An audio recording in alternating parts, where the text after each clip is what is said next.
Yo, what is going on? I hope everybody is ready for the big showdown. AC Milan versus Roma. AC Milan versus Roma, guys. At the San Siro. Um, the race for the Scudetto is on. It is on. Napoli with a victory on Sampdoria. Juventus with the win. Inter lost points. So right now, this is what the standings are looking like. Let's go to the standings first, and then we'll go to the team. So there you have it. Napoli with 44 points. Juventus second place with 37 points. Milan third place with 36. Inter 34. We are up next right now. Atalanta still needs to play. Atalanta, if they do win, they can go to 31 points. Of course, knock on wood, if Roma wins, they go to 33 points. They jump Lazio. Lazio tying 2-2 against Empoli in the 9 minutes of the game. That was crazy. Fiorentina got a win. Lecce, Colombo's Lecce today 0-0 against Spezia. I watched that game today. Very interesting. Lecce is a tough cookie. Tough cookie. I think we're playing them soon, so that's going to be a tough cookie. Napoli, 44 points. They are at this current moment 7 points ahead, the second spot. If we win, we go to 39, and we will be 5 points ahead underneath them, and we'll keep that race ongoing. Let's go back to the formations today. So these are the formations, the official formations right here. Ciprian Tatarusano in goal. Davide Calabria, the defender, Capitano. Pierre Kalulu, Ficaccio, Matteo Hernandez. So the back four, the starting back four. In the midfield, we have our two starters, Isma Benacer, Sandro Tonali, both of them with same ratings. In the attacking midfield line, we have Rafael, Brahim Diaz, Alexis Salamakers, Oliver Giroud up top. This is pretty much the exact same formation we saw against Salernitana. While on the other side, Roma has Rui Patricio playing a 3-4-2-1, Ibanez, Smalling, Mancini, the three at the back. The midfield line, Zelinski, Pellegrini, Cristante, Selic. Then attacking midfield lines, Zaniolo, Dybala, center forward, Tammy Abraham. Obviously, a lot of quality over here. The middle here, basically this pentagon right here, Cristante, Pellegrini, Zaniolo, Abraham, Dybala is going to be players that we got to have to look out for today. Our team looked quite good on last game. It was Wednesday, January 4th against Salernitana. We definitely looked good, especially in the first half. If Milan can continue in that form, today we have good chances of getting a good result. I did see Roma against Bologna. Roma played against Bologna. They won 1-0 that game. But I got to say, it was not a pretty game. I did not see a lot of chemistry up top, and Roma this year is definitely struggling when it comes to getting those points. Those goals, sorry. 19 goals, 14 conceded. We are at 31 goals, 16 conceded. They've conceded 2 less than us, but their goal scoring contribution for this attack here is definitely very, very poor. So that's something that I definitely noticed. You can see why Roma is struggling to score. It looks like they don't have many ideas when they go forward. Obviously, they've been. It can always happen that they've been playing terrible for 17 games. Then today they start playing well.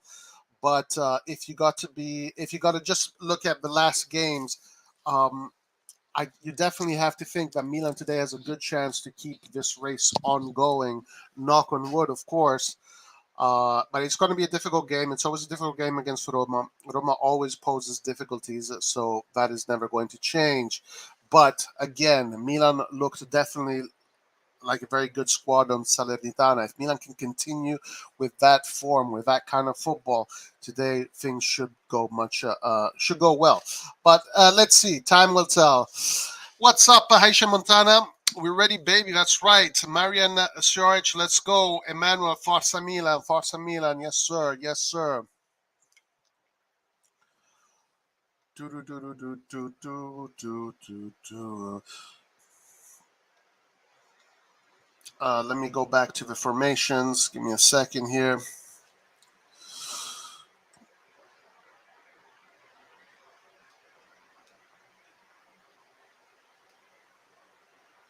Okay, let's go back to these formations right here. All right, so players that we are missing right now. Let's look at the players that we're missing. We have a lot of players that are out, and it's still kind of the same. That is our situation. Mike Magnan out, Florenzi out, Fado Balotore out, Krunic out. Krunic still at Rebic. We got more information about Rebic's injury. He will not be available for the Donald Duck Cup. He will not be available for the Donald Duck Cup. So, and that is the Coppa Italia on the 18th of January. So he will not be available for that game. Divock Origi is still doubtful. Obviously, that we do know that Zlatan Ibrahimovic will be with us in a week. So next week, Pioli in the conference room in the press conference said that Zlatan Ibrahimovic will be with the team next week, and then the goal is to have him ready for Tottenham, but who knows? It could be even sooner. Obviously, guys, Milan suffering from a lot of injuries. Players today available on the bench. We have goalkeeper Lapo Nava, Antonio Miranda, Andrea Bozzolan, Gabbia. We got Dest, Chow, De Kettler, Ranks, Bakayoko, Ali, Pobega, Lazetic. We have literally no offensive options.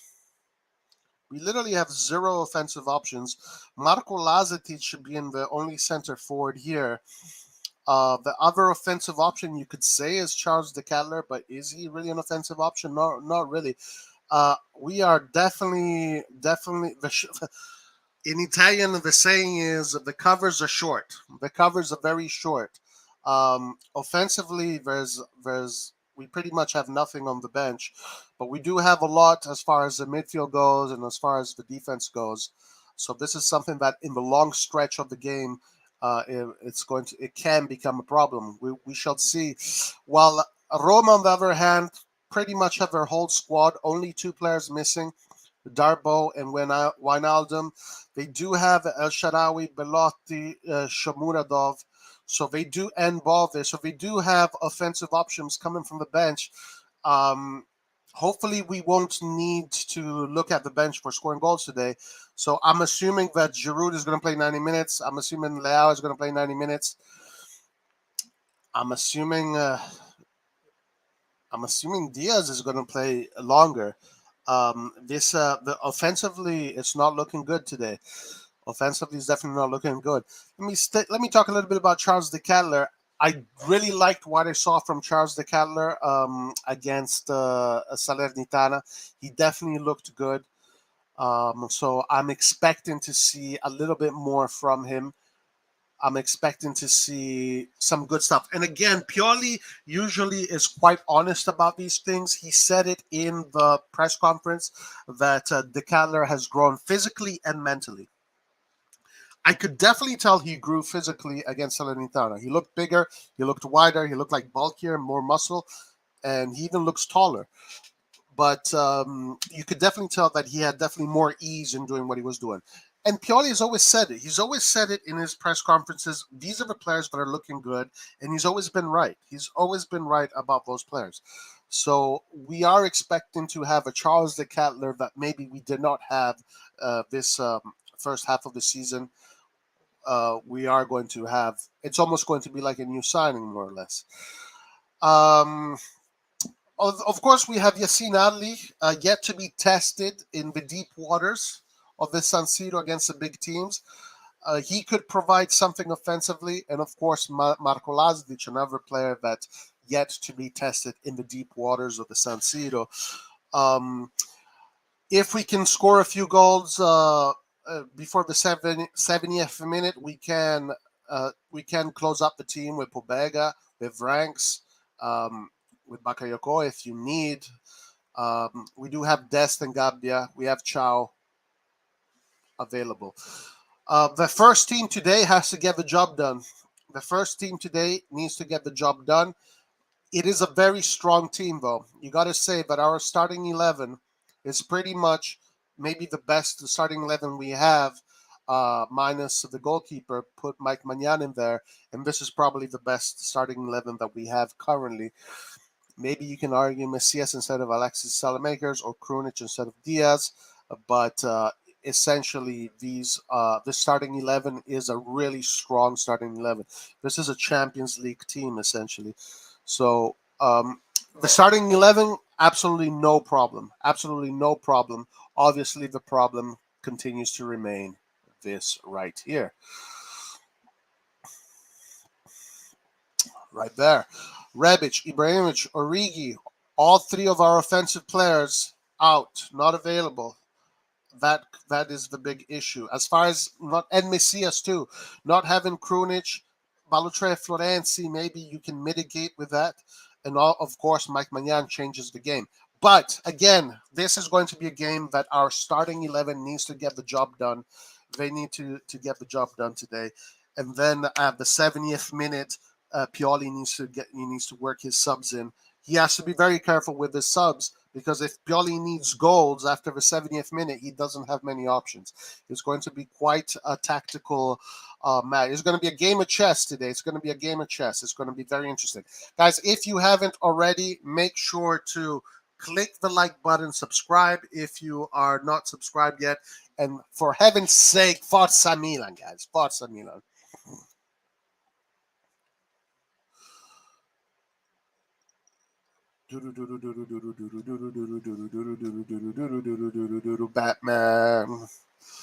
Batman. Okay, let me see what else there is here. As far as the rosters, that's what we got, guys. This is what we got.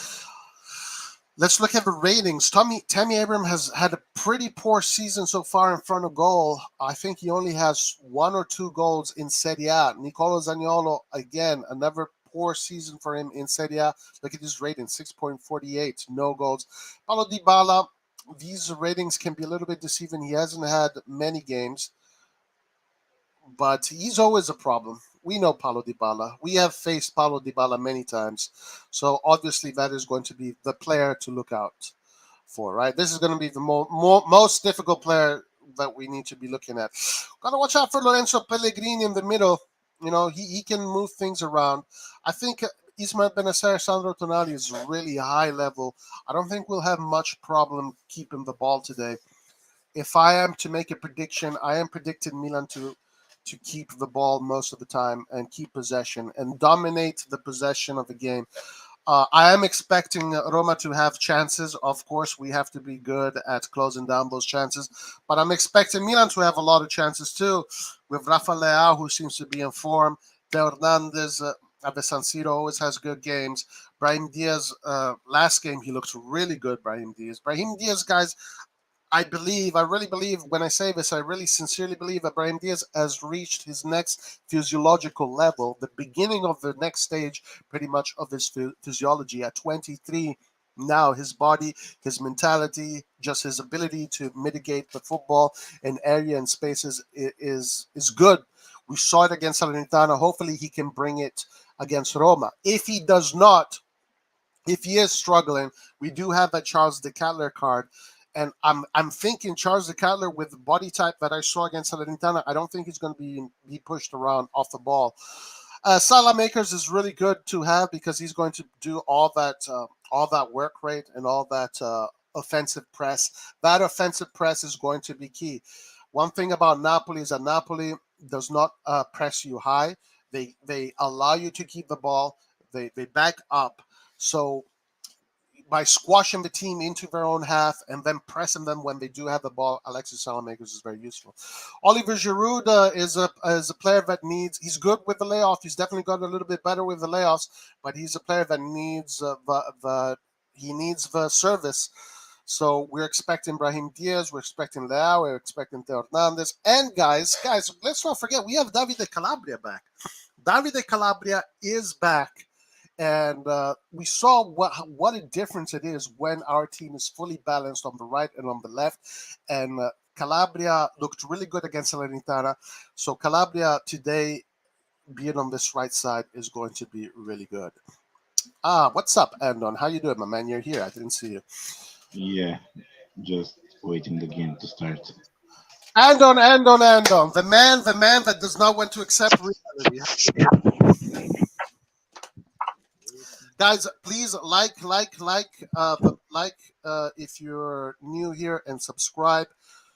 Let's go. Milan is about to play. Andon, what are your feelings of this game? Oh, it's Roma, so 3-0 for us. Okay, easy game. Let's see. I am expecting Milan to play really well. I'm definitely expecting Milan to play really well. I'm expecting this to be a good game. This is a very important game for us to stay in the, at least for the short term, to stay in the Scudetto race, to stay up there.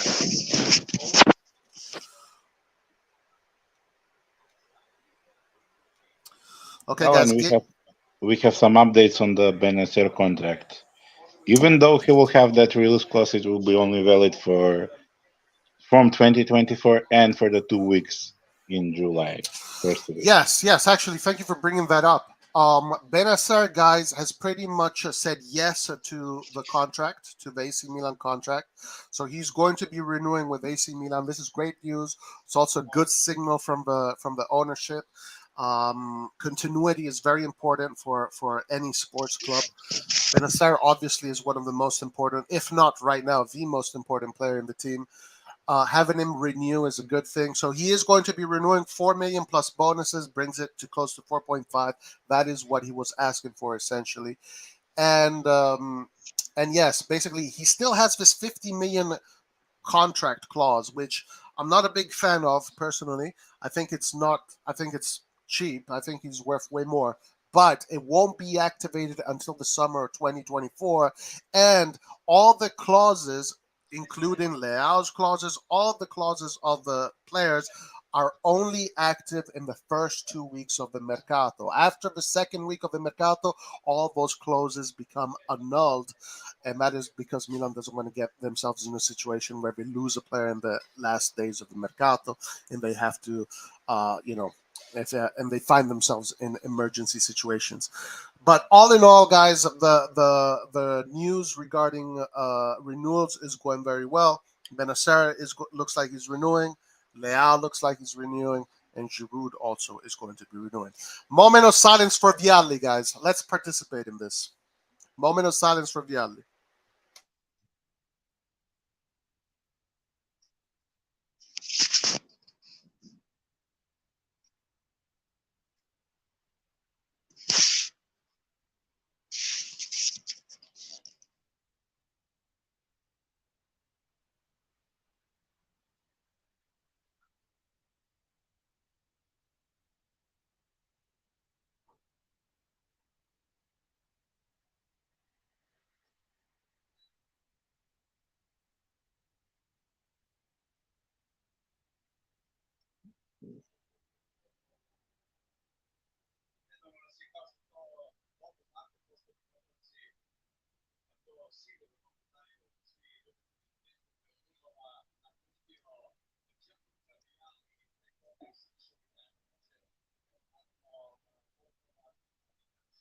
All right, guys.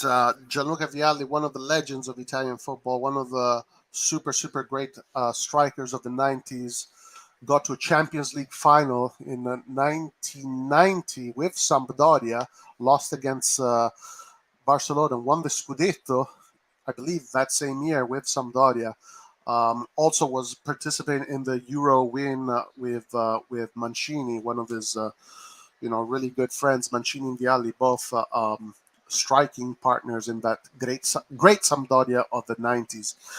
The man was battling with cancer, really aggressive form of cancer to the pancreas, and unfortunately he left us. Game has started. Oh yes, Andon, do not spoil the game.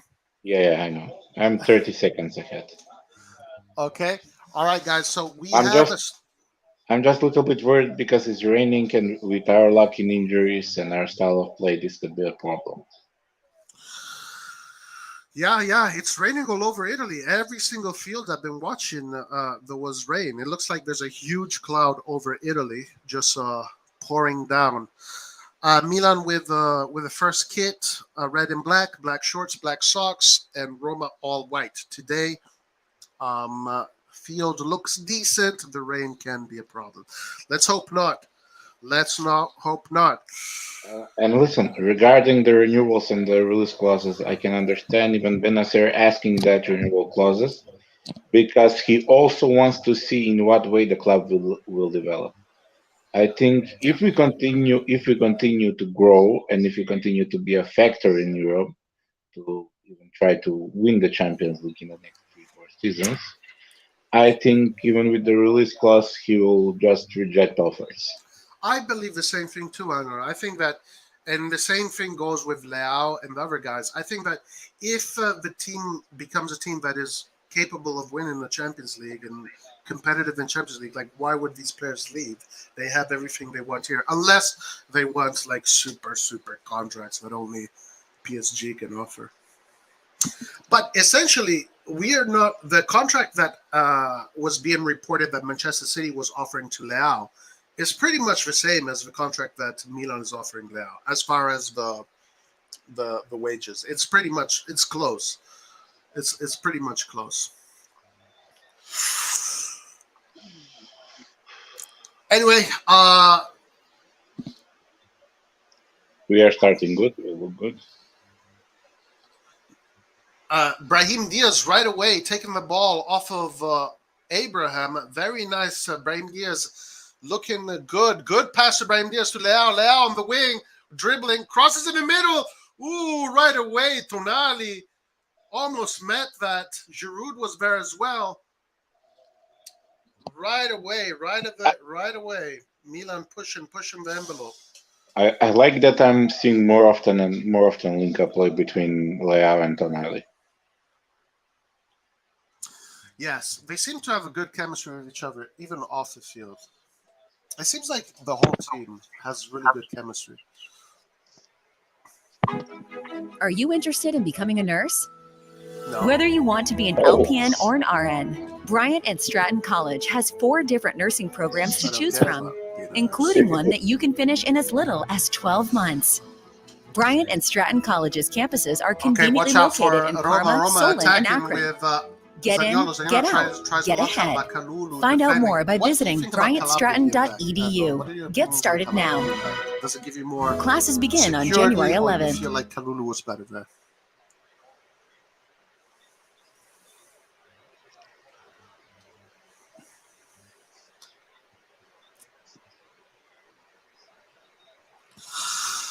I can't put the face cam on one because I'm watching the game on my TV right now, and the game is facing the other way. The camera is facing a different direction, so you'd be looking at the back of my head.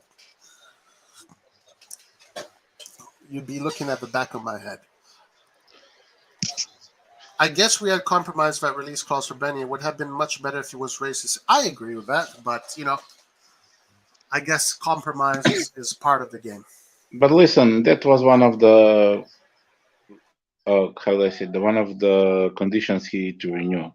So sometimes you have to make some sacrifices. And again, sometimes you have to see it from the player's perspective, not just the club perspective.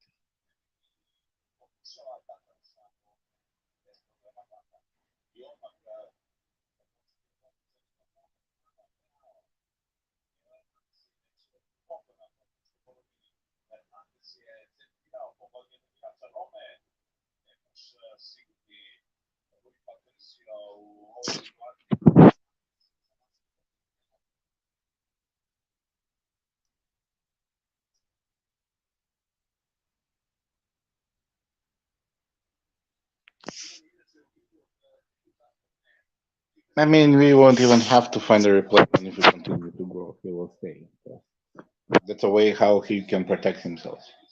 Also, it's with Lao because Lao will also have a release clause. Leao's release clause is going to. I hope it's going to be the 150 million. Yeah, which is a And very fair price.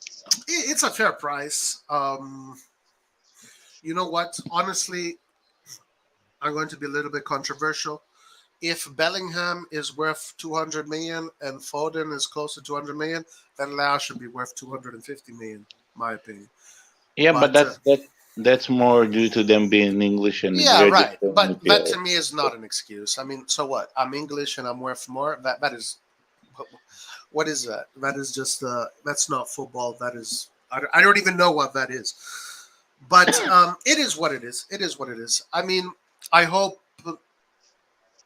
as long as we can renew him now, and then we'll see what happens. We see what happens later. And again, for him, it's the same. If he leaves, he'll be in the first week of January, which gives them enough time. I agree, Rock A Word. I agree, Rock, 100%. We need to give you Barcelona put a release clause on KC for 500 million. 500 million.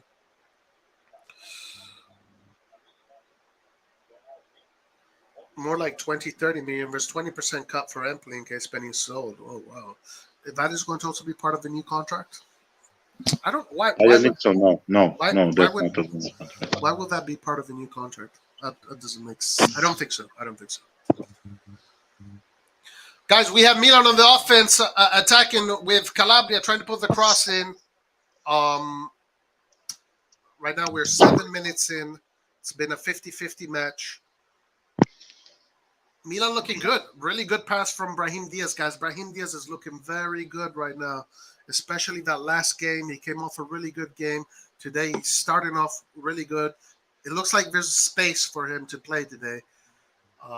So, Milan is a team that likes space, and Roma seems to be giving us space, but even though usually they don't.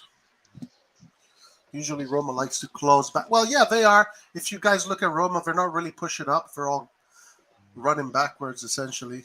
They're playing like they usually do.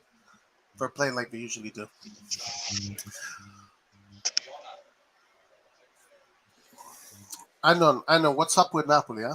Your nightmare.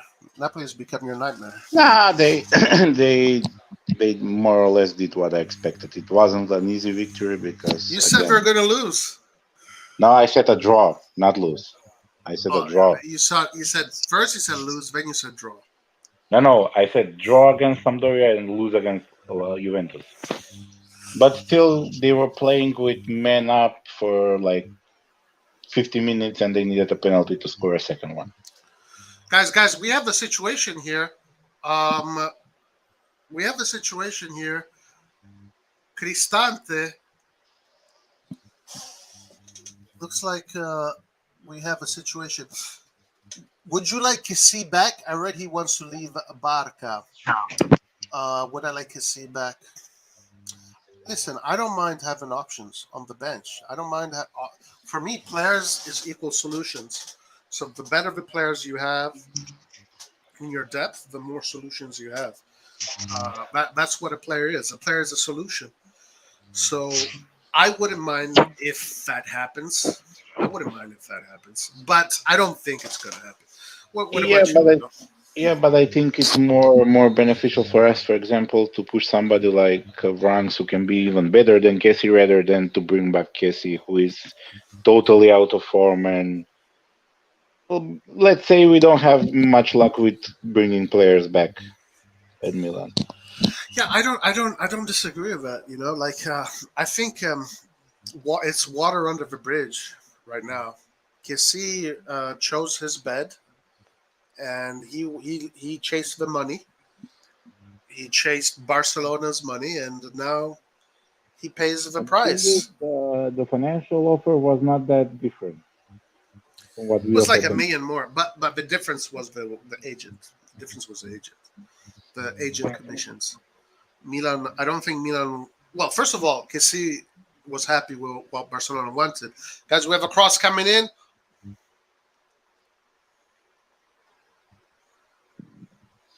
The big difference there was that I think Atangana wanted a big chunk of that commission. and Milan, I don't think was willing to give him that. I don't think Milan even could give him that. No, they could, but there is no point in giving commission to an agent or player that you already have. That's stupid. Well, if you want to renew a contract, I think Even, you have even to that do is that. stupid. They should make a rule. You cannot, because he's already at the club. You're not getting him as a new player or as a player on free. Well, yeah. I mean, unfortunately, those are. I agree. It's a stupid rule, but that's just the way it is. But Um, but I I think UEFA is working on a way to change all that, so the agents cannot do what they're doing currently. I did hear that yes, UEFA wants to is thinking about bending, well, not bending, but rewriting the rules because these agents seem to be monopolizing contracts, and now players are being, you know, they're not being advised correctly. They're not. The careers don't matter anymore. It's just about money, and it's not helping some players. But hey, you know what? Kissy, that's his decision. He made his decision. You wanted to go to the last team that you needed to go to. Yes, Kissy should not be going to Barcelona. I didn't If think that too. Barcelona is calling you, if I'm Kissy, I'm saying no, thank you. Your kind of football does not suit me. I'm much more suited for a team that is diverse, like Milan. Milan plays offensive and defensive. Milan does not only just play the tiki taka style, or teams in Serie A more or less. Like even Napoli, but Kessie could not play in Napoli. Kessie could not play in Napoli. Kessie can play in teams in Premier League teams and in teams that do not focus specifically on technique.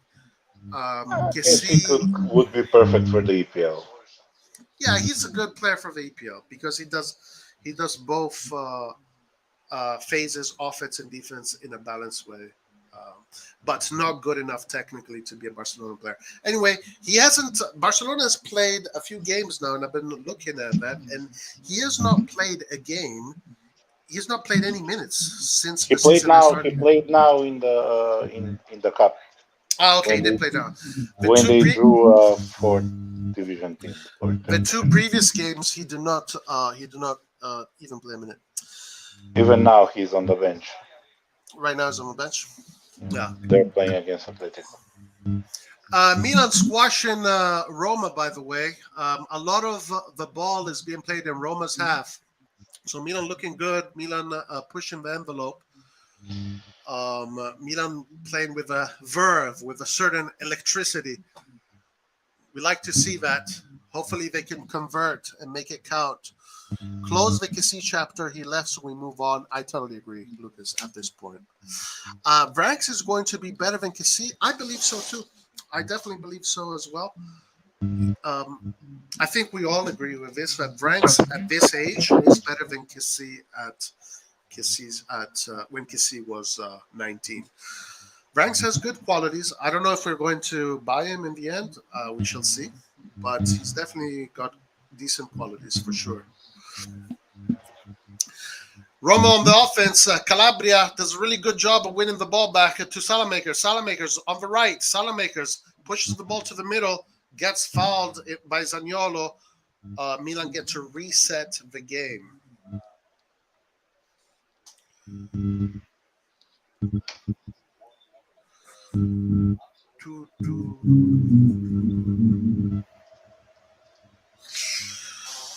So far, so good. So far, so good. Let's look at some stats. Possession so far 75% for Milan, two shots, 0 on target for each, 1 shot for Roma. Yeah, so Milan is definitely holding the field. Holding the field. All right, Calabria. Calabria to Diaz. Diaz is looking very good. I'm liking Diaz a lot. Salamakers back to Mori, to Kalulu. Diaz on the right side. He likes to play on the right. Good play here from Tonali and Diaz. Amazing through ball from Tonali with a header. Leao tries to cross it in the middle, but he gets blocked. Foul now. for Roma. Zaniolo is auditioning for Milan. I wouldn't mind Zaniolo at AC Milan. What happened to Chelsea today?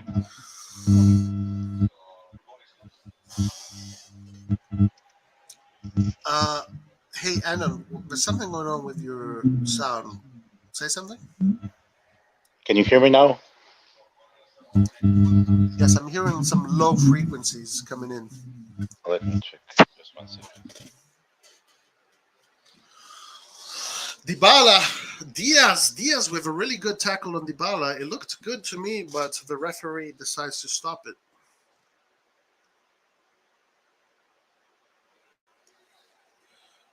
Zaniolo and Tonali. Tonali wins the throw-in, or he sends the ball into a throw-in. Guys, Forza Milan, guys, remember we are going to do a post-match after this. We're going to be talking about the Serie A. We're going to be talking about Milan. We're going to be talking about a whole bunch of stuff. Is it now better? Yes, I'm not hearing that frequency noise. Oh, we're starting good. Good 15 minutes. Yeah, it's looking good right now, yeah. Just we need to improve in the final third. Roy, would you like to sign that Brazilian kid? Yes, Lucas, 100%. I am all for that Brazilian kid. Angelo Gabriel. Now, reports did come out, I believe DiMarzio or Fabrizio, one of those guys said that it's going to be very difficult because that player is being looked at by English teams as well. And right now, competing with English teams is pretty much impossible, especially for new players. And also, I don't know how we are standing with the non-UL spots. I'm not sure either, but I would definitely get him if we can. Man, I feel a little bit weird getting a non-UL goalkeeper first for a backup keeper. Either he's so good, Moncada saw something, or I don't know what's the thing. The keeper? Yeah. Vasquez? Yes. I don't know if he's EU. Maybe he has a Spanish passport. I don't know. I wonder. No, he doesn't. He doesn't. It doesn't? It is strange to get a goal. Yeah, now that you mention it, it is strange to get a non-EU goalkeeper. He's good. But going back to this Angelo Gabriel, I really like him. 17, already playing at Brazilian top division, 50 games under his belt. If you're 17 and you have those kind of stats, I mean, as far as those kind of presences, those kind of, he played 50 games. He's got a few assists, few goals. Yeah, of course, this player is going to be one of the players that is going to be a starter in the Brazilian national team in a few years, in 4, 5, 6 years. I mean, he's only 17. By the time he's 23, that is in 6 years, he's obviously going to be there at the World Cup, playing in World Cups, playing in the Copa Americas. And any player that is in the first team of Brazil is a player that you want in your team. So I think right now he's cheap. He's 20 million. If Milan can get him, I would definitely get him, 100%. I wouldn't even bat an eye about it. That's my opinion. Do you have an opinion on that kid? Yeah, I don't know how he plays. I don't know how good he is, but if at that age clubs want him even in England, means he's good. And I like what kind of relations we have in the past with Brazilian players. So we had luck with Brazilians. I won't count Messias in this one because that's a different story.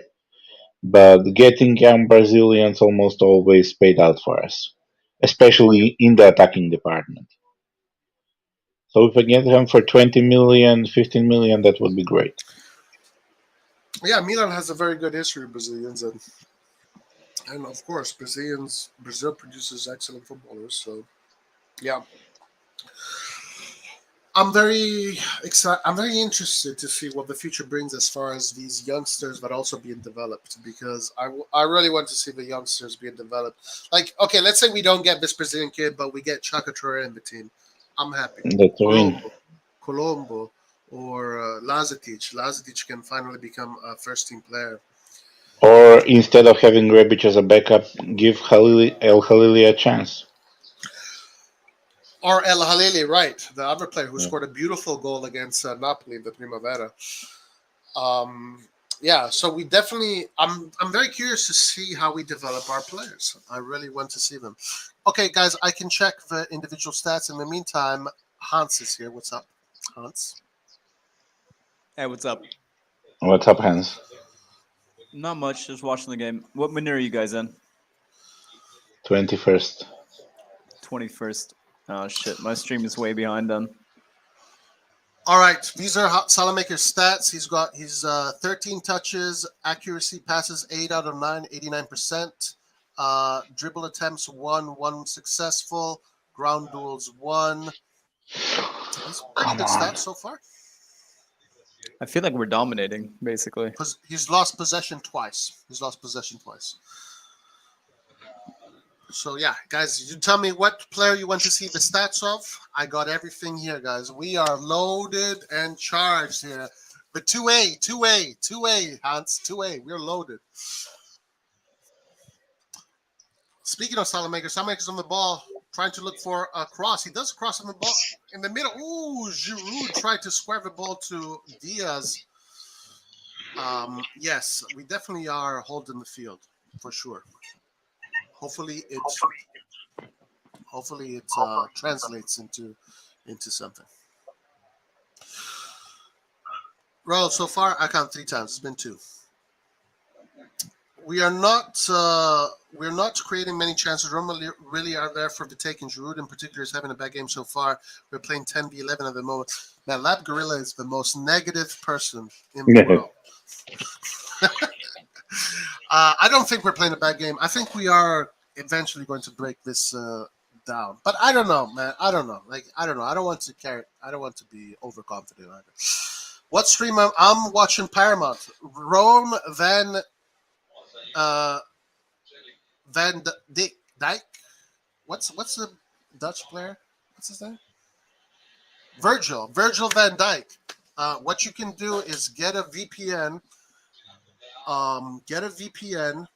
They don't cost much. Then subscribe to Paramount Plus, and then use the VPN to watch Paramount Plus. I mean, that's the only thing I can suggest to you. I don't know. Leao is a different beast. I don't have any links for whatever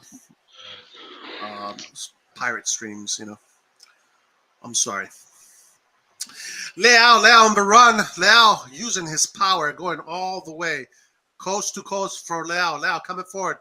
Leao coming forward all the way in the box, and he gets himself a corner. Great job from Leao. Very positive from Leao.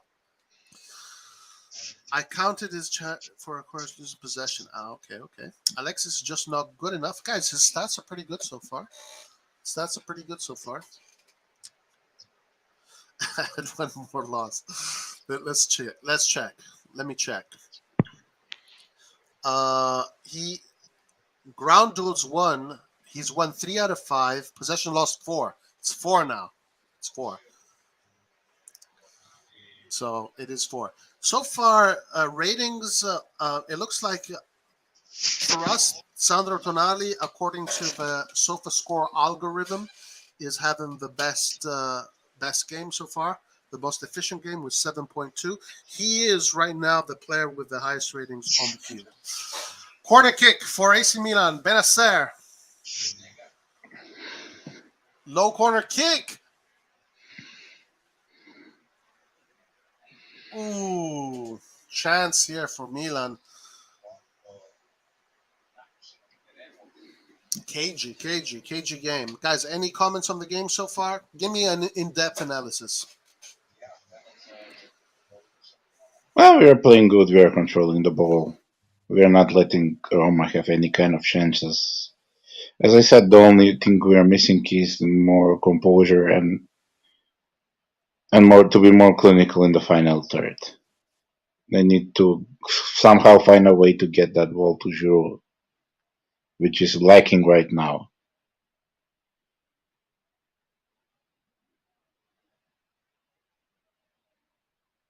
Silver Wave. I am not sure what the story is with Mike Magnan. All I know is that basically after his operation, the scar is not healing. So it's not that his muscle is not healing; it is the scar is not healing. Very strange. I've never heard of that one before, but it is what it is. Lab Gorilla says, I'm very negative. Sorry, it's my job. I have to deliver, not promise. Yeah, I heard about using Paramount, but you have to pay with used credit card. I don't think so, because I know some people in Italy that do that. I don't think they're using American credit cards. HBK Lucas with Heartbreak Kid Lucas. All Alexi does is pass back. Winning back possession extremely well. I think the conditions are affecting the pace of some of our passes. Probably, yeah, definitely. The conditions are definitely affecting, for sure. And I think the rain affects Roma more than it affects us. Well, because Milano is the city is like London, or it's like England. So in Milano they're used to it, while in Roma the weather's usually better. The way we close down space is very impressive. So far, so good. Obviously, Roma is not a pushover team. Obviously, you got to fight hard. You got to work hard to get a result. But the team is responding well right now. Tomori against Kalulu and Abraham. Ooh, nice play here from Diaz. Almost got it. Foul for AC Milan. How are you liking Diaz so far? Yeah, he's having a decent game. Layard's favorite player.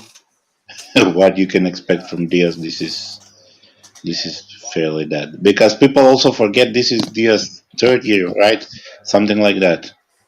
It's the third season at Milan, and usually, as many players at Milan currently, the third season is their best season. Especially literally the third year, and this is literally the third year now with the new year. I'm liking it. He looks very confident, I gotta say. His movements, the way he's holding the field, it looks very good. It looks very confident. He's closing the channels well. He's aggressive. Benacer is doing a fantastic job recovering balls. I can't believe how good Benacer has become at recovering balls in the middle. Like, that kind of came out of nowhere. Do you remember when he started, he almost got a red card? It was terrible. Yeah, for sure. It's something that he developed as time went by. Obviously, it wasn't his DNA, but it wasn't refined. And everybody was sell him. Why did we get him? He's terrible. Teo, come forward. Diaz with a shot. Central shot from Diaz. There you go. Diaz put it in the work. You can see how Roma keep a lot of clean sheets. Bloody hell, banks of players behind the ball. Do they keep a lot of clean sheets? They have 14 goals. They have conceded 40 goals. We have conceded 16. So similar to us. Watch this. Oh, okay, guys. You guys spoiled it for me, obviously. But we have a goal incoming. We have a goal. Do not spoil this for me, guys. But it's all good. It's all good. We have a corner kick coming in. Okay, so the corner kick. Who is taking this corner kick? Let's see who's taking this corner kick. Who is taking the corner kick? Who is that player? Ole! Kalulu!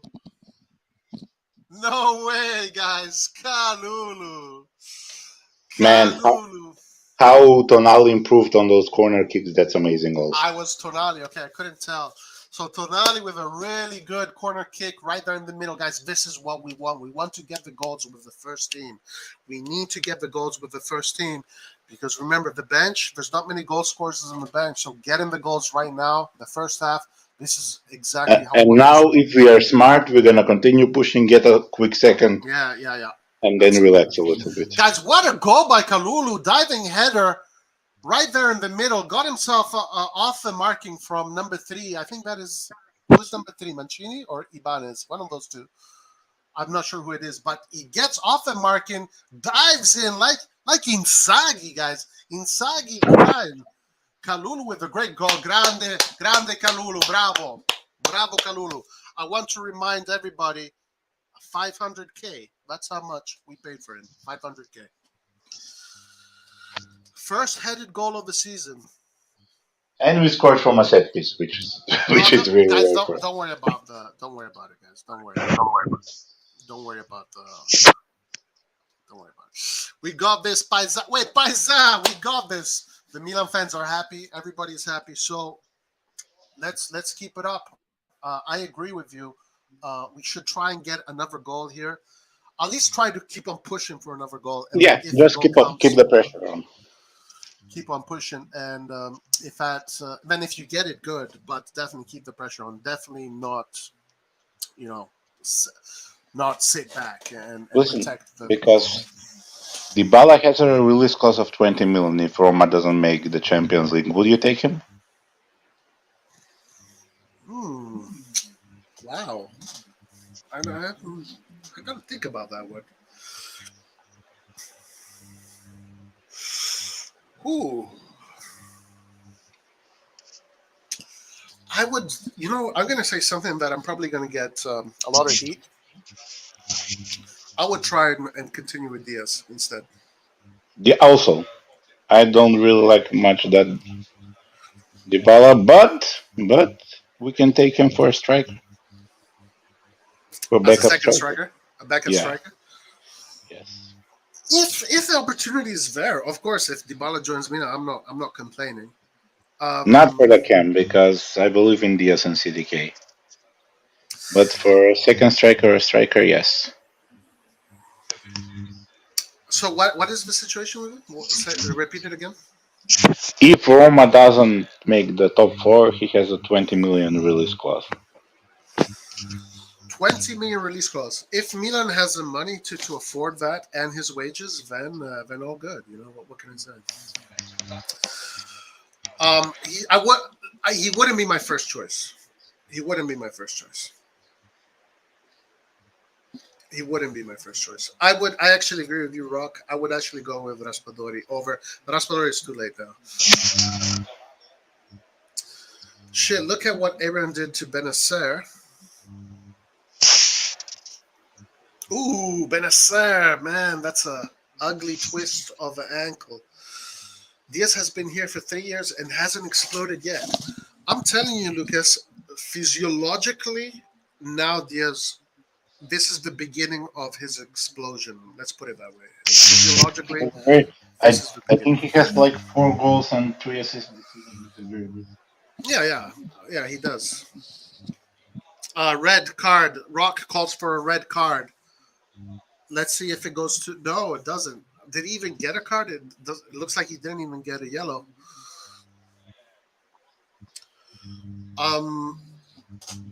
We need a striker. Yeah, let's see what the market brings.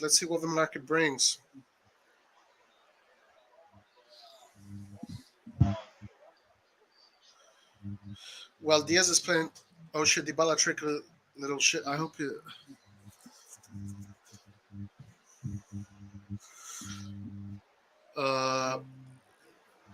Diaz is playing better as Cam. Diaz is going to kick ass this season, guys, as Cam. Ooh, Dybala, watch out, Dybala. Dybala in the box.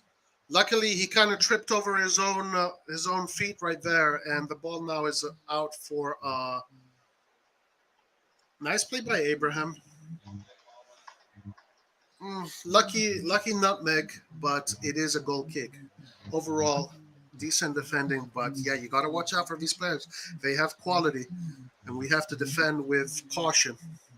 Protect that lead, but still push. That's a high-footed challenge on the top of the leg, and it's late. Watch out for Roma, still on the offense here. Tomori with interception, nice interception. Sends Theo Hernandez on the wing. Theo Hernandez to Leao. Leao with the nice Ronaldo cuts. Theo Hernandez gets a foul in a really good position. Good play from Milan. considering we win this, we have reduced the gap to 5 points, not 4. The game against Napoli is going to be a very big one if we need to push for Scudetto. Well, let's win this one first, Arpit. Let's put it that way. Still a long way to go, you know. I do have to. I am a little bit concerned for in the long stretch. I'm a little bit concerned with the long stretch, so we need to get the job done before the 70th minute. So we need to score more. Tomori Magd, what a nice goal from Kalulu. Yep, Diaz just shielded Smalling off the ball. He really is small.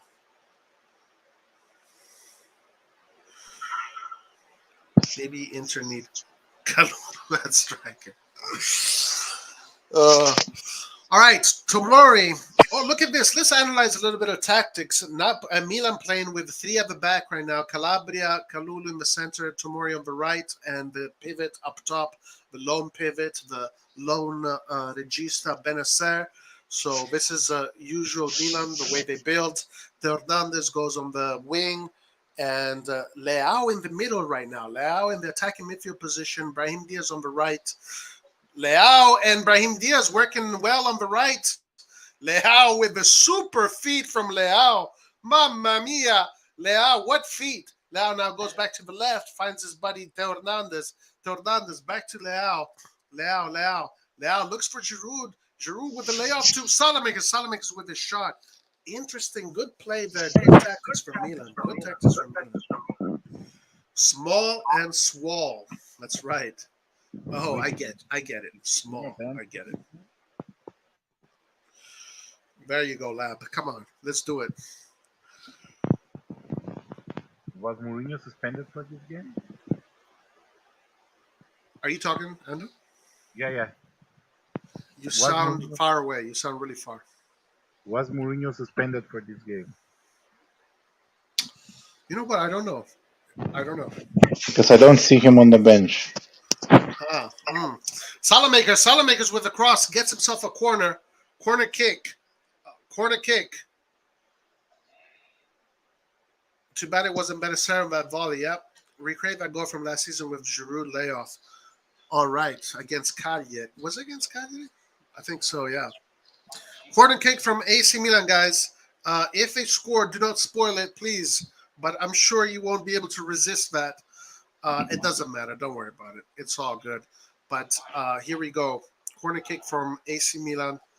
I do think that Mourinho was actually suspended. Yeah, if I remember correctly.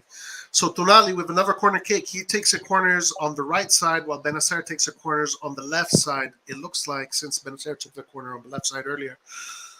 Interesting situation here. Basically everybody on the penalty spot. Big pile of people on the penalty spot. Probably going to spread all over the place once the corner takes. By Salat. Okay, corner kick incoming. Good corner. Another good corner from Tonali in the right place. Salamakers. Back to Calabria. Salamakers finds Tonali. Tonali on the right. Tonali to Diaz. What a play from Diaz to Salamakers. Salamakers with a great play. Olè ragazzi, ma che calcio champagne. Siamo ritornati all'Arancellotti, ragazzi. This is good stuff here. We're seeing some very good football from the boys, guys, from the men. We're some very good football from the men, the red and black soldiers of Milano. Obviously, they need to convert. But Milan playing very good, high-level quality football in this current moment. Tonali with interception in the midfield. Tonali almost injures Pioli, but watch out for Roma. Benacer wins the ball back. It is a foul. Did not look like a foul.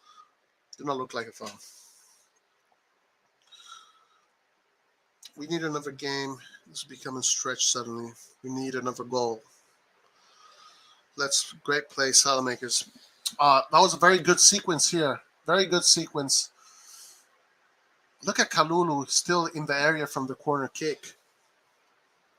It did not look like a foul to me either, Rock. It's a strange call. Strange call. We gotta watch out for these.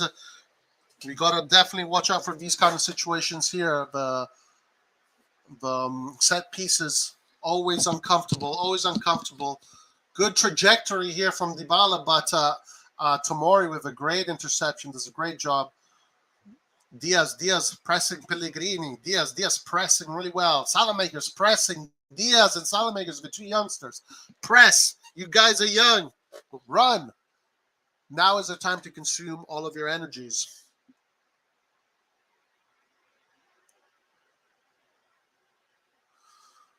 Zaniolo, Calabria on the left side. Calabria on the left side takes care of Zaniolo. Now Calabria goes back to the right, while Theo Hernandez comes back to the right. They had swapped positions there. 40 minutes, guys. We're 41 minutes in. 41 minutes in. And on any comments so far, or the last 5 minutes? We gave a little bit more space to Roma. I think we are trying to finish the half without spending too much energy. But we need to be careful because this was a close shot. We have to be careful not to concede in the 9 minutes. Yeah, for sure. Krunic is injured. That's why he's not available. Krunic, Messias, Origi. We have 9 players out. Okay, watch out here. And the Roma on the offense. The shot goes in. Watch out for the shot. First shot, dangerous shot from Roma. Obviously, Milan will have to suffer here and there. It's part of the game. You have to know how to suffer. You need to know how to mitigate these moments during the game. Zaliski takes on Calabria and then takes the shot, the curler. Dangerous shot. Very dangerous shot. About a meter away from the post.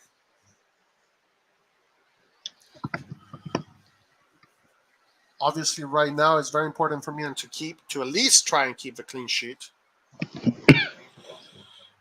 or to score another one.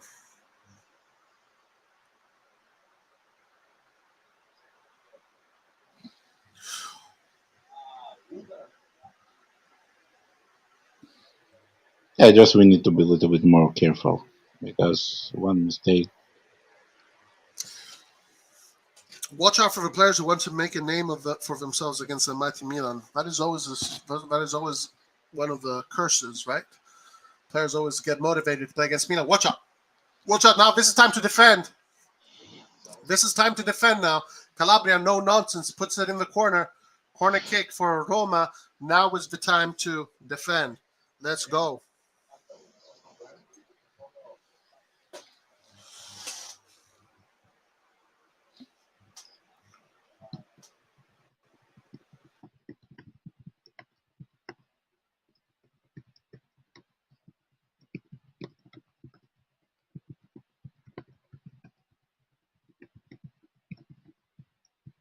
Good job here for Milan defending the corner kick. Salamakers puts the pressure. Leao with a good job intercepting the ball. Dybala with a shot that goes nowhere. Goal kick for Milan, no problem. No problemo whatsoever. No problemo whatsoever. We must convert that. Yeah, I think right now is a good moment. I mean, right now we have to keep the clean sheet right now going into the second half. If we can score right now just before the second half, that would be such a blow to Roma. So, very, very delicate moment of the game. Now presses the goalkeeper.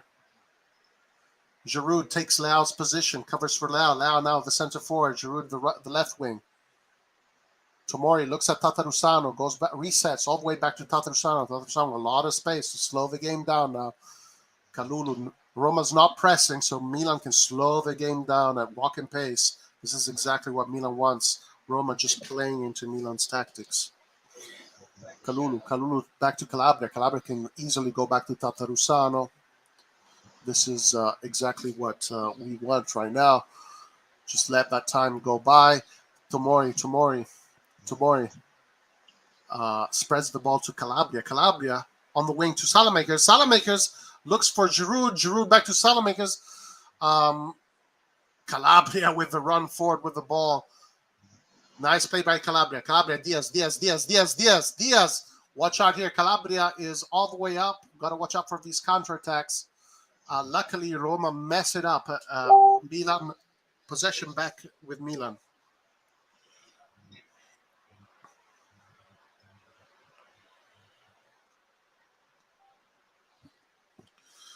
Guys, remember to like the stream.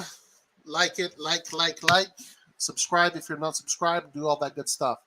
Okay, Hernandez with his runs inside the pitch. Gets himself a foul in the middle.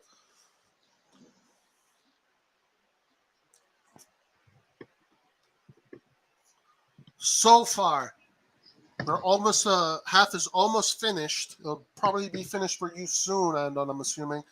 Half is almost finished. So far, everything going nicely and smoothly. Knock on wood. Even though I'm not superstitious.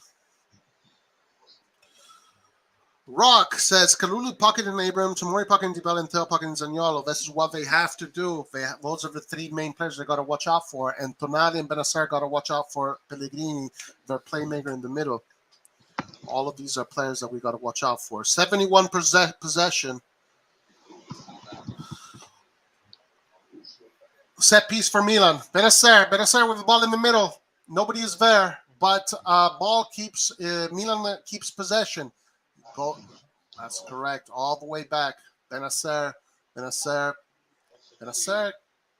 opts to go forward. I think they should go backwards, but that's fine. They go forwards instead. It is a throw-in for AC Milan. So Milan keep the ball.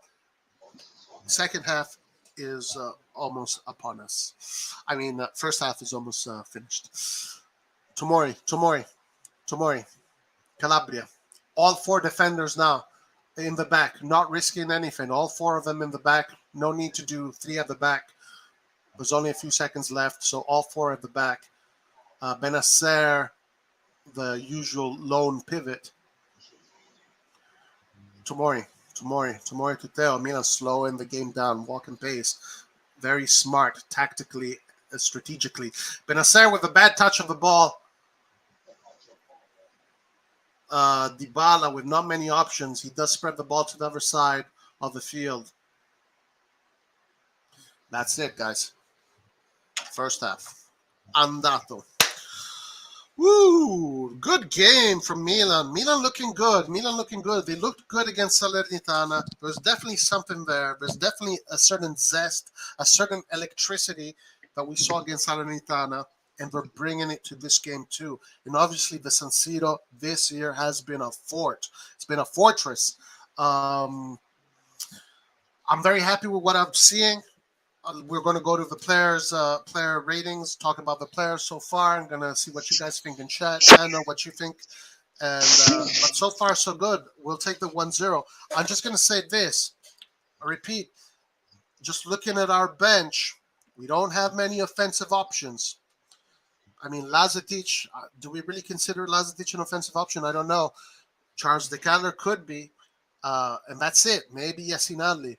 So we need to get the job done before. And maybe even because Pioli wants to use also Dest, maybe he can try him as a right wing. But that's about it. We don't have a proper striker substitution. That's the biggest problem. Yeah, we are missing Rebic, Ibrahimovic, Origi, and Messias, all four of those players that usually would be coming in or whatnot. So we just need to get the job done before the subs start coming in. And yes, you're right. Dest could be used in case if we need for Salamakers. Absolutely. Let me just say this, and then I'll leave the word to you and on. So Pierre Kalulu with a goal, guys.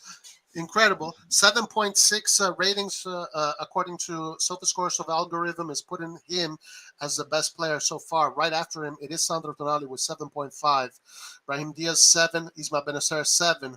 Everybody else is in the 6s. Guys, look at Roma. Nobody has surpassed the 7. Nobody has gone over 7.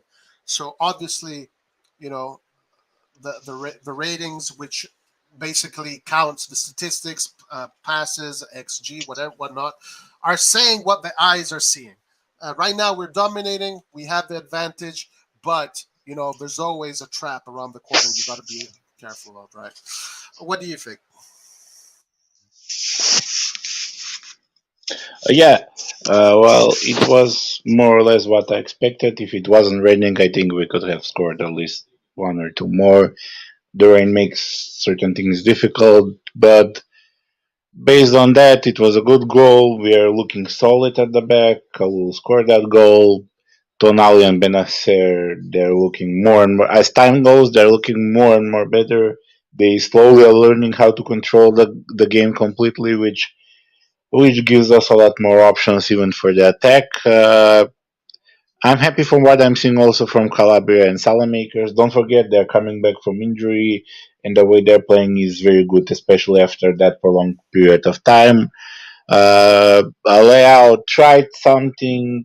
He had some good moves, but again, nothing special. But I can understand that because again, especially for a player like him, where speed is his main weapon, the rain can make some problems, and him not to be that explosive to say because he wouldn't want to risk any injury because on the rain it's very easy to get injured. But more or less, uh, Giroud, I don't know, Giroud didn't even get so many balls, so I couldn't say nothing about him. Hopefully, in the second time, if I was Pioli, instead of putting CDK for Diaz, I will put CDK for Giroud to see how that will work. I'm really curious to see if that could be an Yeah, option I agree with that. for the future and to try a little bit because CDK will be more mobile than Giroud and maybe it will open up more spaces. And he That's can, one of the steps they will make. and also he can provide more physicality than Giroud too, as far as defense goes. You would think so. You would hope so. But I agree. CDK for Giroud should be the move. Um, should be. Diaz is playing really well. The thing that I really did not like of the last game was that Diaz. What happened? Are you still? Can you hear me? Hello? No, what? Sorry? Okay, never mind. So, the thing that I didn't like last game was that Diaz was playing such a great game, and then he was subbed out for CDK. I didn't like that. I think CDK coming in for Giroud around the 60th, 65th, 70th minute is probably the right choice. Also, we don't really lose anything offensively. I think seeing that Giroud right now is pretty much caged in, and he's being covered by three big defenders essentially: Smalling, Mancini, and Ibanez. Or those three players are doing a pretty good job of covering him. He has been pretty good, Giroud. I gotta say. As far as his layoff game has been on point, let's look at his stats. Let me check Giroud's stats and what the stat sheet says. The famous good old stat sheet. 6.8 for Giroud. These are the spaces he's been occupying. Let's look at it. So, shots on target 0, shots off target 2. He's had only 13 touches. Okay, he's a striker. Strikers don't usually get many touches. Key passes, he did have one key pass. Aerial duels, he did one. He won 1 out of 2. Possession lost 5. Clearances 1. His involvement is not that spectacular, but I do remember some moments in which he did have some decent layoffs, and but that's what we need for him right now. I mean, he needs the service. He's a player that relies on service. Leao needs to give him that service. Diaz, Calabria, Salamakers, they need to give him that service. Yeah, I agree also about Calabria and Salamakers. They have been injured for a long time. I think especially Calabria. Calabria since the Napoli game has pretty much been injured. Yeah. So, he's looking good right now. He definitely adds more bite to that right side when he's there. So I agree. I'm liking what I'm seeing from that side. Obviously, that is a difficult side to defend because a lot of fans don't like that side. Let's look at Alexis Salamakers. So Alexis Salamakers so far, 80 accuracy, 16 out of 19 passes, 84, 31 touches, possession loss 7, ground duels he did win 3 out of 5, dribble attempts 1 successful. He had that good play in the box. He had that very good play in the box. He's having a decent game for what he brings. For what he's supposed to do, he's doing the job. Of course, it's difficult again to talk about Diaz because people always want a lot out of Diaz. Maybe too much, maybe more than he can give. Theo Hernandez, huge player for AC Milan. Huge player. He's. What do you think of Theo Hernandez's performance? It's a 6.8 performance according to SofaScore. 30 touches, 19 accuracy. Look at his pass percentage, 95%. That's really good. I think this game is one of those games where he has more defensive responsibilities than attacking. He's more focused to defend the ball rather than to go forward. Yeah. So for that part, he's doing an amazing job. Yeah. He's stable. He's not making mistakes. He's passing the ball good. But I would like to Pioli to start using him a little bit more offensively because he's better. Theo obviously is the best left back in the world. That nobody can deny that. But his attacking game is much more better than his defensive game. So maybe we should use that a little bit more often. Say again, his attacking game is what? His attacking game is it's better than his defensive game. Yeah. So we should use that more often. Yeah, no, he's always a threat going forward. Of course, I mean he's got really good stats for being a left back. I mean he's considered the best left back in the world by many, not by everybody, but by many. So and he is considered that not because of his defensive ability, but because of his offensive ability. I would consider his game. He's having a very professional game. It's not a outrageously amazing game offensively nor defensively, but it's a very professional game. It's a very solid game. Well, the thing is, we are used from Theo having spectacular games, so this looks not that great, but in reality, it is. Yeah, no, you're right. But if there was a regular left back, this would be a really good game. Yes. But because he's an outstanding left back, this is an okay game. Right. So that's a thing that you always have to consider when talking about Theo Hernandez. We don't have depth. That's my issue with the squad. We can't take Jude off because there's no adequate replacement with the way we have played. Should be 2-0 by now. Unfortunately, if we had our players available... Yes, that's the biggest misconception people have. It's not that we don't have the depth. We have the depth. The problem is we have too many injuries. There are like 9 injured players currently. That's the whole second team, basically. Yeah, I mean, look at this list. I have the list right here. I love how SofaScore just gives us everything. SofaScore is my favorite website. Look at that. It's not, for some reason, not giving us Messias, but Messias is here too. If we had all of these players available, that would give Pioli so many different solutions. Also, maybe more headaches, but yes.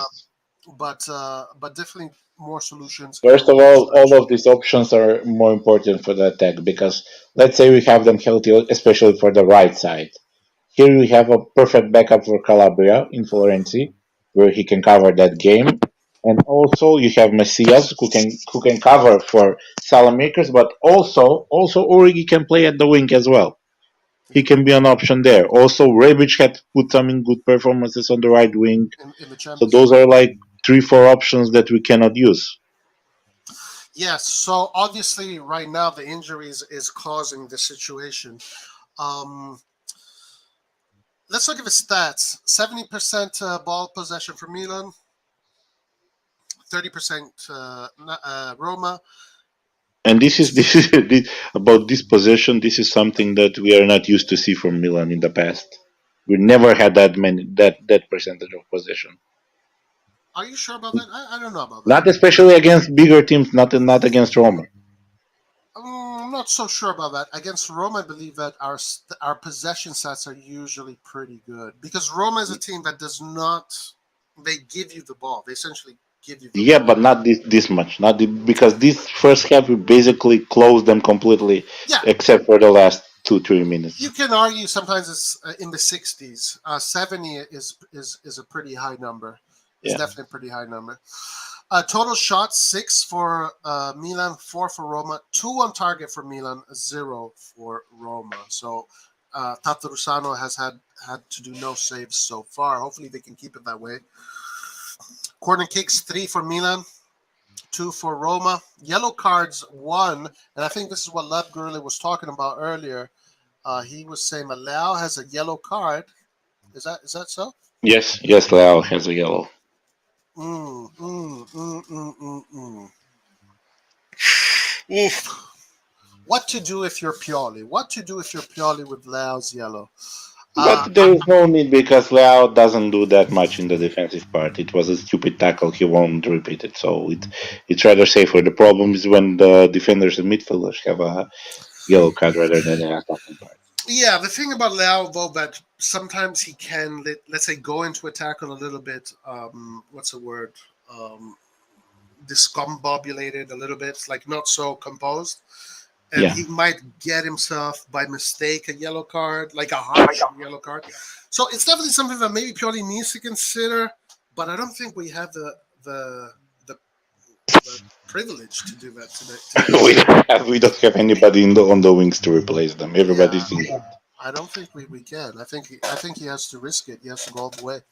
Either he can do, for example, he can put Des to play on the right and move Salamakers as a left winger. That's one of the options. Yeah, yeah.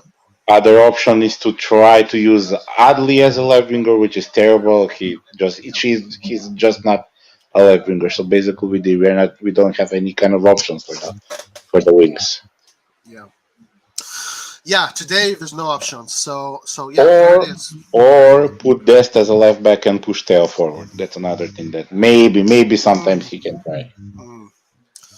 I wouldn't trust Dest in the defense, to be honest with you. I wouldn't trust. It is an option. It definitely is an option.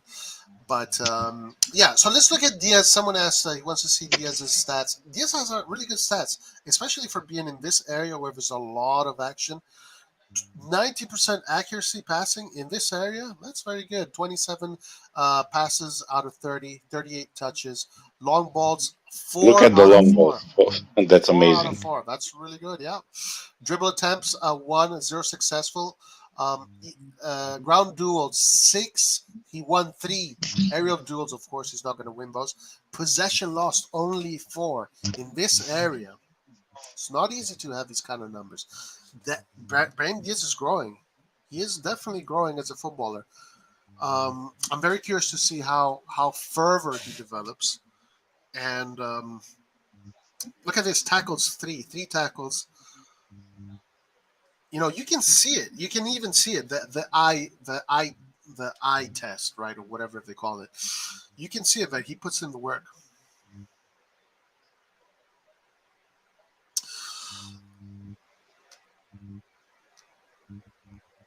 Pioli put Pobega there.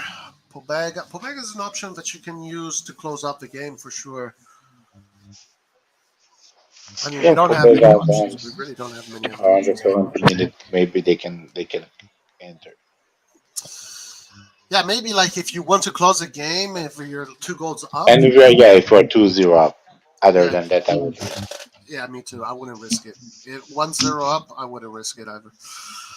2-0 up, you can put maybe last 10 minutes Pobega instead of Diaz and close up that midfield. Maybe you can do that.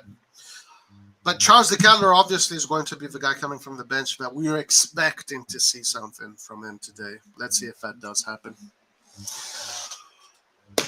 Okay, the teams are coming back on the field. Will we see Bellotti, the Milan fan, play today? Probably. Who knows? Probably. I hope Andon didn't jinx Bellotti. Let's see what happens.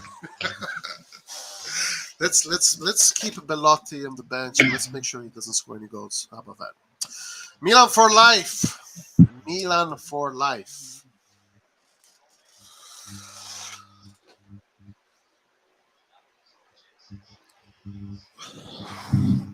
Okay, so teams are getting back in.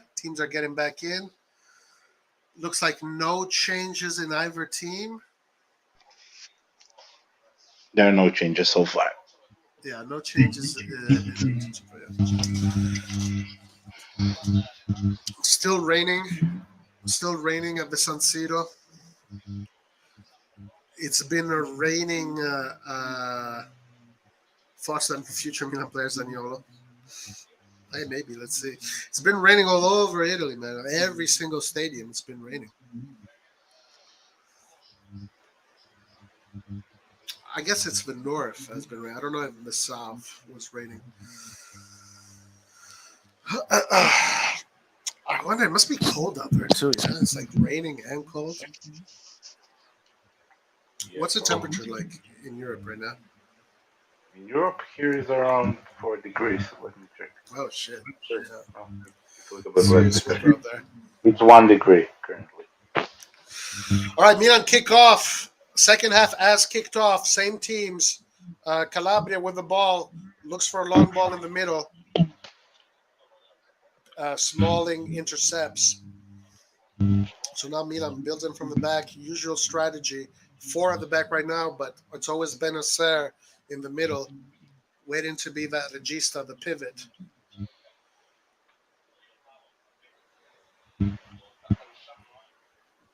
Salamakers. Benacer.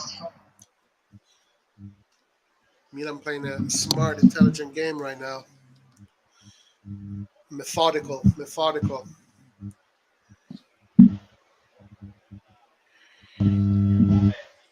Yes, that's right, Rocca. Good observation. The press and winning the ball back is very good, and that's because of one of those players in that field that has that in his DNA. But yeah, the whole team is doing that very well, for sure. Kalulu, the goal scorer. Calabria back to Kalulu. Roma not pressing, and this definitely suits Milan. Teo Hernandez back to Tomori to Tatarusano. All the way back. Tatarusano to Kalulu. Tat. Splits the middle to Benacer. Benacer back to Tatarusano, now probably forced to go long. Yeah, and there you go. Kalulu with the long ball. And it is out.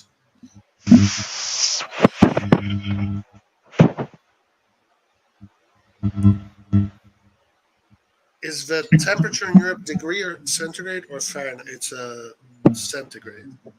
Leao with an opportunity. Leao. 2v1. Leao with a shot. He tried to go solo. Maybe he should have looked at who he had in the middle.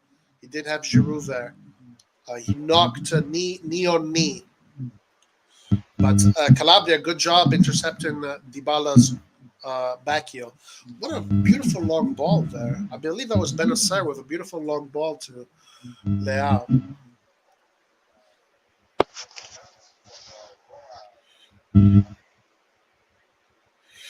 Twisted like a spaghetti. Let me see if I can bring this forward. I know your sound is doing that weird low frequency thing.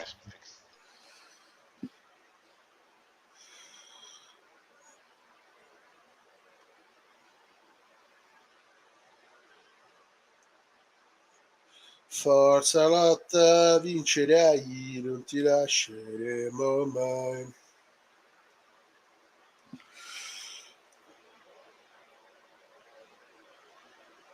We need more cash for, we need a better bench. Let's see what happens. Okay, nice here by Teo Hernandez. I wonder if Pioli asked Hernandez to stay a little bit lower. I wonder, let's see how the game develops. So far, he has been a little bit lower.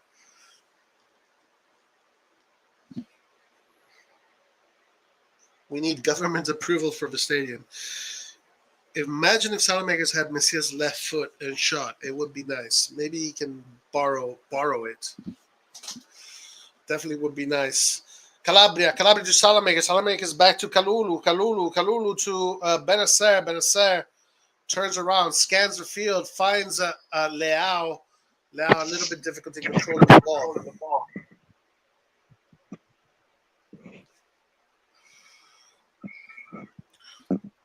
So far, the intensity has been not so high. A lot of management. I think that's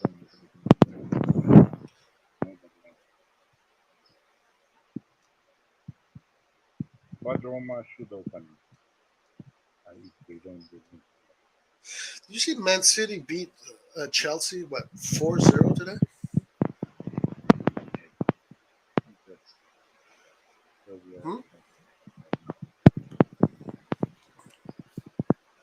I know what's going on with your sound. Anthony, are you being like tapped by the Secret Service or something? What's going on with your sound? Make it reload. Huh? Let's try to refresh the page. Dybala in the box.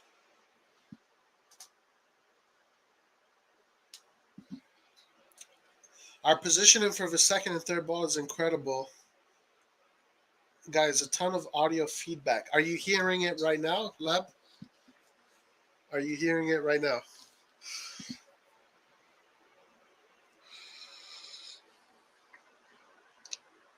Definitely a sense of management of the game right now from Milan. Not so as offensively intense as they were, but they're definitely still pushing up for it. As a matter of fact, Diaz, what a play with Diaz and Salamakers. Loving Diaz right now. Loving Diaz and what he's doing. Giroud shields the ball really well. Giroud to Theo. Theo with a good shot with Theo. Shoots on target. Save from the goalkeeper. But Diaz, what a play from Diaz. Diaz is ready, guys. Diaz is here. And he's here to stay. Is it now better? Yes, now there's that alarm clock thing going.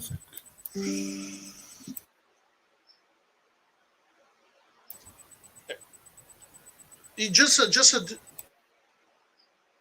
when you don't talk, just mute, and it's fine. And then when you talk, just unmute. Do what I do. You're good. Yeah.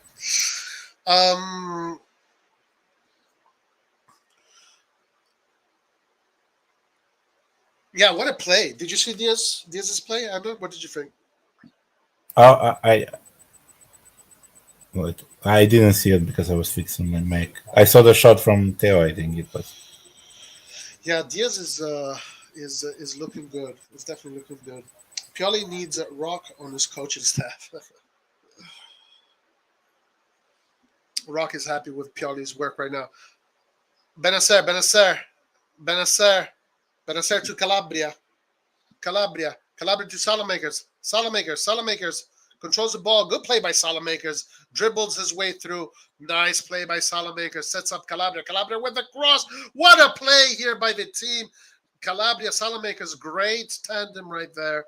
Set up Giroud for the header, but unfortunately, Giroud's header was a little bit too central, a little bit too clean, as they say. The Jurgen is. It should have been a little bit dirtier, but good play from the right side. Definitely big improvement with Calabria back on the squad, for sure. But the game is far from being over. Only 54 minutes in. Still a lot of game to be played.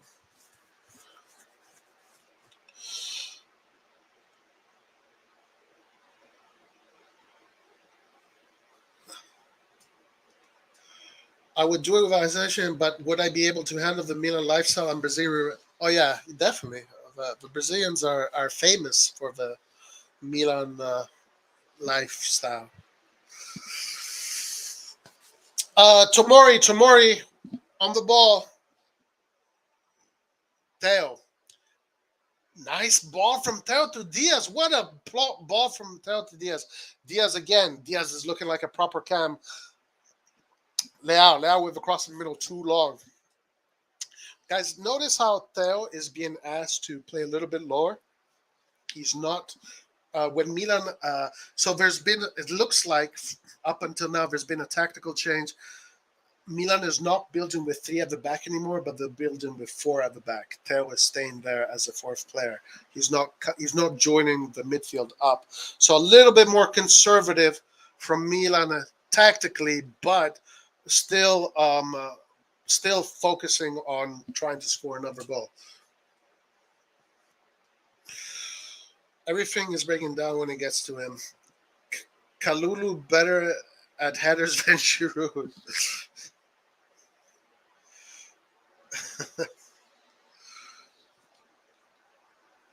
Okay.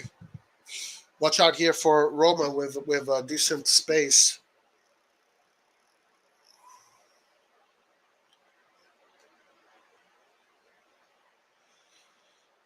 Okay, Andon is going to join us soon. Mohammed says the level of this match is so low. I switched to Barca Atletico. Yeah, I would not ever do that, even if I had a gun pointed at my head. Okay, so just being honest. Okay, Giroud with the control. Ooh, Giroud with a bad. Oh, he's up. Wow. Usually players stay down for that. I'm annoyed we haven't finished them off already. Definitely, we need to put these opportunities in the net. No doubt about that. Roma. Spreading the ball. Milan is pressing, though. Milan is playing their game. It's not the same as Roma's game, which I do appreciate. I love pressing game. I love that pressing game and offensive game at the same time. It's the Milan style. It's the best style there is. But only 56 minutes in, 57 minutes in. Still a lot of game to be played. Andon, are you there? Yeah, I was trying to change browser. Oh, okay, now you're good. That's good. Yeah. Okay. I think we need to make some substitutions and we need to score a fast goal. Who would you sub right now? I mean, the only sub I can potentially see is Giroud. Anybody else, I will not sub. Giroud for CDK for Giroud, basically. Yeah, that's the only one I'm seeing right now. Guys, great opening here. Hernandez spreads the ball a little bit too far from his feet. Roma recover, but very good opening. Tonali fighting like a warrior, wins the ball back. Good job by Tonali. Benacer recovers, helps Tonali. Ball all the way back to Arusciano. Calabria.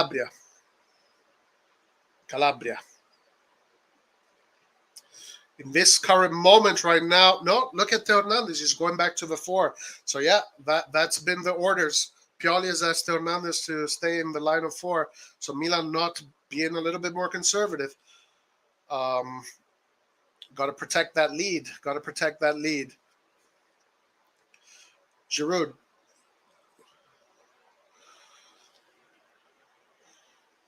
Roma now with the ball coming forward. Salamakers for Shaka Traore. Watch out for Roma here.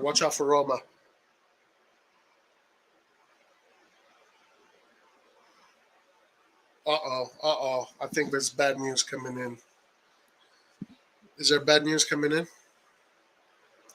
No. Oh, no, never mind. So far, no. No, defending is okay. There's no issue with defending. Suffering, you got to know how to suffer. If you want to win big trophies, you got to know how to suffer. And it's fine for I don't know if it's the right decision to play more conservative right now, but it is the decision that has been made. Let's see if it pays off.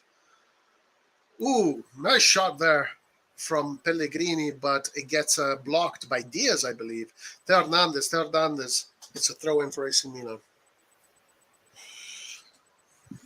If we had more people healthy, I would take out Leao as well. It's not one of his best games today. But again, he's a player with one move that can... Yeah, unfortunately, there's not much you can change with Leao. Yeah, I mean, there's no other options. Right now. Giroud to Benacer. Benacer with the touch here could be problematic, but he sorts it out. And I think Calabria. because we are playing how many? In 6 days, we are not playing midweek. Or we are.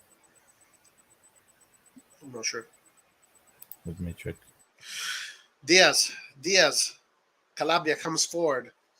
Teo Hernandez stays a little bit back, but he is moving up a little bit. Now we only have 2 in defense. The whole team is forward, minus the 2 fullbacks. Benacer takes Calabria's position now. Calabria comes back down. Milan being much more careful. A lot of space for no. Teo Hernandez on the other side. Giroud to Leao. Ooh, Leao, bad pass there. But watch out for nice job by Leao. Good job by Leao to recover the ball. Teo with space. Teo to Giroud, Diaz to Benacer to Diaz with some space. Diaz with a shot. Oh, mamma mia, ragazzi.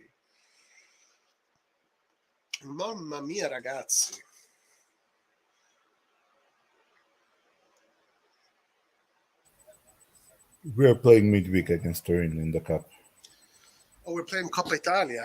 The Mickey Mouse Cup is back. On Wednesday. The Mickey Mouse Cup is back. Perfect. Yes. This is a good game for CDK to play as a false 9. Perfect game also for Pobega, for Ranks, for Adley, for Chow, You mean the for Torino game? Gabia. You mean the Torino game? Yeah. Yeah, I'm sure. And to see the new goalkeeper. It will be good to see the new goalkeeper at that game. Is he a Milano? I don't know if he's a Milano. Yeah, I think he is. He is? He came back. Yeah. Benacer gets himself. Ooh. Ay. Watch out here. If a referee wants to look at this at the VAR, it is 1-0 for AC Milan. Esta Sinulinga.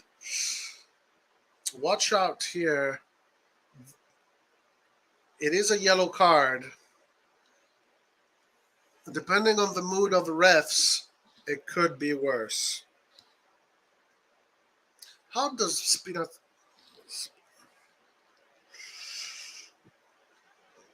Okay, doesn't look like it. Good. Does not look like it. Torino are dangerous, Phil, but I care the Coppa. Yeah, who cares about the Coppa Italia? Okay, so Pobega is being talked to right now. Pioli's giving instructions to Pobega. I wonder who he'd be coming in for. I'm assuming it has to be either Leao, Diaz, or Benacer. It has to be one of these 3 players. I'm not sure how he's going to be used, but we will find out very soon. Let's see. We will find out. Okay, Roma with a long ball. Abraham offside, no problem.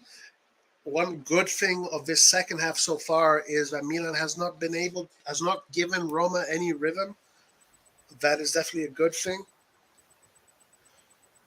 Good play here from Kalulu to put Abraham in an offside position. Very good play from Kalulu. Nesta, by the way, on the Serie A YouTube channel had some very good words for Kalulu and Tomori in the project.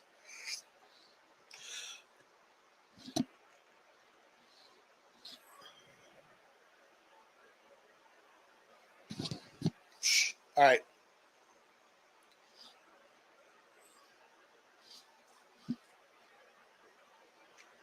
What's going on with this thing?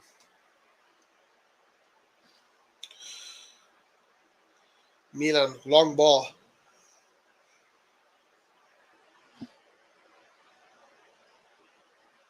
What do you think of this strategy Milan has taken?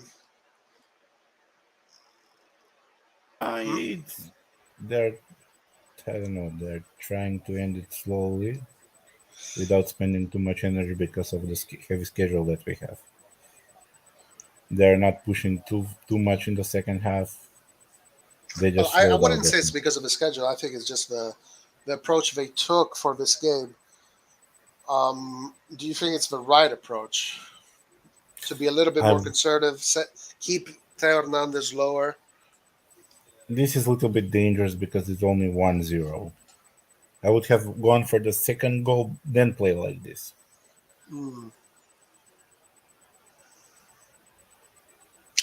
Matic and Tahirovic are coming in. Look at how many yellow cards Roma has. Roma has 4 yellow cards. Zaleski, Mancini, Zaniolo, and Selic. Let's try and get some of these players another yellow card. Maybe. Rafael having a very poor game according to SofaScore. 6.3, one of the lowest ratings on the field. Very interesting. Well, he hasn't done anything in the second half. Yeah, very, let's say, Giroud with a dangerous play here, Giroud. But good job from Tonali recovering the ball. Benacer. Anything but Pobega is not the game for, well, I don't know about that. What score? It's still 1-0. Are you betting? No. Zaniolo was a ghost. Oh, he got subbed out? Okay, good. If Zaniolo got subbed out, that's good. No, I don't think it's bullshit. It counts the passes and all that stuff. Nice play from Diaz. Wins the ball in a really good position. Diaz to Leao, back to Theo. Great performance from Diaz so far. Leao. Milan just slowing things down, not in a hurry. They're okay with this 1-0 lead.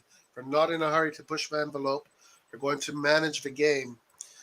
I'm just assuming Pioli is thinking, look, these guys are not pressing. They're not really making it difficult for us, so let's just keep the ball as much as we can. Let's keep Theo Hernandez lower, and let's take this game home.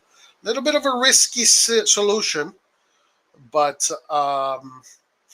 that's the decision that has been made. Only time will tell if it pays off.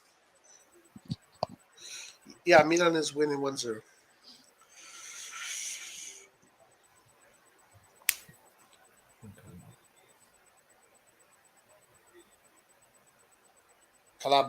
Calabria with a long ball. Nice play from Diaz. Diaz is playing incredible football right now. He does lose the ball. Though. We got a stupid yellow card. This is not a yellow card. Tomori with it was one challenge. Tomori said, I had one damn challenge. How can you give me a yellow card for one damn challenge? This is not a yellow card.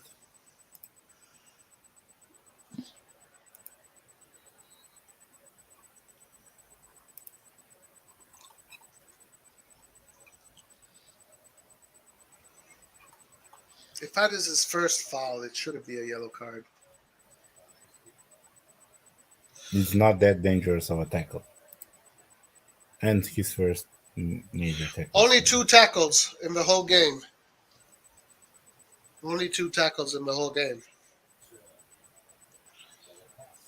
He's having a very good game. Aerial duels, he did win 1 out of 2. Ground duels, 2 out of 3. Ball accuracy, passing 94%. He's definitely having a good game. Watch out for Roma on the offense. Roma now having the ball. Now our players have yellow cards. They got to be careful. So they're probably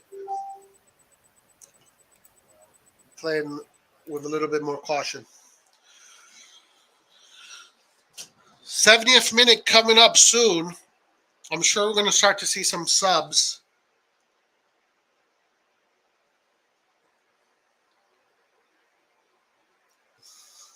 It's hard to say who. I mean, the only player I would sub is Giroud right now for CDK. I'm not sure what he wants to do with Pobega, but we will find out. Abraham tried to dribble around his friend. I think his best friend, actually, Tomori. I think they're best friends. Pobega is coming on. Okay. Tomori. What a great play by Tomori. What a great defensive play by Tomori. I don't understand this, but okay. All right, so Pobega coming in for Leao. No, for Diaz. Oh, for Diaz. Probably they're Interesting gonna decision. drop a little bit more back. Interesting decision. Obviously, Diaz is balling his ass off, and balling his ass off.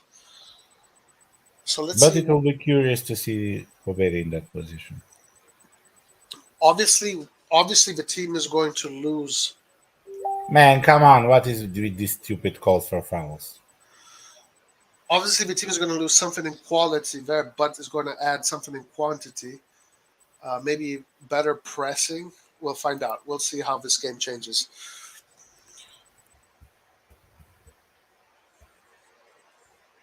So it looks like Pobega is slipping in the midfield. It pretty much looks like we're playing a 4-3-3 at this point.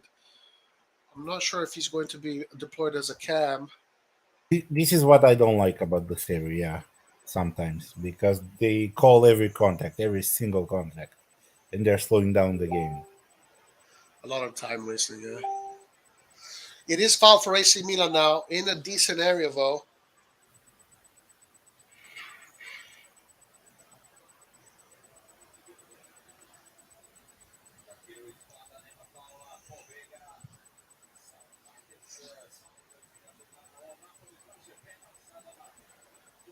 Okay, Calabria. Oh, this was a penalty. Calabria for the long ball. Pobega with a nice play to Salamakers. Salamakers is asking for the penalty. We'll find out soon. But good play from Pobega coming in the game strong. Good play from Pobega. Let's find out if this is a handball. If there is a yellow card coming up. Oh, the referee is saying that the hands were not extended. They're on the body. This is a clear penalty. Let's see it. They might be asking for a Pobega foul there. Let's see. Maybe not. Man, this referee should. Why did Pobega get a yellow card now? So sorry, Tonali. Misses next match. Tonali misses next match. These are stupid yellow cards to be getting, just complaining at the referee. Obviously, you don't want to get frustrated. You want to keep your calm. You want to always be calm, cool, and collected. Of course, easier said than done. Let's see if this. Let's see. Pioli also got a yellow card.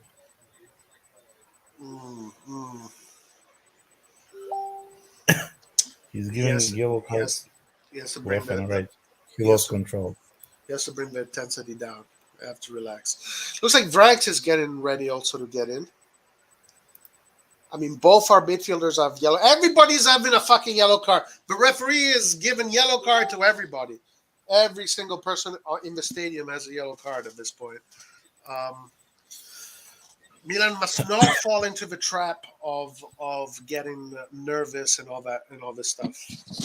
Must not fall in this trap. So it looks like it's not going to be a penalty, yeah? No. It looks like it's not going to be a penalty. And now Benazir is coming off. In Serie A, that one day that is a penalty, the next day it's not. So you never know.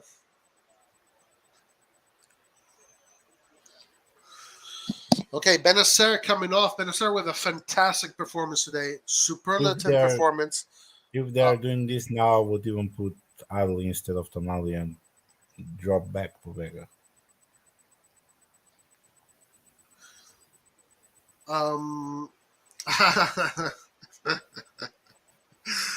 AC Milan fans with a Roma buddy chilling out in the stands. That's a nice thing about Italy. The fans always are together, even if they're different, even if they support different clubs. You'll see that in the derbies, a lot of Inter fans and Milan fans sitting together and just chilling together.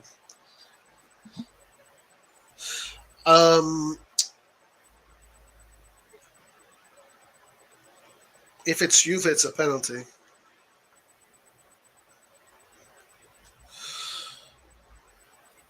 Ooh. Anyway, very, very delicate moment of the game. The last 20 or so minutes, this is where The team needs to suffer. This is the suffer area. You got to be able to suffer. I wouldn't say that was the same as the Napoli penalty. I mean, the hand wasn't extended as much. It could have been a penalty.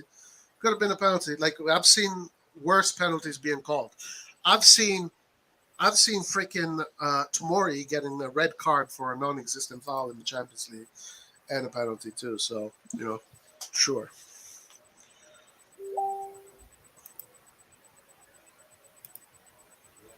I think he just got angry with the ref. He shouldn't have. He should keep his calm.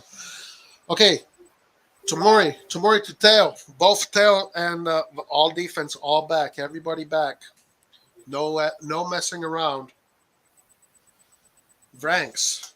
Interesting player, Vranks. We're very interested to see how he develops. No CDK, interestingly enough. Pioli opts not to play CDK, opts to keep Giroud on the field. Probably CDK will play the full game in the cup. Yes, that's what I'm thinking.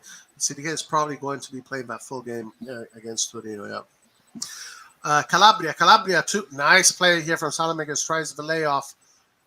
But watch out for Roma. Watch out for Roma. Come on. Watch out for Roma. Theo. Vranks looks for Leao coming forward. Leao. Wait, Pobega. Vai Pobega! Yes! All you doubters, do not doubt the Milan Academy development player. Never doubt Pobega, the man, the myth, the legend. Do not doubt our creations, damn it. Do not doubt our creations. Vai Pobega. Bravo. And this is a lot like the goals he scored at Torino and against when he was in Spezia. Guys, Pioli with a master stroke. What a and Leao gets the assist. Guys. This is why I said Leao is dangerous even with one move. Yeah. And I'm happy he didn't take Leao out. Because Leao can have a shitty game, but one move, one piece of play, and you have a goal. But great play from Pioli here. So well said, Rock, and Pobega with the goal. But can't take any away from Diaz's performance. Diaz today had a fantastic game. 2-0. Great job here from AC Milan. Difficult game against Roma.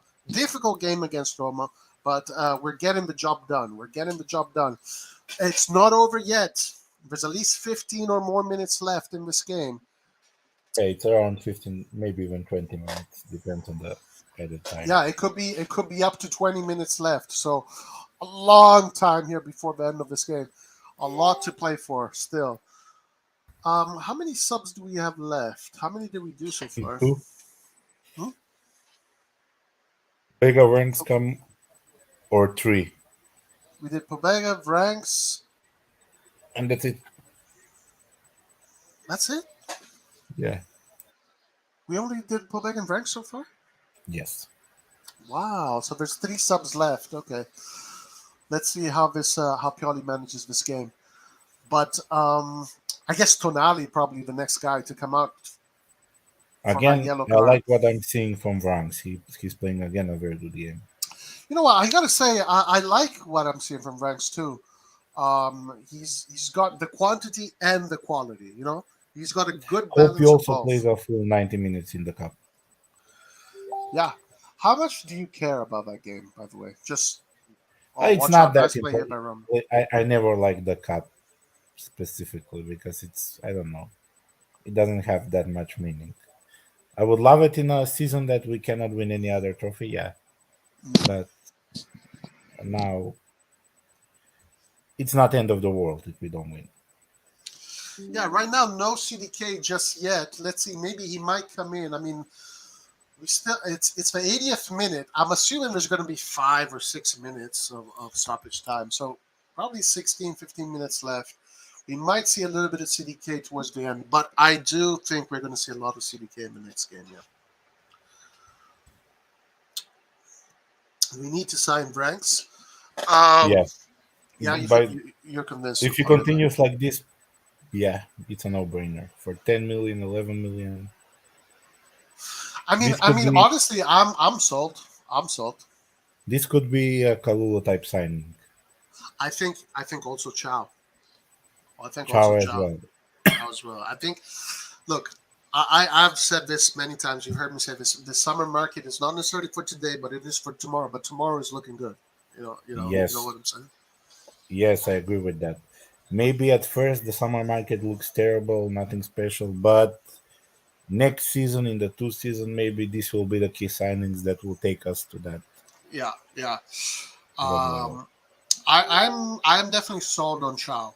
I'm definitely sold. What my I would like to see Colombo come back, but I'm definitely sold on Chow. Interista. That's right. Salamakers should be out tonight by now. I wouldn't take Salamakers out now. I mean, right Not now, now, not especially when we need to keep the yeah, result. to keep the result, probably not. Um, let's see who we have on the bench. Let's see who's left. So we have Des left. We have Gabbia. We have De Kettler. We have Bakayoko. We have Ali. And we have Lazetic. Oh yes, we have a good free kick now. Um, who do you think is going to come in? Do you think we're going to see Dest? Theo Hernandez on the right Probably, side. Theo Hernandez gets a free kick in a really good position. I wouldn't be surprised even Lazetic to come on. You think so, Lazetic? Yeah, maybe because it's practically over. The game is over, so why not give him some Wait. minutes? Let's knock on wood. Oh, Gabi is going to enter. Okay, so we have Gabbia coming in probably for tomorrow, I'm assuming? Yes, probably. Or maybe they're going to go to 5 at the back. So he's going to take out Leao, probably. Who's he taking out? I don't know, but I think instead of Gabi, I should have given another chance to Tiago. For Chow? Yeah, We're probably going to see him Gabia will starting. play 90 minutes in the cup, so Mm. Now, usually Pioli goes to 5 at the back. So I wonder if he's going to either take out Tonali or Leao or Giroud. One of those three. I don't think he's going to take out Tomori. I don't think so, but we will find out very soon. And my connection went out. The rain has messed up my connection.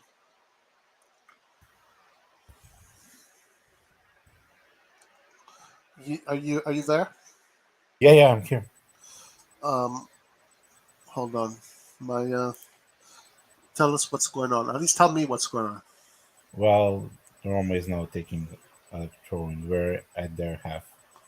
We had a free kick. Giroud had a bad shot, so Giroud took the free kick, bruh. yeah. Now Roma is having a counter attack, but they're Okay, too I'm back. slow. Okay, so the sub hasn't taken place yet. No,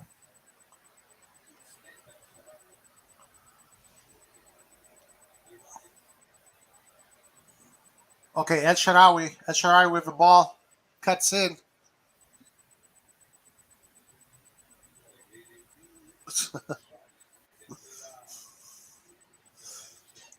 Paul does not want to see Dest.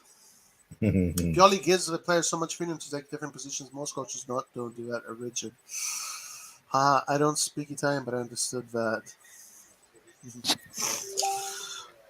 Gabi and CDK are coming in right now. Okay, Gabi and CDK coming in. I'm Yes, assuming Giroud and Lau going out. let me Let's see. see. Am I wrong or right? What is it? Let's see. Giroud and Salamakers. Salamaker is really interesting. This would be interesting to see. Probably this will be a 3-5-2 Very, very interesting. with Leao as a second striker. I mean, I guess, Yeah, yeah, I see something like that. that. I can see that.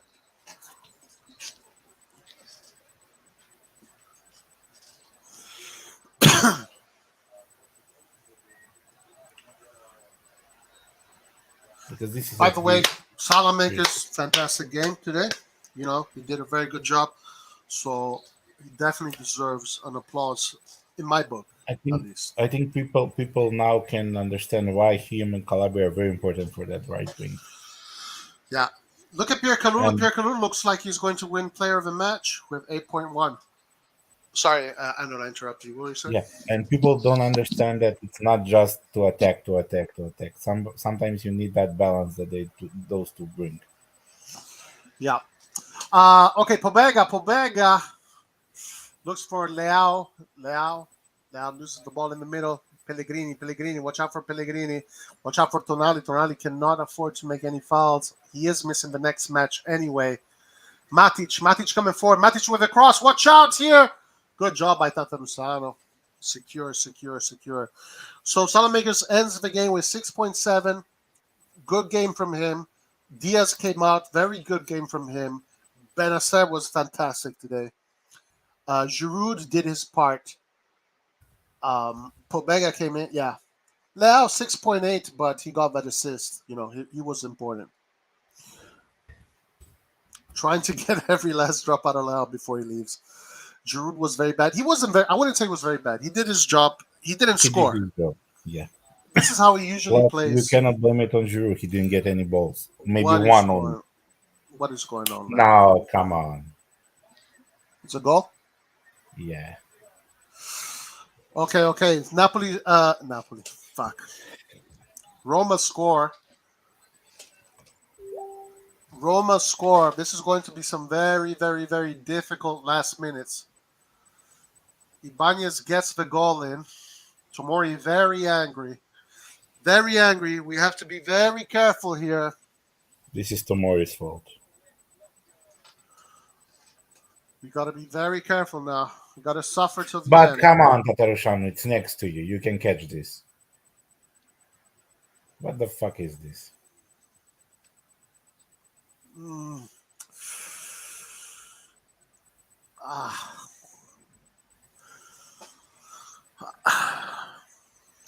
You know, obviously this is going to energize Roma. So Milan has to be. Now it's time to be Catenaccio.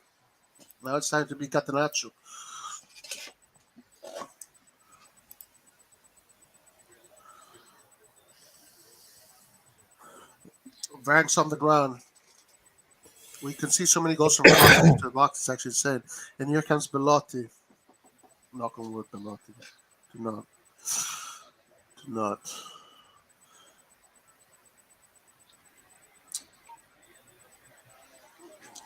This is going to be some very, very difficult minutes. This is stupid. We put 3 central defenders and we are conceding a corner. We cannot allow The this. moment we put 3 central defenders in, we can see the goals.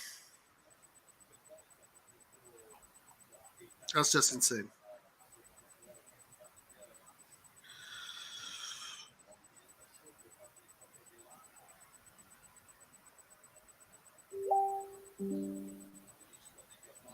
Okay, Roma still on the offense here with El Shaarawy.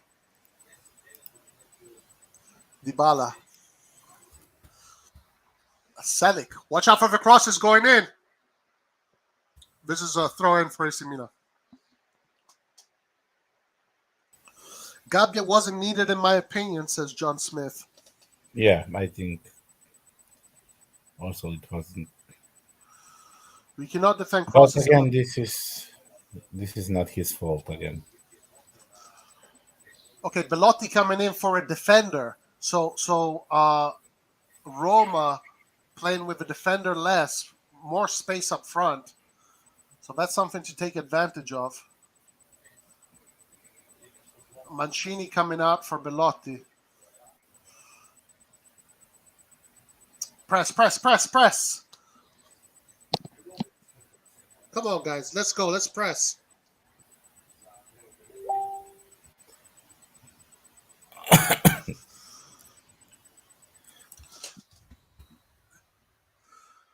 Keep it on the edge there, Kalulu. Good job by Kalulu. Well done. And he gets himself the throw in.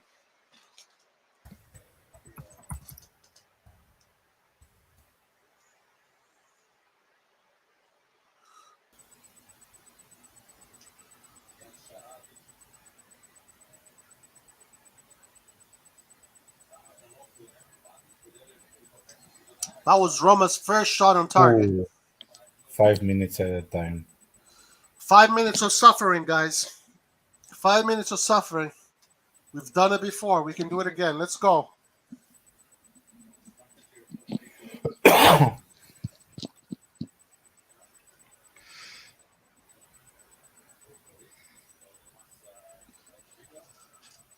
No, this should be a red card, not yellow. Red card for who? For Matic. Let's see. How is this Roma foul? The fuck is the referee doing?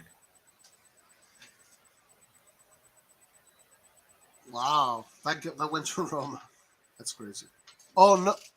Oh, what? What the fuck is this? He slaps him in the face, they get the foul.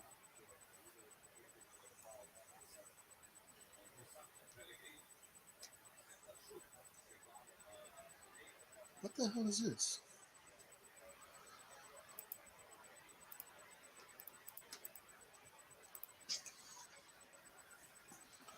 Okay. Time to suffer, guys. Time to suffer. No problem. Abraham with a header, but headers like that are not going to worry us. They're not going to worry us.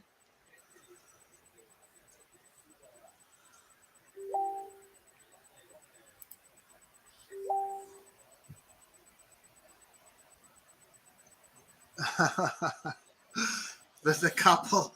There's a couple of the Milan and the Roma couple. That's funny.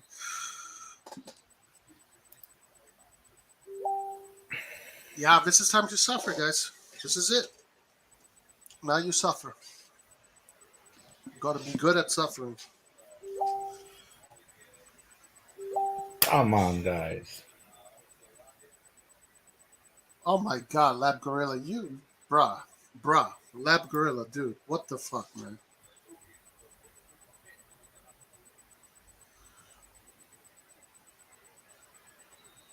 Come on, this referee is moron.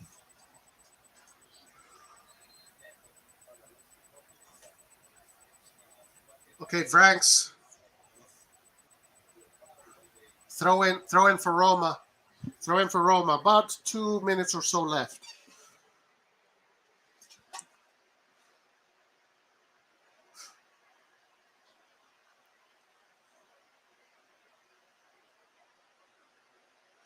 Set piece for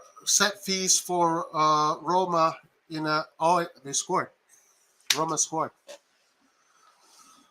Oh yeah.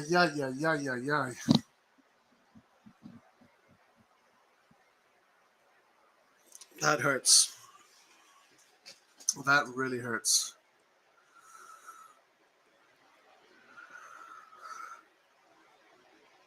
Roma scored. 2-0, 2-2, guys. 2-2.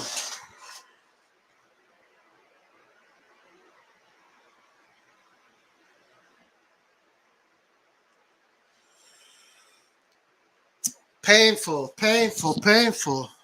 Very painful. Undeserving from Roma. Undeserving.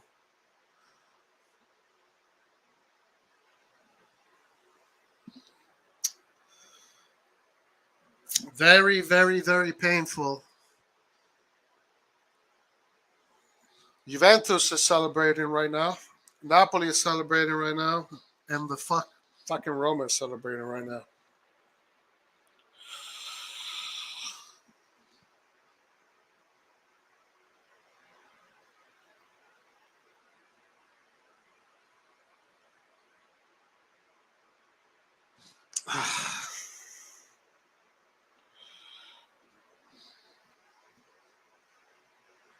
Uh-oh. Matic just by himself. Matic, nobody is covering Matic. Who was covering Matic? Who was on Matic? Oh, man. I feel bad for the subs coming in because they're going to feel responsible. They're going to feel responsible.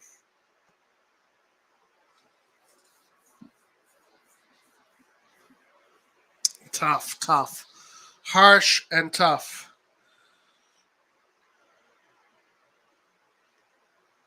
Very harsh and very tough. Tough to digest. Tough to digest. Come on, Milan. Let's get it. Let's get it. Well, there's a few more minutes left. I've seen Milan do crazier shit. Let's go.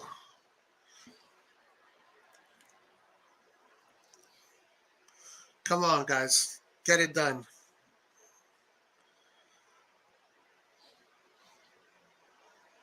Come on. Okay, Gabbia. Gabbia goes long.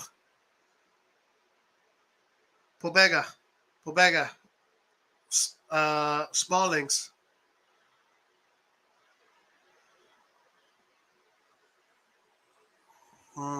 Pellegrini gets himself a foul.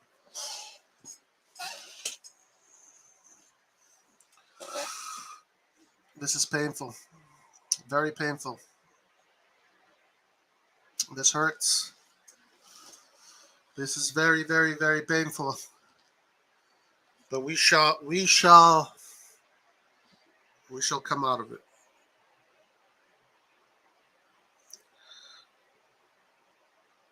We shall come out of it.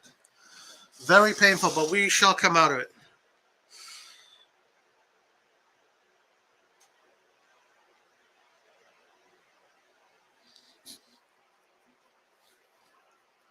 We need Juventus to beat Napoli now. We need Juve to beat Napoli in order to keep this race tight. But this is not over yet. This is not over yet. Oh, I guess it is over. Wow. Wow.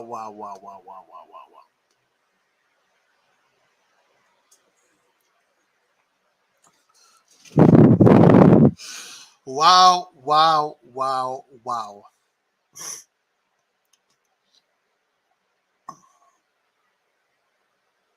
I mean, Milan played such a great game. They played such a great game up until those last few minutes. And it was the set pieces that messed us up. The markings and the set pieces definitely messed the game up. But up until then, Milan was perfect. Milan had a perfect game. It's very painful. Definitely a very painful kind of situation. Definitely a painful situation. Let's go right away to the standings.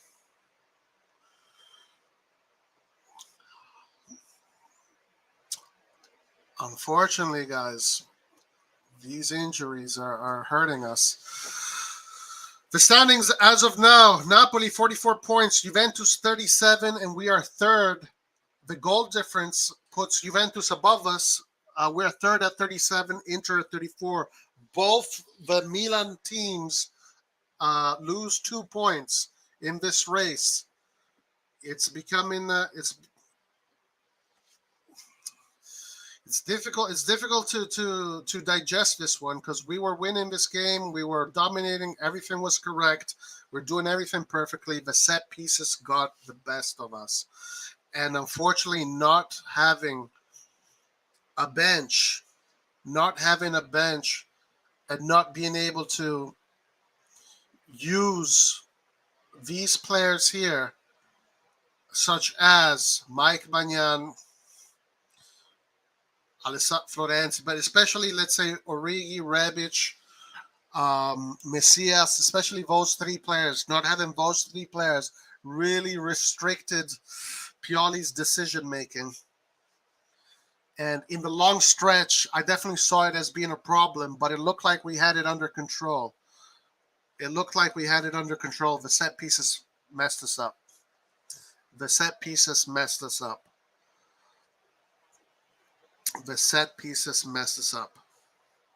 The subs will feel responsible, and that sucks because it's really not their fault. They, it's not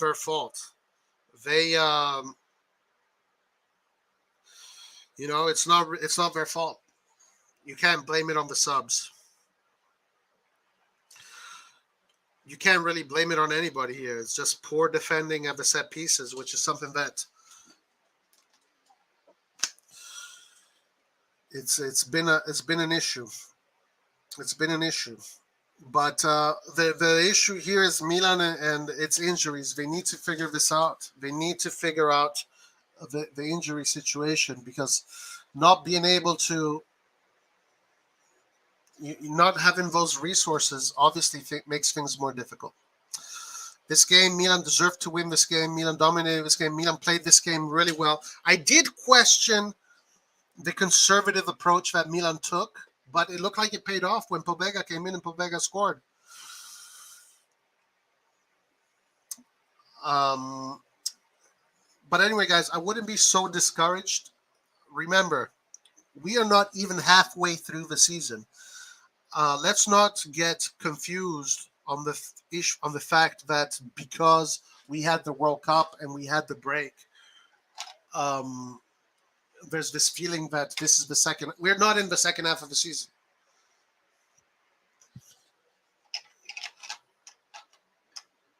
We're not in the second half of the season just yet.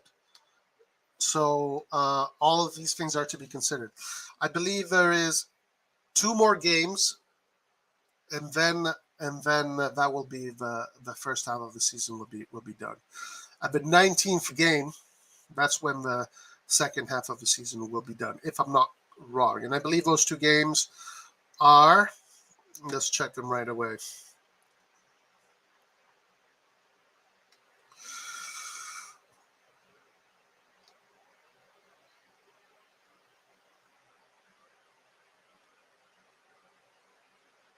Well, Milan Torino is next. And then who is it after that? Lecce Milan in the Serie A, and then it's Lazio, and then the first half of the season is done. Guys, this is a hard one to swallow. Really hard one to swallow. I don't know what to say. It's a tough pill to swallow. It's a really tough pill to swallow. But what are you going to do? What are you going to do? For anyone that blamed the subs, you're wrong. Roma did not score from open play. They did not have any good chances. They scored from a corner like always. Yeah, the subs are going to feel responsible, but it really wasn't up to them. It really wasn't up to them. I mean, this was just the set pieces got us. I mean, we definitely deserved to win this game. We got fucked with the set pieces. Which keeper will into the center of the box? Only Tata will do that. Obviously, guys, Tata Rusano is not Mike Magnan, but Tata Rusano had a decent game. But obviously he's not Mike Magnan. I don't know what to say, guys. Pobega did his job, but we started giving away fouls and chances like crazy. Roma were truly inept, and we let them get the points. You cannot give up a 2-0 lead at home. Yeah, of course. Of course. Of course. I mean, you had the game in hand. You can't let this get to you. I don't know what Pioli could have done. I honestly don't know what Pioli could have done here to avoid these goals. These are distractions in the box while marking. Matic was free. Ibanez was free. Ibanez was free. So all of these players were free right there, and it's definitely painful. It's definitely painful, but we are warriors. Milan is a club of warriors. It's not like we've never faced adversary, tough situations. Yeah, we tied. Season is far from over. We still have 2 more games, and then the rest of the season. A lot of things can happen. Napoli's really good this year. It's going to be tough to keep up with Napoli, but as long as we are up there racing with them, as long as we're there until the last month, anything is possible. But today is harsh. We should have had the 3 points. Today was definitely. We should have definitely had the 3 points today. You can't really say anything other than that. It's definitely painful. It's definitely painful. Positive. There's a lot of positives, though. There's a lot of positives. I'm definitely encouraged by what I'm seeing as far as the team played, how far the team approached. There's one thing I do question, though, and it is this something that I've never seen Pioli do before. But again, it looked like it worked. It looked like it worked up until a certain point. I've never seen Pioli go conservative after scoring only one goal. So Pioli in the first half, if you watch this game again, you will notice that in the first half, Pioli built with 3 players in the back and Theo Hernandez went up top, right? That's how Milan usually built. In the second half, Theo Hernandez stayed in the back and Milan built with 4 at the back. And you saw there was a little bit less intensity, a little bit more conservative. I don't know if that's the right decision to do, but up until Pobega's goal, it was the right decision. Everything was correct. The moment Salamakers got subbed out for Gabbia, we got scored on. I'm not saying that it's because of Gabbia or because of Salamakers.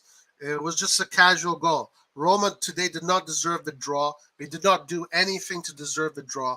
They did not deserve a win. Roma today didn't even come to play football. Maybe we should, maybe, just maybe. But yet again, you have to consider that we did not have the offensive subs. Maybe Pioli should have kept on playing offensive football and scored 1, 2, or 3 more goals. Maybe that should have been the best. In hindsight, that should have been the best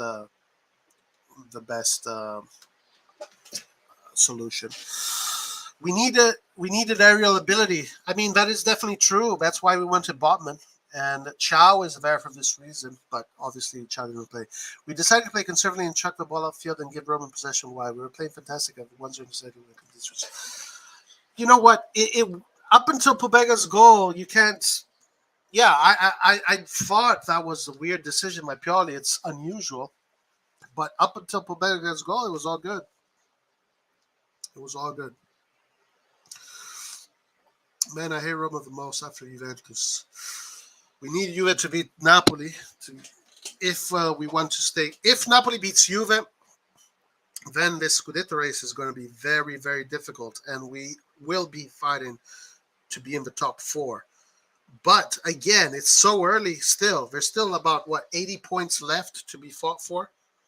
So it's there's still a lot of football to be played. There's still a lot of points to be won. Nothing is lost right now. Bump in the road that could have been avoided, though. Bump in the road that could have been avoided. Yeah.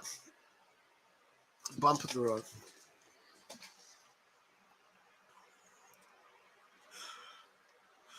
It's painful. It's definitely painful.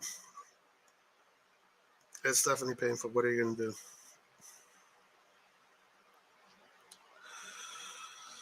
Yeah. All right, let me see what you guys think. Guys, let me get your opinions here. We play so boring, we wonder why we suck against English teams. I don't think we played boring. I think we played well. I think the approach might have been wrong, but at the end of the day, these injuries are really screwing with us. These injuries are screwing with us. At the end of the day, these injuries are screwing with us. Because we only had the defensive options to put in. We didn't have any offensive options. CDK obviously put him in the last minutes. He's not going to do anything.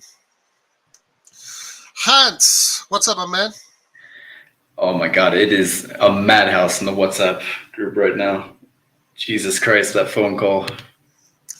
Everybody's pissed. Everybody's pissed. What are your thoughts? Well, I think we should have had Chow come in instead of Gabbia. He would have helped out a lot more on the set pieces. And I think Bronx was to blame for that second goal a lot. And I think he might have picked up a small knock. I saw his foot got trampled on his ankle, leading up into that goal. He was I don't think he was hobbling around, but he definitely had maybe some physical problems because he did a disaster. Because he overran the ball right beforehand. I don't know if you remember. And then he gave away a throw-in, very stupid throw-in. And then right after that is when he committed this very stupid foul. He just ran into the guy's back for no reason at all. And yeah, then we concede because that's what we do. I don't know what the deal is. We took off all our leaders, and in the dying moments, we just gave them life like we do every other team. We just give them life at the end of the game. Can't finish them off, can't defend. I'm getting sick of it. Yeah, No, it's not, bro. It's not. It's really not nitpicking. It's just facts. He totally fucked up when he came on, and I'm not blaming him entirely because, like I said, I think he got stepped on like his ankle right before, in his right ankle. So maybe that was the reason why he couldn't keep up with everything, the pace of the game. I'm not sure.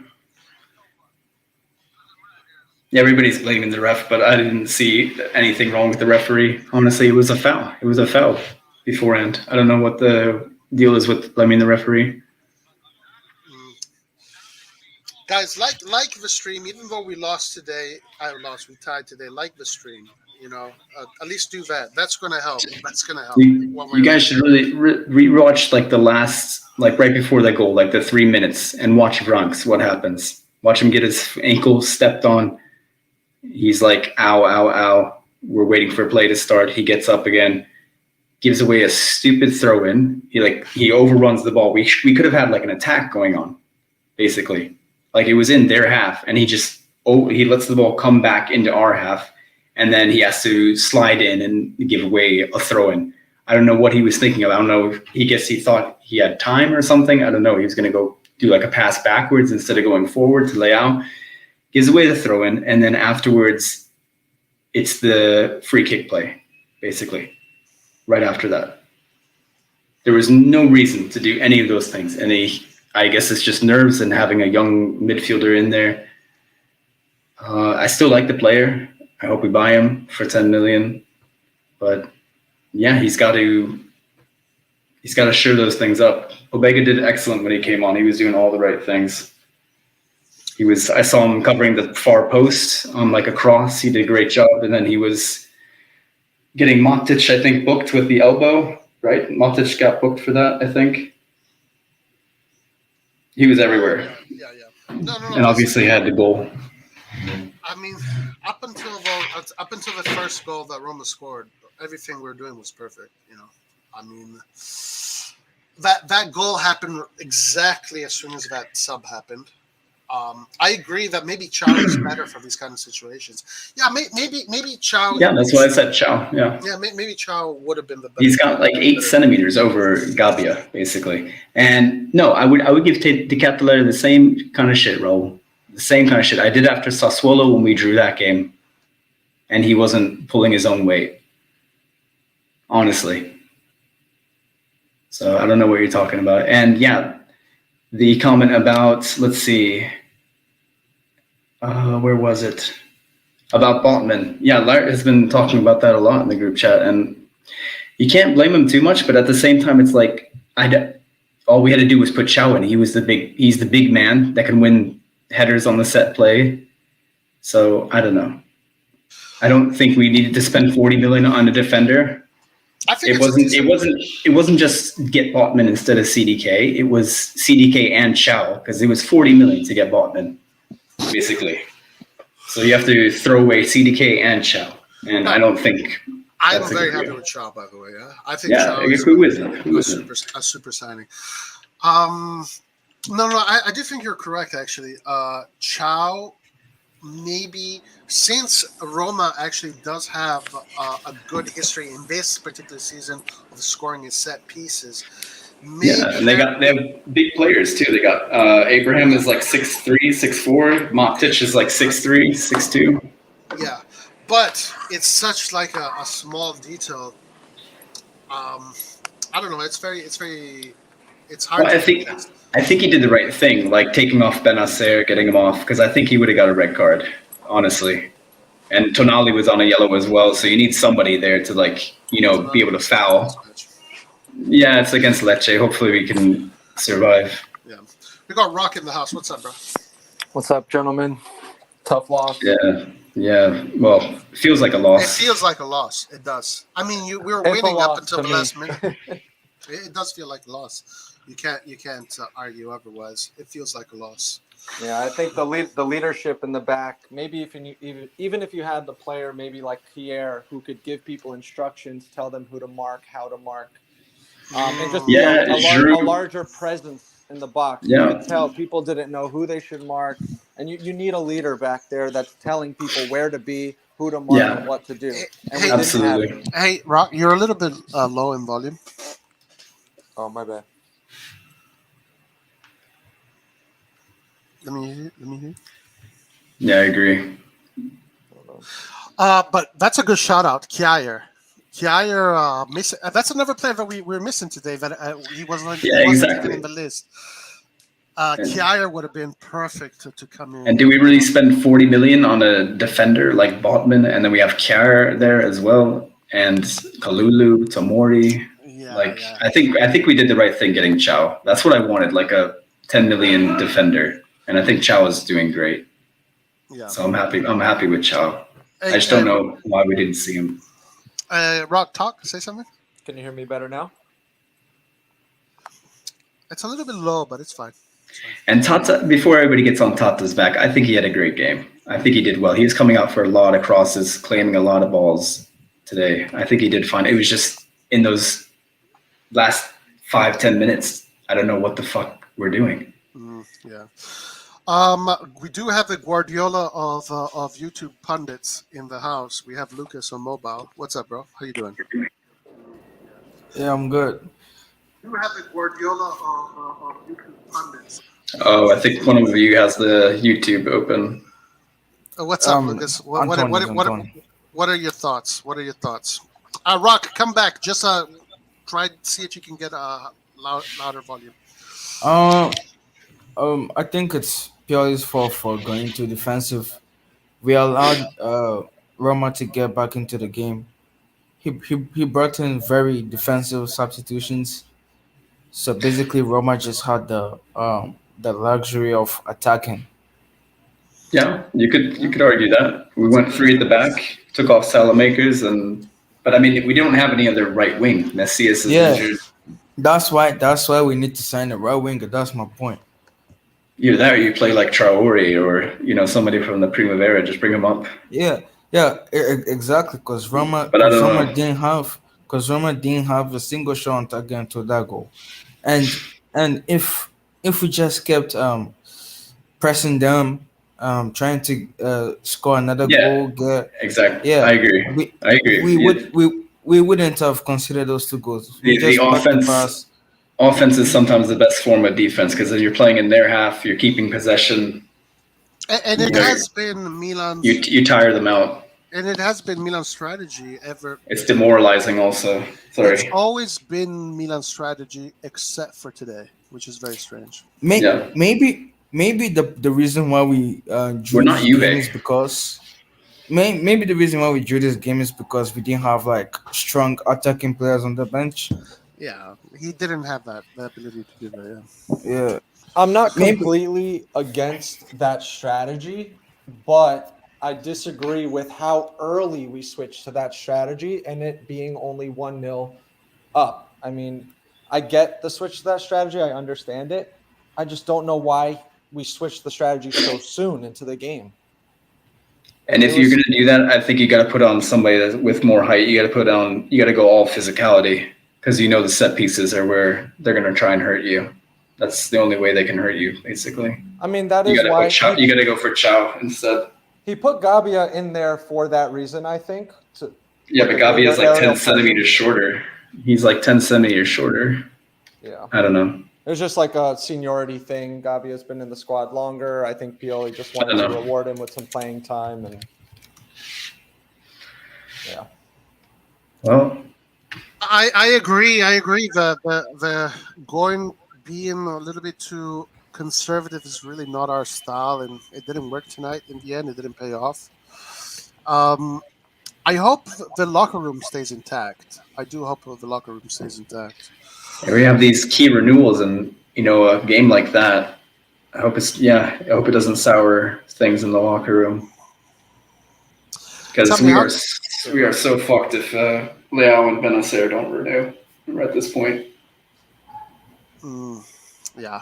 Well, Benasseri is definitely renewing. I think Vera are going to renew. Um, Look, I'm going to say something that is going to piss off a lot of people. All right, but I don't give a shit. I'm just going to say it. This year, I won top four. Okay, okay. I know. Like Roy, what the fuck are you talking about? This is I Milan, agree. blah blah blah. I agree. But this year, I won top four. Like, if we win the Scudetto, great. We should try and win. We should fight till the end, gung ho. But if we don't win it this year and we get top four, for me, I have no problem. I have no problem. Me too. Yeah, me too. That's Yeah. That second star. I don't mind. Our badge look ugly anyway. I don't mind giving. I don't mind giving Napoli the Scudetto this season, but if Juve wins it, then I'll be pissed. Yeah, we shouldn't be losing it to Juve. I definitely agree with that. We should not be losing the Scudetto to Juve. How is Juve ahead of us in the standings, guys? No. We are Because ahead they of know them. how to defend. We beat them.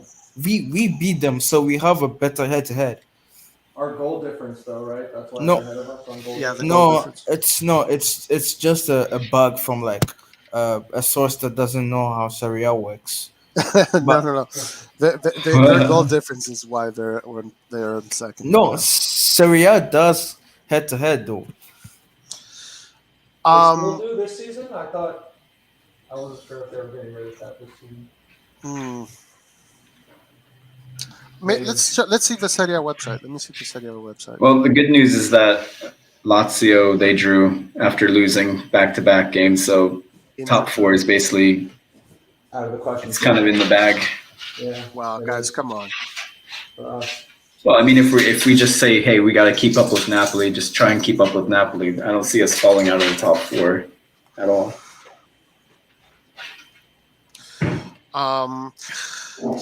Yeah. I mean, this season is what it is. I don't know. It's hard because I feel like We had a weird summer. We had a really weird summer. But I feel at the same time that now that we are adding Chiara to the list, that's 10 players out. Because I was counting 9, but I wasn't counting Chiara because Chiara wasn't on the SofaScore list. But now that I'm putting Chiara in there, that's 10 players. I mean, what are you gonna do? Like, how are you gonna fix that? You know? We look so naive when defending corners or crosses into the box. Like, our players aren't using the dark arts of the sport. These other teams, you watch them in slow-mo. They're holding on to our players, grabbing them, pulling them, creating space, dragging players out of space. Our players look so innocent and young and shy. We don't do the dark arts like these other teams do in these situations. That's not how Milan played, though. That's why Pioli. We're too pretty. We're trying to be too pretty. That's why Pioli shouldn't have switched to that defensive lineup so quickly, because we don't know how to play like Juve. Like, I think it's no, I think like we don't have the players to play like Juve, to be honest. Yeah. We're not built to play like you. We're built to play like Milan. I don't really want this result to change how we play. I like how we play. Yeah. It's just this was unfortunate. It happens in football. So I want to change the way that we defend and mark on corners and crosses into the box. I do want to change that. We're not we're not nasty enough. We need to be more nasty. That's Tomori's fault. Tomori just doesn't know how to do set pieces. He always fails with set pieces. And I also blame Tatarisano for that. Yeah, he could have saved the first header. It was on the first post. Yeah. It was within the 6-yard box. Like, anything in the 6-yard box, if you're a keeper, there's more than enough time while that ball is in the air to command at least your 6-yard box and maybe 1 yard ahead of your 6-yard box. You should have all of that covered every time, no matter what. But it doesn't.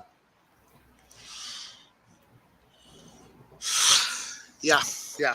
It's really a tough one, guys. Tough one to digest. Like, I feel like I don't feel like I don't know if I should be angry or disappointed. I don't know if I'm angry, really. I'm not really angry. I'm more disappointed. Yeah, Um, I just want like this season. I don't really care about the Serie A. I just want to see the Champions League. If we lose to Tottenham, then like the season is over for me. When like if we don't reach the quarterfinals of the Champions League, the season is already over. Like I'll just be watching the Serie A to see players like Yashin Adli and CDK, because at the same time I know there is no way we're not going to make top four. So like to just be chill. Last season it was like more stressful in facing against Inter and all that. But yeah, like this season, if we don't make it out to the Champions League against Tottenham, to just be like a chill season, see how we can build up to next season. I like that approach. Yeah, Lucas, I agree with Yeah. you. Yeah. No, I think all our eggs should be in the Champions League basket. I agree with that. Yeah, I only care about the Champions League, to be honest. I don't even give a shit about the league right now. If we can get into the quarterfinals, kick Tottenham out, that's a huge success. Huge success.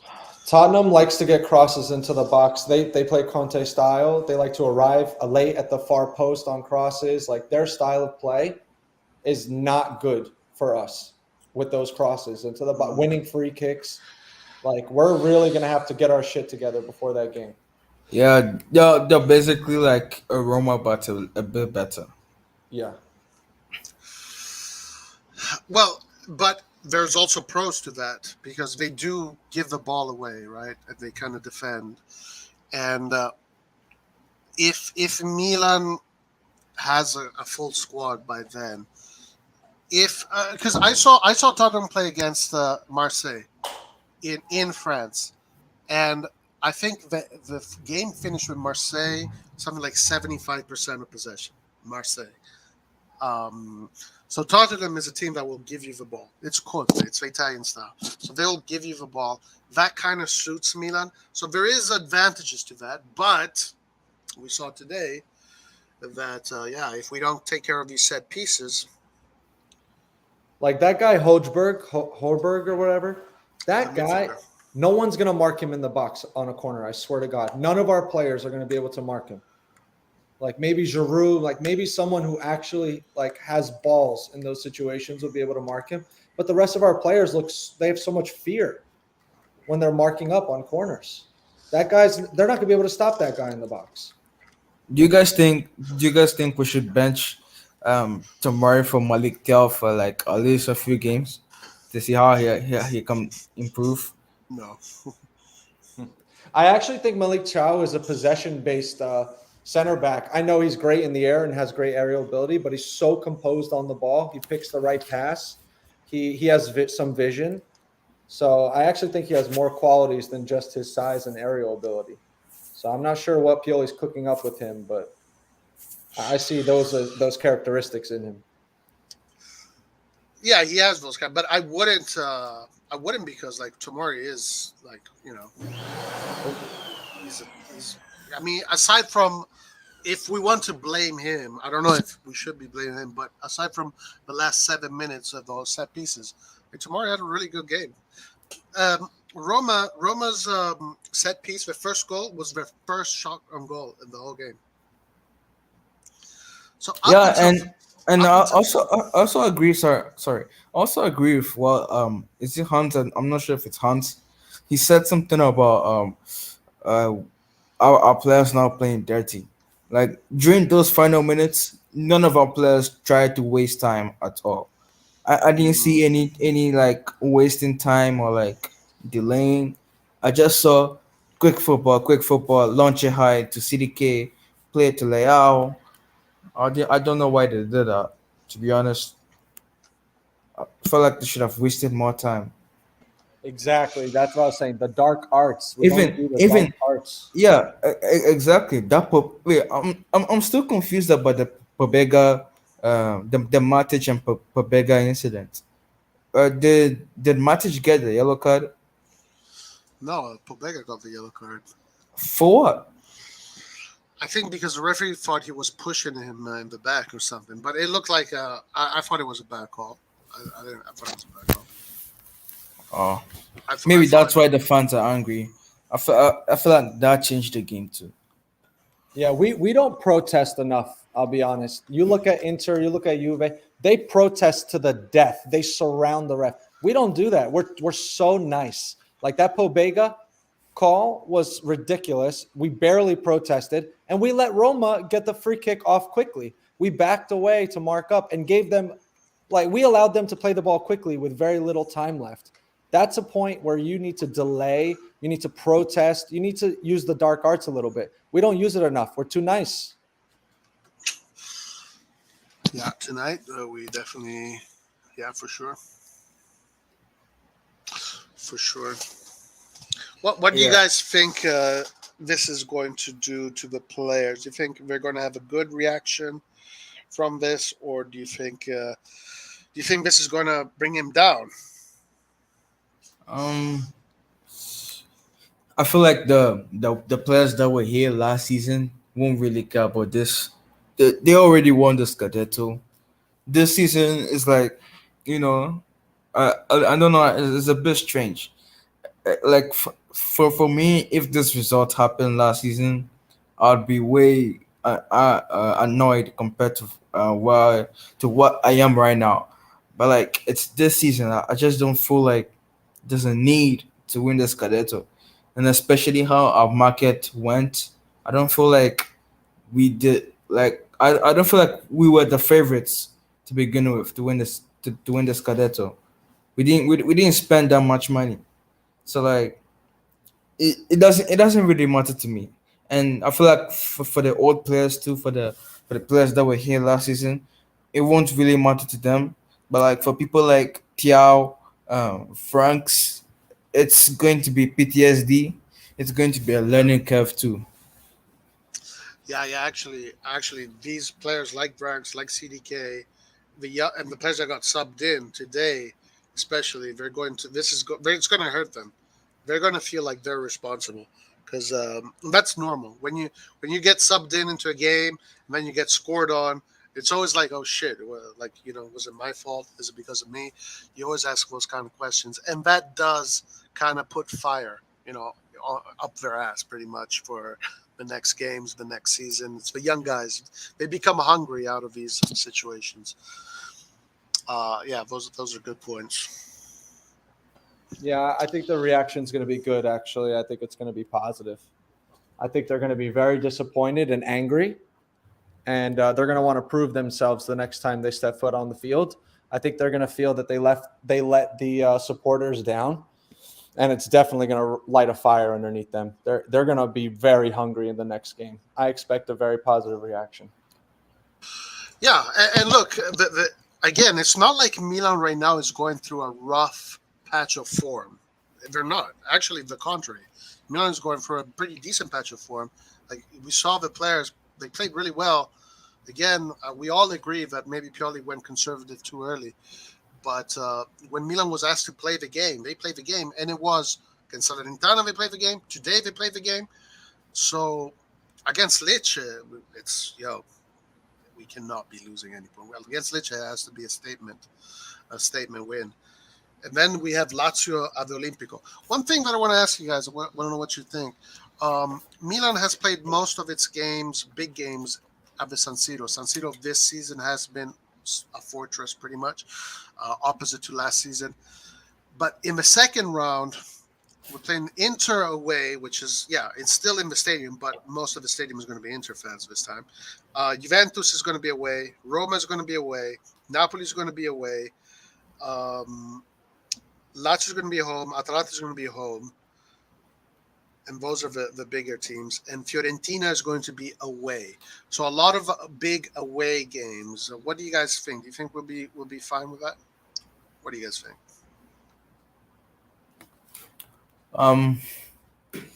It's going to be very difficult, to be honest.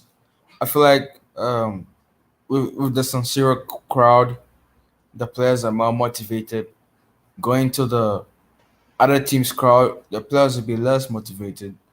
So for me, we have to see how the team continues playing from now on. Yeah, it does seem like that. This season, it really does seem like that. What about you, Rock? What do you think? Um, to be honest, I've always felt that our players feel a lot of pressure from our own supporters.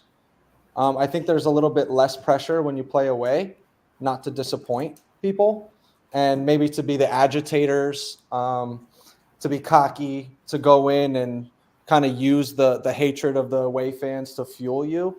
I think we actually perform better in that environment than we do in really high pressure situations in front of our own fans.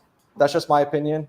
Some people might disagree with that, which is fine, but I've always felt that and have seen that.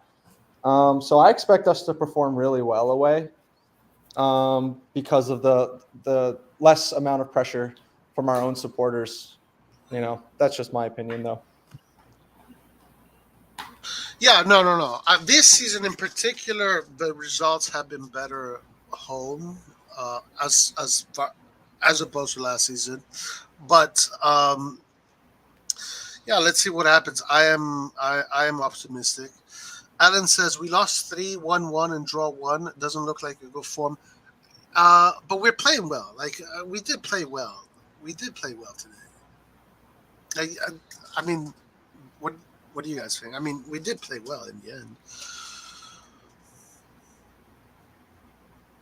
Do you disagree or do you agree with that? No, our first half was excellent. It was one-touch football. We were getting into all the right spaces in the midfield.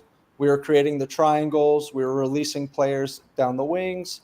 Our fullbacks were overlapping. Everyone is in the right place at the right time. There's something about our second half where our strategy changes, some substitutes kind of change the energy on the field and maybe the chemistry among the team. And you stop seeing that. I don't know if they're tired or maybe some players just feel so much more comfortable playing with certain players. But we always look amazing in the first half and then start to trail off in the second half. And we're not able to create those triangles, to get into the right spaces, to be in the right place at the right time. We look reactive and we arrive late in the second half. It happens all too often. Last game as well, yeah. Yeah. So I don't know how Pioli can get the players to consistently do what they're able to do in the first 15 minutes for a full 95 minutes. But it could just be, they're tired, energy levels, and etc. What do you think? You know who we needed this game? Krunic.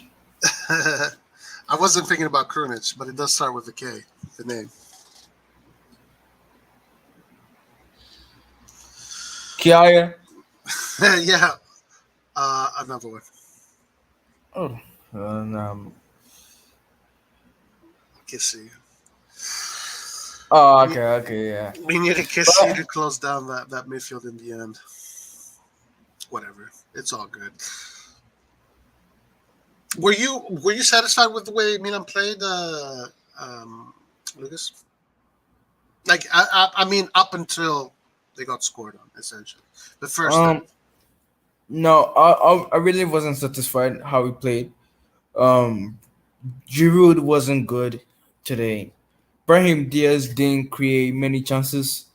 During the stream, you said he was good, but for me, he wasn't good. Like he doesn't create chances, to be honest. He just gets into spaces and tries to shoot, and his shooting was off today as well. As for Leao, he was off too, but like he had an assist, so we can't really say anything about him. Um, as for Salah's makers, and yeah, as for Salah's makers, you didn't know what to think about Salah's makers. He doesn't even try to be his man. Like I watched him today, and all he was doing was just passing the ball back to Calabria and trying to run past his uh, Roma's left wing back. That's all he tries to do. He doesn't try to be his man, and we all know that. And that's one of the reasons why we lacked in creativity. I feel like Roma were more focused on closing down Leao today. They just allowed makers to do anything they want anything he wanted, and he actually got the opportunities to do anything he wanted, but he just wasn't good in the final third. Who like Sauce Makers today had more touches inside the box in the first half, to be honest, than Leao, and he didn't even have to like try for it. Leao had to hustle to get the ball inside the box. Okay, so you weren't that satisfied, huh? Yeah, I wasn't that satisfied. We didn't play that well. It's just the Roma was so bad. The somehow we had a good so much possession. We didn't really do anything with that possession. Do you agree with me that Roma did not deserve the title? I don't No, think they they didn't. deserve. They They didn't deserve. didn't deserve one goal. They They didn't deserve deserve one it goal. at all. Yeah, Yeah. yeah.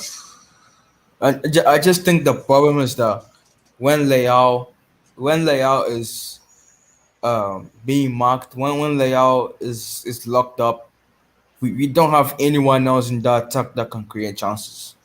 Brahim Diaz today didn't like. Be Well, honest. I'm not sure. I'm not sure here. Do you think Brahim Diaz created chances today? I thought he had a great game. Yeah, I thought he was fantastic. Okay. I thought Salamakers was fantastic too.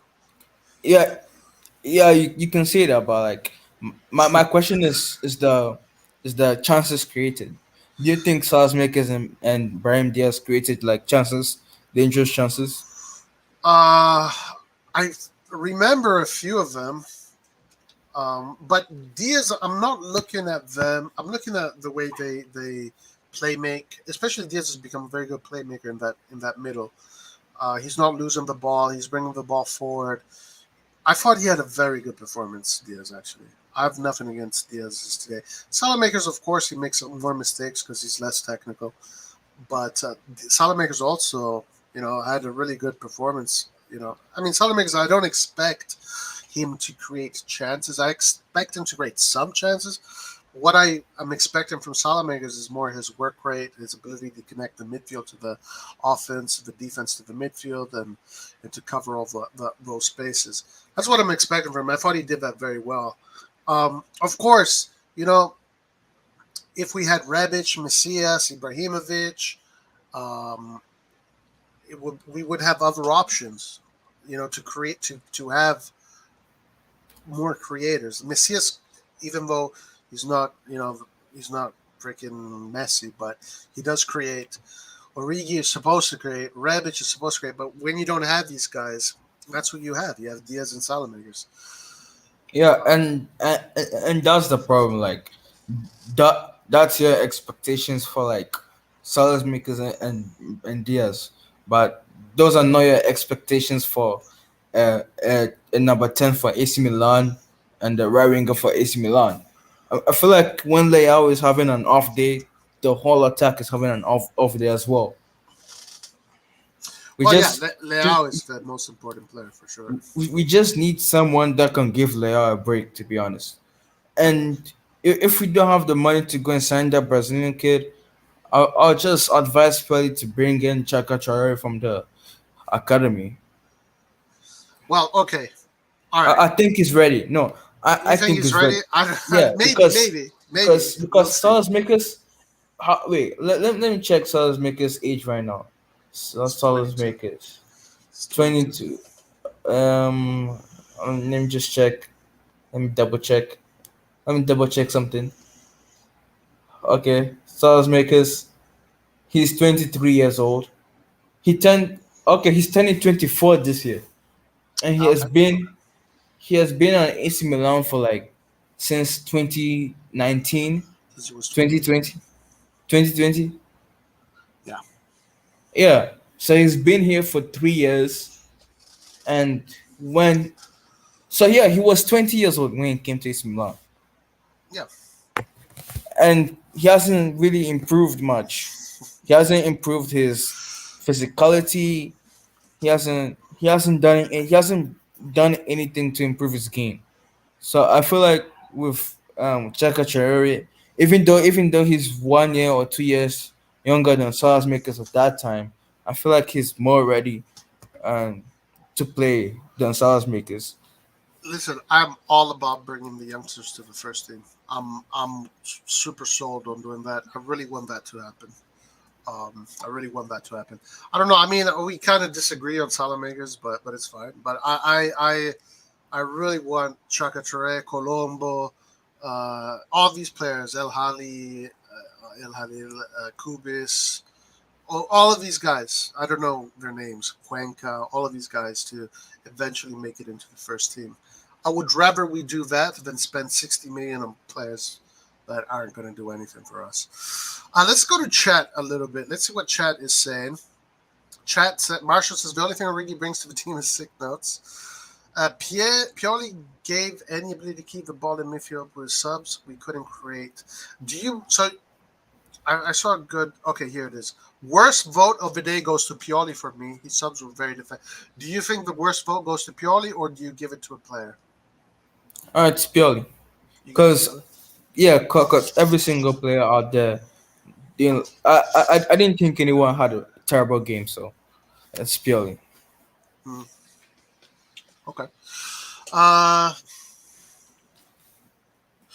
Yeah, I think Hans was correct actually when he said that thing about Chow. I think, but that's a very nuanced call. It's very easy to say it in hindsight. We got to admit it. But because Roma this season has been scoring a lot of goals on free set pieces, bringing in Chow, who is more of a specialist in defending set pieces, would have been the better call. But obviously, Gabbia is more advanced in his growth, so Pioli went in that direction. But in hindsight, everybody is a genius. In hindsight, yes, Chow would have probably been the good decision. I want to say Pioli, but at the same time, like all these injuries, like what's going on with all these injuries? I think that if we didn't have 10 injuries out, meaning we don't have Kjaer to bring in, right? Obviously, guys, the last player coming in, if everybody is available, it's Kjaer. It's not Chow, it's not Gabbia, it's Kjaer. Kjaer is a badass. Then you have Rebic, you have Messias, you have Origi, you have Ibra, etc., etc. I think it's because of this, really, that it makes things difficult for Pioli. It's hard. This one is it's difficult for me to blame anybody. It's difficult for me to be angry today. I don't know, man. I don't know how to feel about it today. In the 93rd, the ref maybe had a really poor performance. You can argue. Bedway, screw the Coppa Italia, screw it, Pioli should not play a single first. What do you think of CDK, Lucas? I like CDK, but I don't like the way Pioli is giving him more playtime than Adli. I feel like because of CDK's price tag is playing CDK more than Adli. But I feel like Adli should have gotten some minutes today since CDK go minutes against Salernitana. I feel like he's not distributing minutes properly. So you do like I don't know why. You think I like CDK, but like I think Pioli is trying too hard to win the Scudetto again. I don't think this team is ready to win another Scudetto. So like for me, he should just focus. He should just focus on trying to implement players that could help him win things next season. Maybe I feel like he still has hope. He still has hope, but as long as the season goes and like Napoli get closer to the title, he's going to start playing younger players and Primavera players, I'm sure, and trying to test out his formation for next season and everything. Like for me, this Cadetto season is over already. I don't really care about it. It's just the Champions League that I care about. Let's go win the Champions League. How about that? Yeah, Do you think we can win the Champions League? I feel like the semifinals would be great because Benfica and Villarreal made the semifinals last year. Yeah. Benfica made the quarterfinals last year. Yeah. I feel like we can beat Tottenham. Tottenham is a must beat. Then if we can avoid a team like the winner of PSG versus Bayern, Man City. Yeah. I feel like we can beat any other team apart from those three I agree with teams. that. I definitely agree with that. I 100% agree with that. I think it's being set up for us if we win against Tottenham. The odds are with us to face another team in the quarterfinals that is probably doable. Yeah, Uh, and if we reach the semifinals, it's like whatever happens, happens. yeah, To be if we reach the honest, semifinals this season is super, super. yeah, like I feel like if we reach the semifinals, there's a high chance we can make it to into a final. I feel like semifinals, anything can happen. At quarterfinals, I feel like the favorites mostly wins, but semifinal, 90 minute. I feel like it's anyone's game, especially the team that we have. I feel like we'll be favorites against. We'll be slight underdogs against a team in a semifinal. To be honest, I Yeah, don't feel like anybody. I don't feel but like anybody in yeah, the Champions League will be like maximum favorites against us. yeah. And the San Siro is always a difficult team to play in. All right, let me check Yeah, out what. yeah, Sorry. and also we can get Napoli or Inter in the quarterfinals Oh yeah, yeah, or in the true. semifinals. Those Yeah, are definitely beatable teams for sure. yeah. Ernesto Oh says, "Go ahead." Sorry. no. So you can go on. Ernesto says CDK is not ready to play against big teams 45 minutes. Um, yeah, maybe you're right. So Ernesto thinks Serie A is over for Milan. In my opinion, we have Supercoppa, Coppa Italia, but Serie A is over. I think that we should put all our baskets in the Champions League. Yeah, like what you and I are talking about. I think that I think Tottenham is doable. But even quarterfinals this year, reaching the quarterfinals is going to be a huge step of improvement, huge confidence booster. And remember, Milan is a European team. We care about Europe. The Serie A has always been a secondary thing for Milan. It's always been about Europe. So now, and another thing I want to add, in Milan's history, aside once, Milan has never won 2 Scudettis in a row. Aside one time in the 90s, the Sacchi era. But aside that one time, Milan has never, ever won 2 Scudettis in a row. You can check that. Maybe I'm wrong about that, but last time I checked, that was the case. So also you can go back to history, tradition. Maybe Milan, usually when they win a title, they kind of get a little bit complacent. I don't know. So back to my question, as it's dawning on some of you that Napoli this season is not the same last season. So what did Milan come this season to do? Wait, what? So back to my question. As it's dawning on some of you that Napoli this season is not the same last season. So what did Milan came this season to do? Simple answer. Napoli lost his Scudetto last season, so their players are hungrier to win it. Like there is hunger for Napoli players to win this Scudetto. AC Milan players won it last You're right. season. AC Milan players aren't that hungry to win it this season. You're So 100% correct. You're I just feel 100% like correct. I just feel like it's a matter of being hungry. Our players aren't hungry. Napoli players are hungry. Next season we might be hungry too. That's how life is. I totally agree with that. You're 100% correct. Also, Napoli got in. They took out the Senators, and they have these young players that came in. They're hungry. These are new young players that are hungry to show what they're all about. And I agree. Milan this summer bought players that are not for today; they're for tomorrow, and the hunger is not as strong as what Napoli has today, and it's not as strong as what we had last year. But I think our hunger in the Champions League is going to be very strong. I hope, knock on wood, Mike Magnan will be back by then. We should have a solid team by then. By then, also, we might have maybe a new player too from the winter market. Who knows? I think Milan is going to be very hungry in the Champions League. I think Milan is going to revert to its usual DNA, and it's going to look at the Champions League as its home. I mean, that's the direction. As long as we always finish in the top 4 and we win the Scudettis every once in a while, we're not going to win it every year. But as long as we win it once in a while and we finish in the top 4, Milan is going to get back into that Champions League rhythm. That's That's Maldini. That's the direction of the team. That's what I think. I agree with what you said. Yeah. Yeah, but like something that crossed my mind just now is that I feel like our players would be scared to play against Premier League teams. I just feel like there's a narrative where Premier League teams are like superior to every single other team because of their league, and the players that we have, young players, I just feel like they'll be scared to play against the Premier League side. No, just look at how we lost to Chelsea twice. We lost to that Chelsea team twice. I don't think it was I don't think it was a matter of quality or anything. I just feel like those players were just scared to play against Chelsea because they are called Chelsea.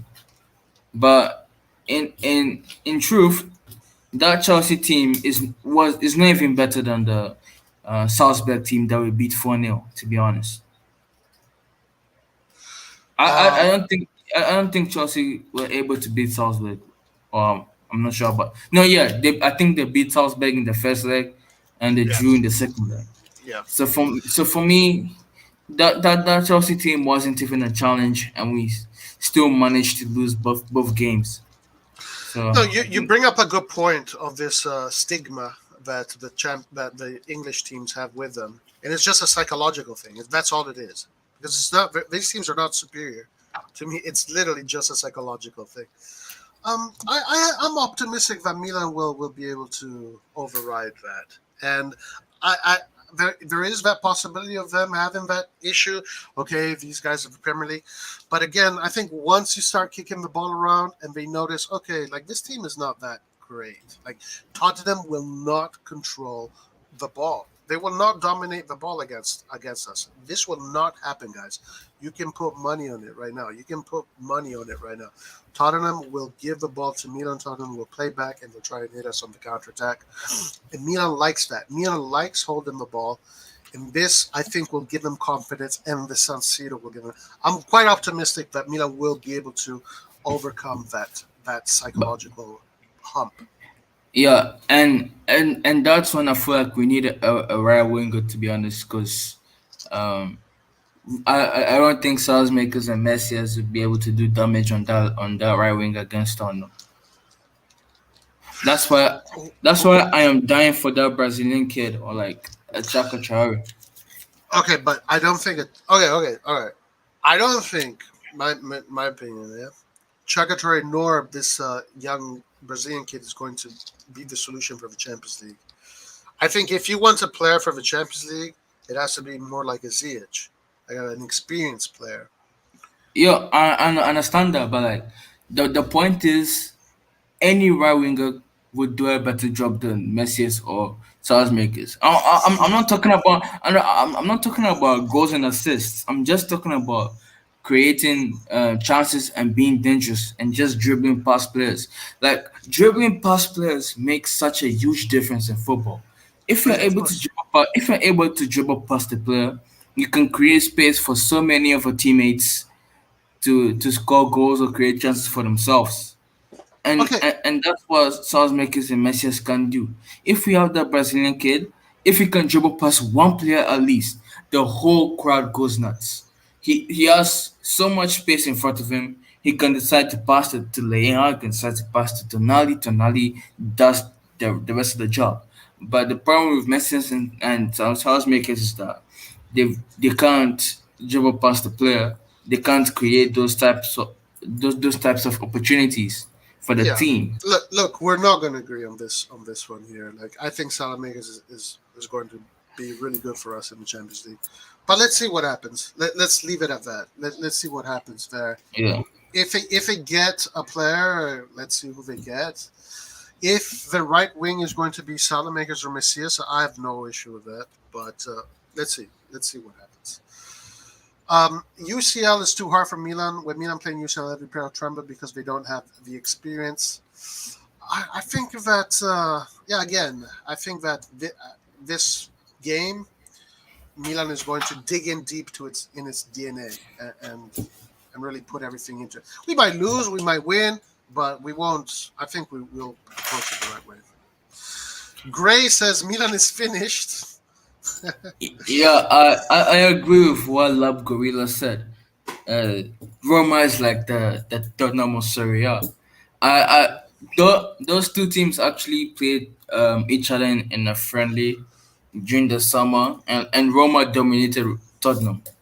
So, in my opinion, I feel like maybe Tottenham might be a bit worse than Roma Yeah, I think Roma beat Tottenham actually in the preseason. in that friendly. Yeah, they beat them, and they also dominated them as well. Yeah. So I'm not. Look again. I'm not saying I'm not being overconfident here, but the chances are there. And that Marseille team too was able to like give Tottenham problems. So if AC Milan can give them problems, then it's a psychological problem. Yes.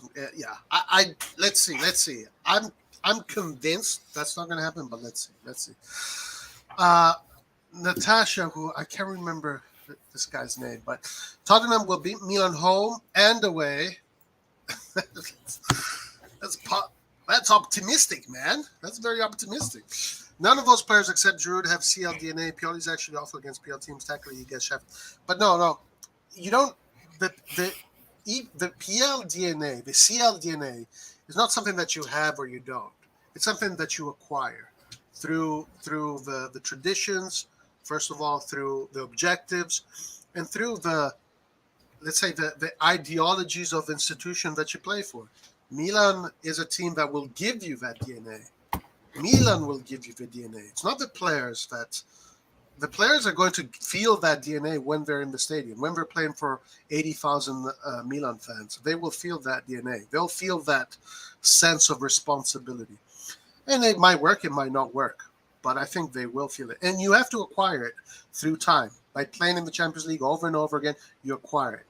You know, like Giroud wasn't born with that DNA. Giroud acquired that DNA. And the same thing will happen to our players.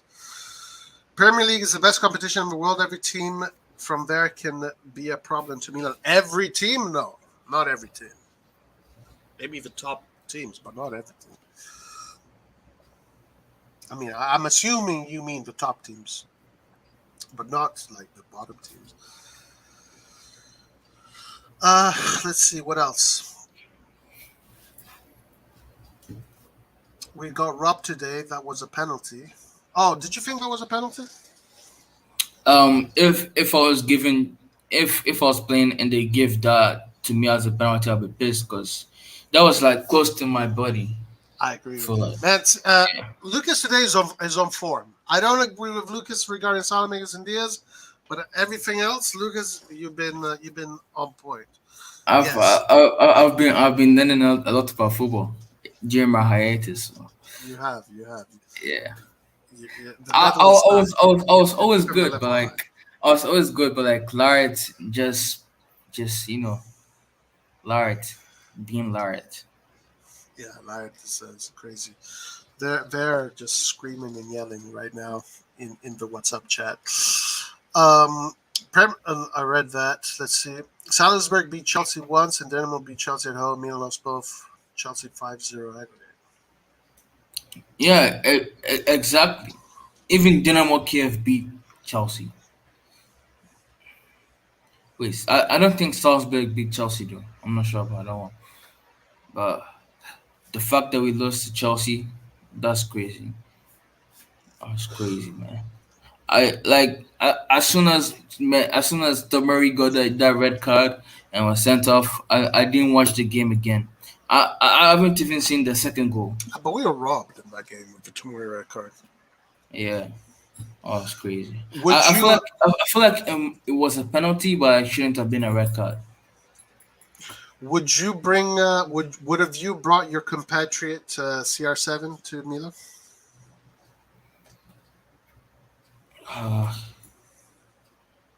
I just no, cause he started his career off as a left winger, someone like Rashford, Leao, Mbappe, and like as soon as he grew older, he didn't have the same pace. He went to move to a striker position. He's not that good as a striker. He doesn't have like the football IQ of a striker. So like he doesn't really know how to play as a striker. And every single time he plays as a striker, the team that he plays for just underperforms. You get me? The reason why Ibrahimovic played for so long is because he had the IQ of a striker, not a winger. Ronaldo still Ronaldo in his head still wants to like be running and doing flashy skills and all that. He just doesn't like he doesn't keep it simple like a striker would. He doesn't use his body. He doesn't use his body against a defender or anything. He still tries to like run behind defenders. He's He playing. doesn't he does Yeah, he he's doesn't do playing like what he's you 20. He does. thinks he's 25. He thinks he's 25, Yeah. but he's not. He's 37. Cause he has better physique than people like what's his name? He plays for Sampdoria. He's really old. Caputo. Quagliarella, Oh, is Quagliarella. that his name? Yeah, he has better physique than Quagliarella. He has for me better physique than Giroud and Ibrahimovic. He just doesn't have the um, IQ of a striker to I keep wouldn't. playing. I wouldn't bring him in the team ever. I wouldn't bring him. In the Yeah, team. So the Discord guys is not. Are you on Discord? How's the Discord going? I'm on Discord, but I haven't really checked on the Discord link. Yeah, the Discord now has changed. It's not anymore RossonARI TV, so I'm not really sure what the Discord is. It's happening with the Discord. Okay, so I don't understand why we use CDK as an arrowhead instead of putting him in the box to defend and possibly launching counterattacks with his passes. He's the only player who could have given order to our midfield and stabilized possession. Even Dest would have been better than him as the center forward because his pace could have incentivized Roma to go in balance instead of going all in. I No, don't know. that's wrong. CDK was in the box when we conceded the goal. The first goal, CDK was one of the markers.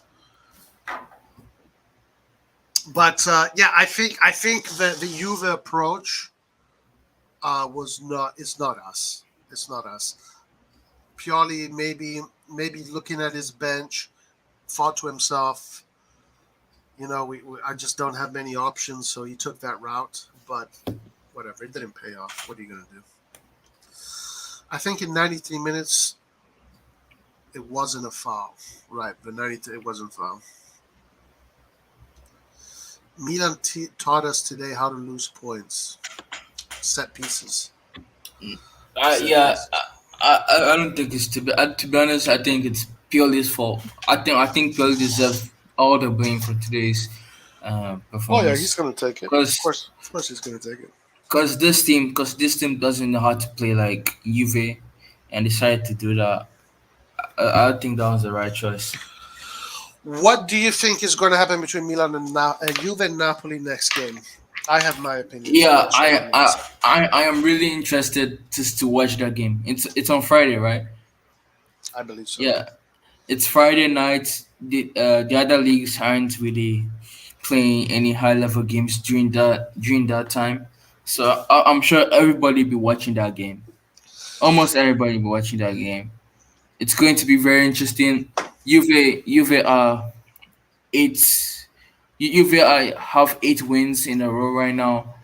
I feel like they are going to be tested against Napoli because the they won against Inter in one of those 8 matches, right?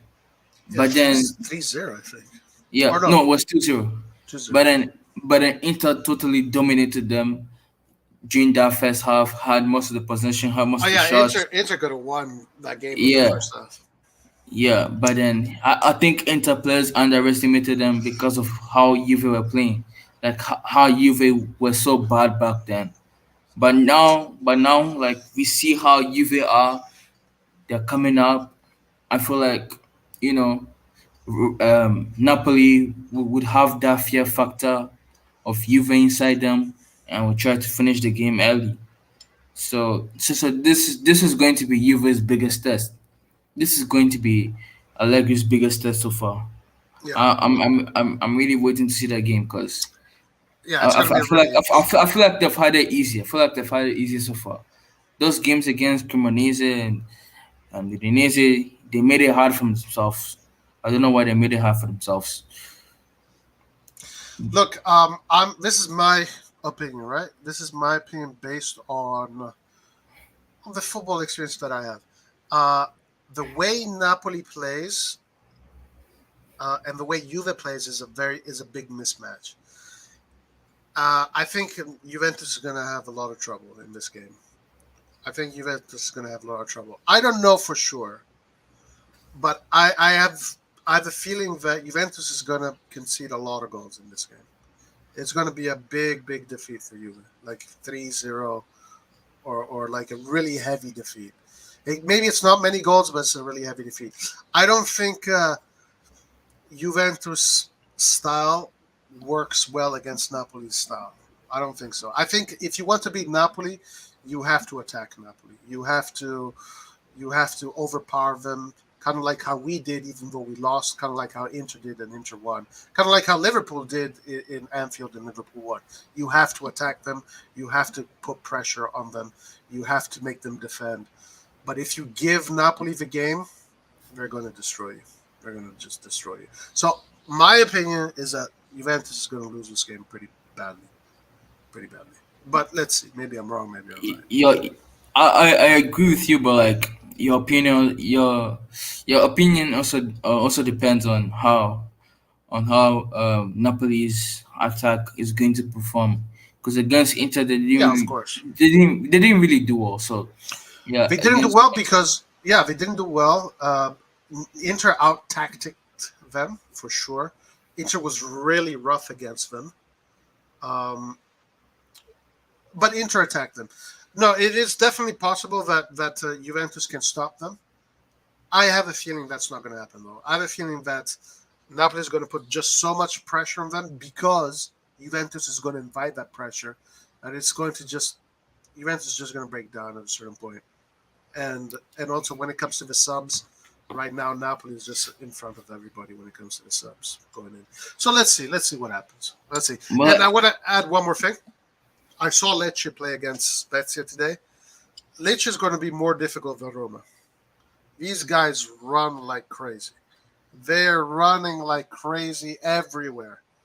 It's going to be like going to be the Cremonese match. Lecce is going to be a tough game, so we better bring it. Right. Yeah. I also watched that game because of Colombo. Colombo didn't really score. He didn't really have a chance in that game. But wasn't service. Yeah. I saw that Lecce had. I saw that. No, it was a really balanced game between Lecce and Spezia, to be honest. Yeah. Like, both teams put in a lot of work. Yeah, but as for the Juve game, Juve played the same formation as Inter, three at the back. Wing backs. I feel like they might be able to shut down Varadona and Osimhen. So it depends on how long Juve can sustain that pressure, and also it's at the Maradona, so it will be hard for them to sustain that pressure. So I think your prediction might be right, because defending 90 minutes against Napoli and a sold out Maradona is going to be the hardest task. Yeah, it's going to be very difficult. Yeah. But right now, Vicha Varadona is not in a great moment of form. His last game against Inter was poor. Not poor, but he's not a great form. He came from that injury. Now he's back. Against Sampdoria today, he was okay, but he's not at 100%. So maybe Juventus is going to be facing a Napoli with a Varadona that is not, with a Vicha Varadona that is not 100%. I didn't watch the Sampdoria game today, so I'm not sure how it played. Yeah, I saw it. Yeah. He's definitely not as confident as he was. He's not. His physiology is not at 100%. You can tell. Yeah, but he's always dangerous. Yeah, but Yeah, even if he doesn't play, Napoli still have other options there. They have Raspadori that can play, That's right. Almas, Lozano. Yeah. So I And feel like they're still dangerous. that's why Napoli is probably going to win this with it in the end because of that Exactly. reason. Because of that reason. Exactly my point. And that's what Milan is missing, in my opinion. Like if Leao gets injured, it's Krunic that plays at left wing. That's the difference between Napoli and Milan. Yeah. No, I mean that's the thing. Like, Napoli today on the bench, at the 70th minute, they had, the options. They had Ndombele in the midfield they could put in. They had Simeone, they had Raspadori, they had Lozano, they had Zelinski. Yeah, these were the options they had to put in the field today. Yeah, That's the that's difference. crazy. Like Zieliński and Ndombele look like world class midfielders this season. Yeah, they look really Yeah, and the fact that they can just come off the bench is crazy. And and also they are looking to sign the Moroccan guy good. Yeah, who looks like a world class player too. I saw his highlights on YouTube. He looks like a world class player. He looks like he has the potential to be a world class player. So if Lobotka is like tired, they can just add him too. That's well, crazy. I think the plan is. I was actually listening to Fabrizio Romano earlier. So Ndombele's on loan. So maybe Ndombele is going to go back to Tottenham, and he's the replacement of Ndombele is essentially going to be this guy. I don't know if they're going to buy Ndombele in the end. Maybe they are. If they are, and then they have him too, that's crazy. But yeah, this is the difference this year. That's what it is. It's just that Napoli has this crazy bench that no other team has right now. We are the closest maybe, but guys, we had 10 players missing today. Magnan, Kjaer, Krunic, Messias, Origi, Rebic, Ibra, Balotelli, Florenzi. Come on. But like, do you think those players make a huge difference in this game? In this game, yes, for sure. Today, Oh, yes. Today, yes. cool. No, look, if you look at the beginning of the match, I said our first 11 is exceptional, but when you look at the long stretch, Pioli doesn't have many options. He doesn't have many choices, and that can definitely change the game. Because if I have the option to put Rebic, Origi, Ibra, Messias in, I can still think of playing an offensive game. But because I don't have that option, what are my options? My only option is to probably go defensive. So we can make a team with the injuries. No, I think if you have the ability to put Rebic in the last 20 minutes for Leao, you have the ability to put Messias in for Salamakers, you have the ability to put an Origi in for Giroud. Let's even take Ibra out. You have the ability to put Kjaer in as that third defender, Florenzi. Yeah, completely different story. 100%. I'm convinced about that. I'm 100% convinced about that. You don't think so? Um, mm, I'm not really sure. Uh, those players will make a difference based on how the season is going for them. I don't really like Rebic anymore. Origi, I don't see him being a difference off the bench too. I don't see Messias being a difference of the bench too. I just don't think they have the quality. Well, but it is offensive options, so you can still keep the game offensive essentially, which is what Milan has really done. But the only offensive options Pioli had today was Lazetic. Obviously, Lazetic is not going to be able to replace Giroud. CDK, but we know that CDK is still in his his growth arc, and that's it. There's nobody else. There's no other attacking player that you could put in today aside those players right there.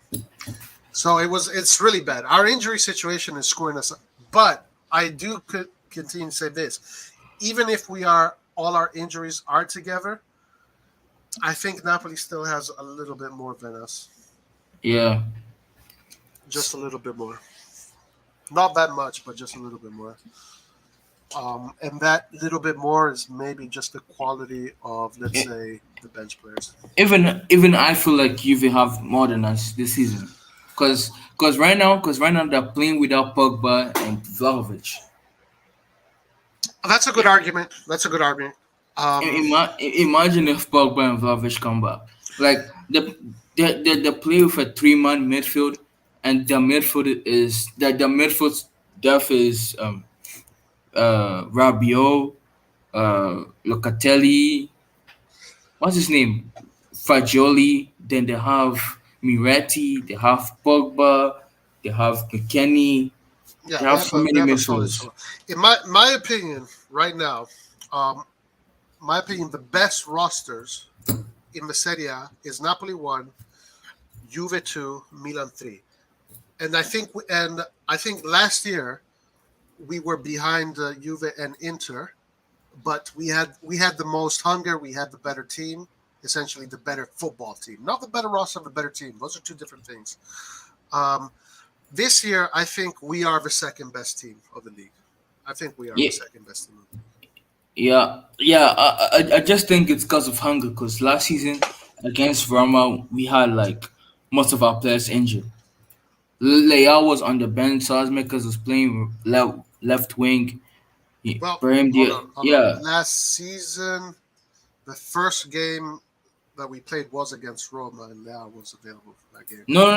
I'm talking about the first match of I think 2022. Ah, okay, I see. Yeah, What you're saying. and they all came on and scored like 2 goals. No, I'm not going to argue that. For Yeah. 100%, Milan last year had definitely more hunger. But I also do think that, first of all, we need to get our injuries back.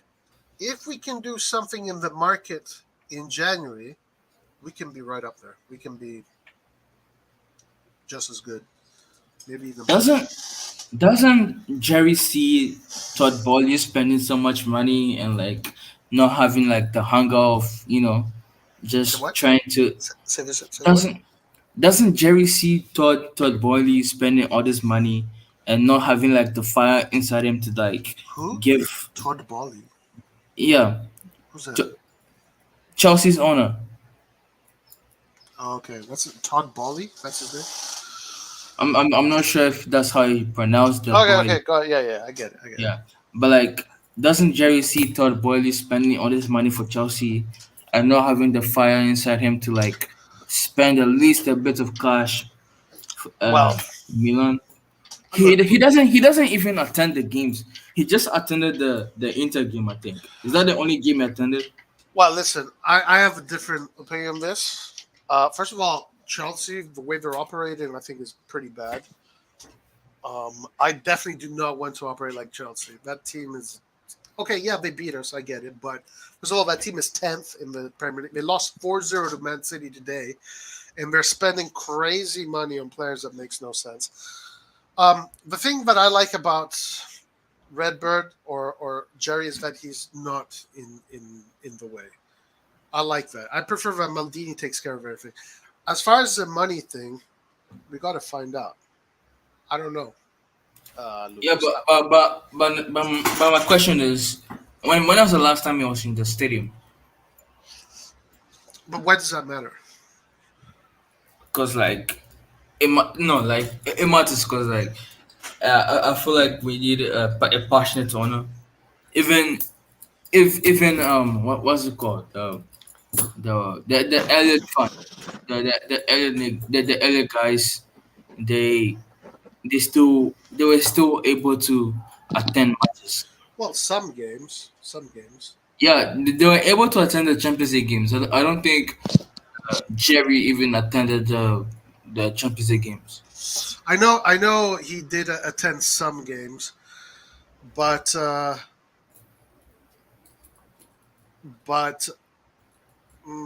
don't know. I'm not worried about that, honestly. I'm Like not worried about I wouldn't care about him attending games if he was actually spending money on the market. Like I'm not saying spend crazy money, but I'm saying like a backup goalkeeper.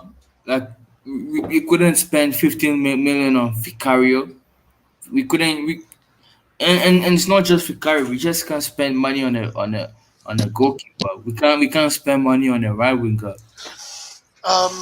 Yeah, That's look, the problem. for me, this is the way I see it.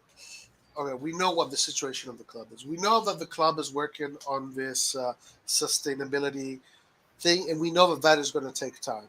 So we know that the club is not going to spend crazy amounts of money on any players. It's going to be done more on the basis of ideas, like how we have been doing, right? The issue, the main issue was the renewals, but it looks like we got Benacer, and I know you don't like the 50 million clause. We can talk about it in a second. It looks like we're getting Leao done. It looks like we are going to renew Giroud. So, and we did renew. We renewed Maldini first of all. Maldini got what he wanted. There was an article that came out about that recently, that he did get more freedom, less bureaucracy in his decision making with Cardinale, not with Redbird, not this summer, but from now on. And he renewed Tonali, he renewed Tomori, he renewed Kalulu. So, I mean, these things he's doing the right Wait, thing. wait, Right? wait. Are you sure Kalulu got renewed? Yeah, Kalulu got renewed, Tomori got renewed, Tonali got renewed.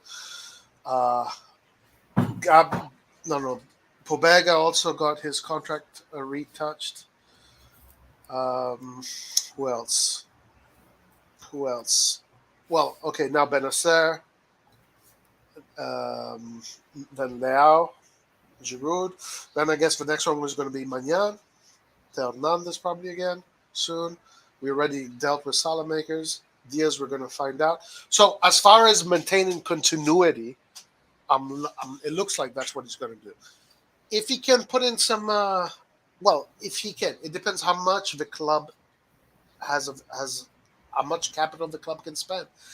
You know, it's not, the situation is not, I'm a rich owner, I'm just going to put out this kind of money and then it's going to be in debt, then I'm going to pay it back in 3 years. The club is not operating that way. It's more, this is what is available based on the parameters that have been set by financial fair play, based on the revenue, based on the capital available. And that's how the Milan is forced to operate in this current moment. So what are you going to do? I mean, we still have loan plus option to buy. Yeah, you can do that. Yeah, and also one player I was really angry that we didn't get was this kid from France whose name was Mohamed Ali Cho. He went to Real Sociedad. He would have been like a perfect fit for the right wing position. I don't know why. Yeah, I don't know why we didn't buy.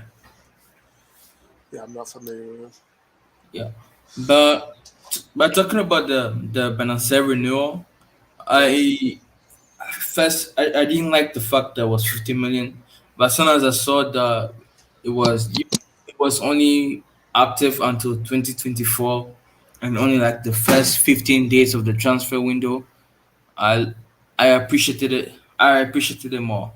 You know, I went to look at um the transfer fees for players like Odegaard from Real Madrid to Arsenal, players like Jorginho, players like Tony Cruz, players like Rodri and Calvin Phillips, and most of them aren't even higher than Benacer's release clause. Like Tony Cruz to Real Madrid was 25 million. Odegaard to Arsenal was like 40 million. Um, what else? Roger from Atletico Madrid to Man City was like 70 million. But like Calvin Phillips, Calvin Phillips to Man City was 52 million. So for me, 50 million for Benacer is actually a good price. If we manage some, I feel like we wouldn't get the same money if we didn't have the release cost. Yeah, you think so? Yeah, I don't think any club would have paid 50 million for Benacer if it wasn't stated in the release clause. Okay. I think they're just cheaper options that they would have gone for. If Maldini said 50 million or nothing, and there was no release clause, they wouldn't have gone for him. They'd have gone for cheaper options. I mean, we won't have to deal with it anyway up until 2024. So that was one of the parameters set. This clause only applies next summer, not this upcoming summer. And I don't know, man. I'd be honest with you. I consider Benacer more of it. I think 50 million for Benacer is a steal. Do you think so? Oh yeah. Because I mean, and Guisa, Zianliski, Oh my god, Anguissa is such a great player. Oh my. and Dombele, Lobotka, all of Napoli's midfield basically. None of them. Would have been a great player. None of them were above 50 million. So No, I agree. I agree with this, and we don't need to spend a lot of money to find, great players. You just need to have good ideas and to individualize these players because Anguissa does not cost that much. Zelinski, even Tonali, even Benacer himself. even Camavinga from Real Madrid didn't cost that much. Camavinga, all these players. So Milan doesn't need to spend 200 million Bellingham. That is insane. Bellingham today costs close to 200 million. Like in what freaking world? Foden now costs 180 million. I feel like if those players cost that much, I feel like Leao should be around like 220 million. Yeah, if Bellingham is close to 200, Leao should be 250. Because If Bellingham is 200 million, Tonali should be up 200 million more. Because I feel like this layout is close to Neymar's level. Neymar's 2017-16 level. That's a lot. Yeah, I just no look. That's a lot. The limited time that he had at the World Cup, he did so much. If he has a great Champions League run this season, his price is going to rocket. So for of me, course, but technically Neymar is very good. no, bro. This layout. I'm not going to compare Leao and Neymar, but this layout is on the same level as Neymar. Not in terms of skills, cause like they're different players, but I feel like they're on the same level. I feel like if this Milan team I don't know. had, if this Milan team had the players that Barcelona had, Leao would be unstoppable. Cause you have I mean, you have okay, to, but that Barcelona is not. you have to put into consideration that Neymar had Messi and Suarez. But Neymar, hold on, Lucas. Neymar is a player that can manage a full game of 90 minutes at a super expert level. Like from minute 1 to the last minute of the game, the guy has never switched off. He never overdoes it. He never overspends energy. He carries the team on his shoulders till the end. Leao can't do that yet. No. I disagree. Leao, the Milan's whole attack is based on Leao. If Leao, No, I know that, but Leao cannot carry if Leao isn't playing well for 1 second in the Milan attack, the whole Milan attack crumbles. Diaz can carry this Milan attack. Suarez can carry this Milan attack. Hold on. Neymar had Messi to relieve some weight of his shoulders. Neymar had Suarez to relieve some weight of his shoulders. Leao doesn't have this type of But players. Neymar was already shoulders. leading the Brazilian national team by then. Like we're talking about a player that is just. We're talking about right now, maybe. I mean, look, I'm not saying Leao is not going to get there. He probably is going to get there, but not today, man. Not today. But he's close. Right? Yeah, he's getting closer, especially after this World Cup. I could see a huge difference in him after this World Cup. I can see he's starting to get there. But even in the first Inter game of the season, when he basically carried the whole team, 2 goals, that game he was 2 goals and 1 assist. So that game he was great. So like That game was he, great. so like he showed. To be honest, he showed me things that Neymar hasn't showed me in years. Neymar in years, like basically since his Barcelona years. No, uh, since leaving Barcelona hasn't showed me what um Leao showed me against Inter. Carrying his team in a big game, 2 goals, 1 assist. I don't think Neymar has done that. He's probably done that for Brazil, but for PSG in the Champions League, I don't remember him doing that. The only thing I remember Neymar doing is missing chances against Bayern Munich in the quarterfinal. I remember that game. No, okay, okay, whatever. That's how you feel about Neymar. That's how you feel about Neymar. You know, I can't really convince you, but look, I think Leao is going to become a top player, like a super high level elite player. I think he's really close to it, actually. Uh, I I think, yeah, I agree. If Bellingham is 200 million, Leao should be 250. If Bellingham as a midfielder is 200 million, then Barella should be 500 million. Okay, like these prices that the English teams are putting together make zero sense. Pretty But much, if Krunic was English, he'd be worth 80 million. Like this is pretty much what's happening right now. Like no, what the hell is going on? but to be honest, no one is going to pay 200 million for Bellingham. For who? For no one is going to pay 200 million for Bellingham. For Barella? For Bellingham. Oh, Bellingham. Yeah, I don't like know, man. like These like no English one, teams are no one, incapable. no one would pay 150 million for even a midfielder. But like these English clubs, Yeah, the English um, clubs do whatever the hell they want with it with money. I mean, it's like it grows on trees for them. I don't know. but seeing Foden that high, Like like who? I saw Foden being more valued than Mbappe and Haaland. That was crazy. Yeah, I know. It's pretty insane. But Foden is really good, yeah. Like Foden is a baller, actually. I'm not going to take that away from him. I'm not saying Bellingham isn't a baller, but I mean, as far as playing the midfield role, come on, man. There's other players that are way better than him. I just But think because he's 19 and doing all this. yeah, the Like, age helps him. Yeah. yeah. Because like if he was the same age as Mbappe, I don't think he'd be valued as higher than Mbappe. Hey, I have a question. Do you watch iShow Speed? Yeah, of course. Is he learning about football? He plays FIFA, so that helps him learn about football.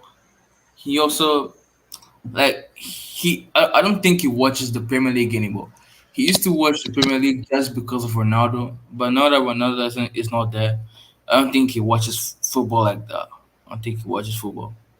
Like he just sees his chart. Like if Man United, for example, lose a game to Brentford, 6-0 or 5-0, his chat to tell him to check the Man United scoreline and all that, but he won't actually watch the game unless Ronaldo's playing. Okay, But so he now that only Ronaldo watches isn't the. playing, yeah, now that Ronaldo is playing, I don't think he watches any match at all. Yeah.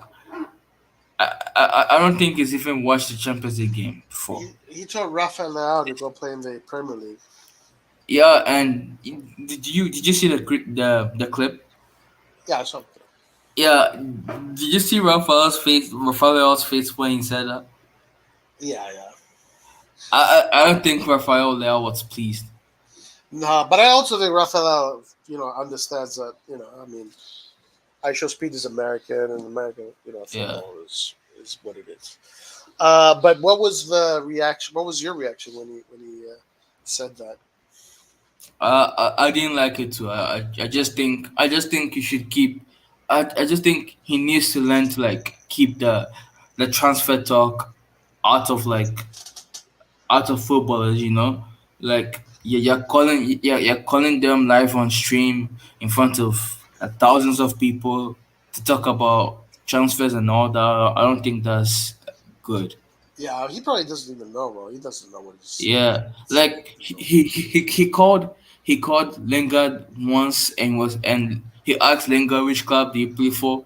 Lingard said Nottingham Forest, and he was like, "What? What club is that?" So like I feel like he needs to like learn to be respectful to each club, because every single club is big. Yeah, yeah, yeah. Right. Those are in Forest Yeah. two Champions Leagues. Um, okay, I don't know how to say that name, but if I was Milan's media team, I'd be scrambling to get Aisho Speed to Milanello after his live with Leao. Maybe no, but he says he's a Leao fan. Aisho Speed will eventually start watching Milan. I think that could be interesting. Yeah, that could be interesting. I feel like now that Ronaldo's going to Al his career is almost over. I feel like I should speed the switch to being a Leal fan. Yeah, yeah, that's what I'm seeing too. Yeah, Yeah, and that could be very good for Milan because all bad. or bad. Yeah, Well, I mean, it's definitely I don't know. Yeah, good or bad, but definitely a lot of more eyes, more shirts, more shirts sold. Yeah, yeah, yeah. How's your basketball? Are you playing?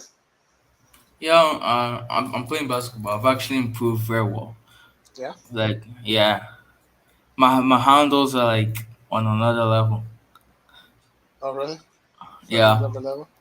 yeah, and How good are you? and and now that I've actually grown at basketball, I remember what that guy said. I forgot his name. Anwar. Yeah, he said LeBron James is basically the Cristiano Ronaldo of football of basketball, and Michael Jordan is the Messi of basketball. And I just don't I agree. agree. I agree, though. No, I don't agree. Actually, I think Pele. I think Pele. Jordan is I've, the Pele of basketball.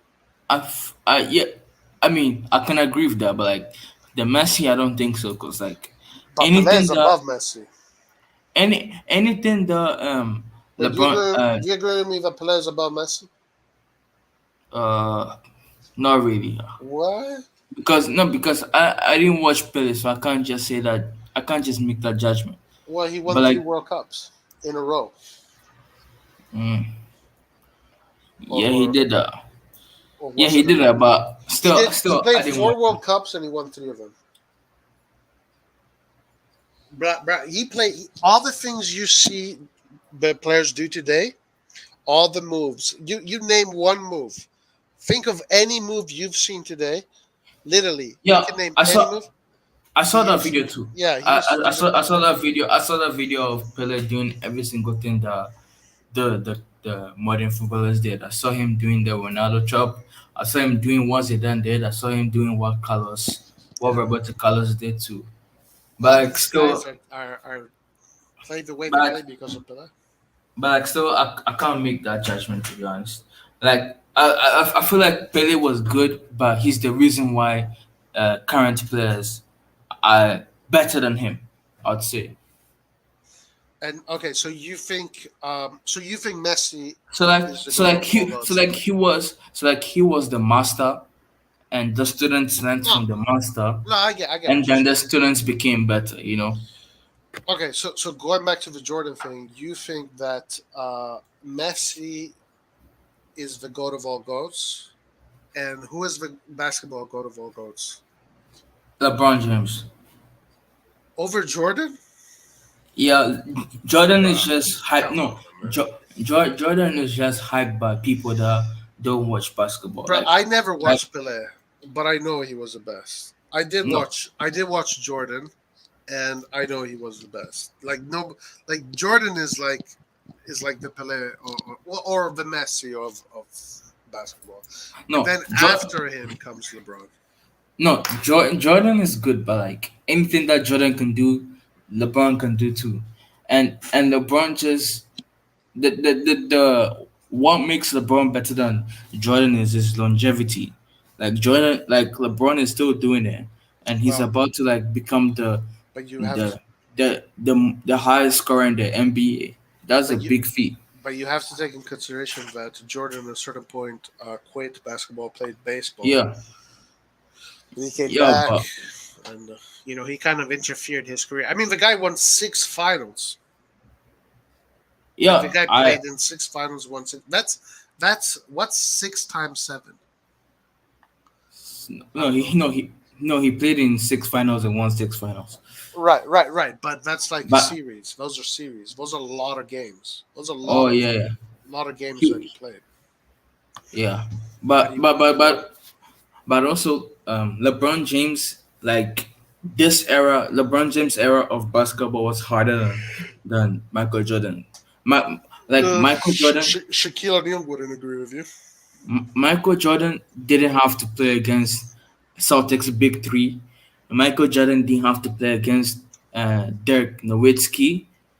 Michael Jordan didn't have to play against uh, But you had the teams like the that before. Spurs. No, but like not on the same level of Wait, LeBron James era teams. you had Larry Bird's Boston. You had Michael Jordan, Jazz, Michael Carmelone's Jazz. That was a freaking good team. Michael Today, that would Jordan, be a great team. Michael Jordan didn't have to play against the Warriors, the Golden State Warriors, with Durant, Thompson, and Steph Curry. But LeBron that's James had hold on. LeBron James had to play against those teams, and No. and fairly he lost. Like nobody could beat Steph, Thompson, and Durant. Nobody could. No, you had good teams back then too, but Bulls team was super dominant. But you had the Carmelo team was really good. The Hakeem Olajuwon team was good. Patrick Ewing with the Knicks was really good. And of course, going back, you had the Magic Johnson era, the Larry Bird, going a little bit back. Like those were really good teams, man. And also LeBron James won 3 rings. 3 rings with 3 different franchises. Michael Jordan won 6 rings with 1 franchise with the same players. But what did LeBron do to win those rings? What did he do? What do you mean? He said in his interview, if you want to win, you have to do what Michael Jordan and the Bulls did. You have to be in a franchise where there's 3 big players that run the team. Back then, it was Pippen, Rodman, and Jordan.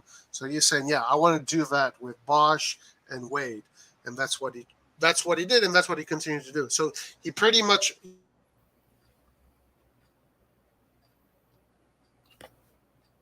Can you hear me? He pretty much the Chicago Bulls formula to get what he wanted to get. I mean, he said, No, I don't agree with you here. He said The reason why he went to the Miami Heat was because of the big 3 Celtics. The Celtics got Kevin Garnett, Ray Allen, and I forgot the other guy's name. Rondo was Rondo. Yeah. They got the big 3 and they won the championship that season. And that's what instigated LeBron James to go to the Miami Heat. But you obviously did not see his interview when he moved, because as I actually do follow basketball. I'm actually, and I did see that interview, and he did use he literally said what I said, like verbatim. I'm not even like paraphrasing. Like he literally said, like he wants to win championships, and he thinks the best way to do it, the formula was the Jordan formula, and it is the Chicago Bulls formula. And yeah, you could argue Boston was doing the same thing. They had 3 big players that were running the game, running the field. They even had Scalabrine. But anyway, I think it's unfair to say that back then the Bulls didn't have the same competition. It was tough competition. I mean, you had the Supersonics also had a really good team with Sean Kemp. You had not Roger Miller. The Pacers, the guy in the Pacers, what's his name? Miller. Can't remember his first name. Reggie Miller. I mean, the 90s and the late 80s and the 90s, like basketball was popping, man. Yeah, but in my opinion, I've watched like clips of 90s and clips of 2000s, and I feel like 2000s was just harder on LeBron. I watched LeBron. I mean, To me, I, it all I just looks feel like more the the same. 90s. I just feel like 90s is overrated by some people because Michael played there, got You think 6 it's rings. you think boomers are being boomers? That's what you're saying. Yeah, that's what I think. Yeah, I no, but it's not. I It's think not. I think LeBron had it harder. LeBron had to go through Giannis to win his 4th ring. Like that's hard. Um, it's hard. Even at Cleveland, even at Cleveland, he had nobody. In his second time at Cleveland, he had nobody, and he carried that team to like 2 finals. Was it 2 or 3 finals? And won one. That was crazy. No, look, And obviously, obviously, nobody before Cleveland won a championship after a 3-1 deficit. but look, So like that's obviously, we're another. talking about one of the greats of all time. Now, I definitely disagree that the relativity of the teams was weaker in the Jordan era. No, the relativity of the team has always more or less stayed the same. As far as I'm following, and I've been following basketball since the late '80s. So, no, not the late '80s, the early '90s, late '80s. Yeah. So the relativity of the teams is more or less the same. But of course, LeBron is one of the greats. If you ask me, I'm gonna put Jordan in front of him. If someone asks you, you're gonna put LeBron. So it's whatever. This is the left versus the right conversation. I sure Speed said LeBron. What? Yeah, I sure Speed said LeBron is better than Michael But Jordan. I show speed. What does he know, man? Everybody that has never seen Jordan play is gonna say that. Like I've never seen Pele play, but I've looked at enough information to understand who he was, and winning 3 World Cups is insane. Compare Jordan to one player in the current era. Messi. No, like in the current NBA era. Oh yeah, I don't think right now there's anybody. So no John Morant, no Jimmy Butler. No, right now no. Maybe What maybe about what about Anthony Edwards? Have you seen him play? uh, I don't. I'm not sure. Who does he play for? Timberwolves. No, no. Ah, okay. I I don't. I haven't seen anybody like Jordan ever. Maybe LeBron was that Jordan.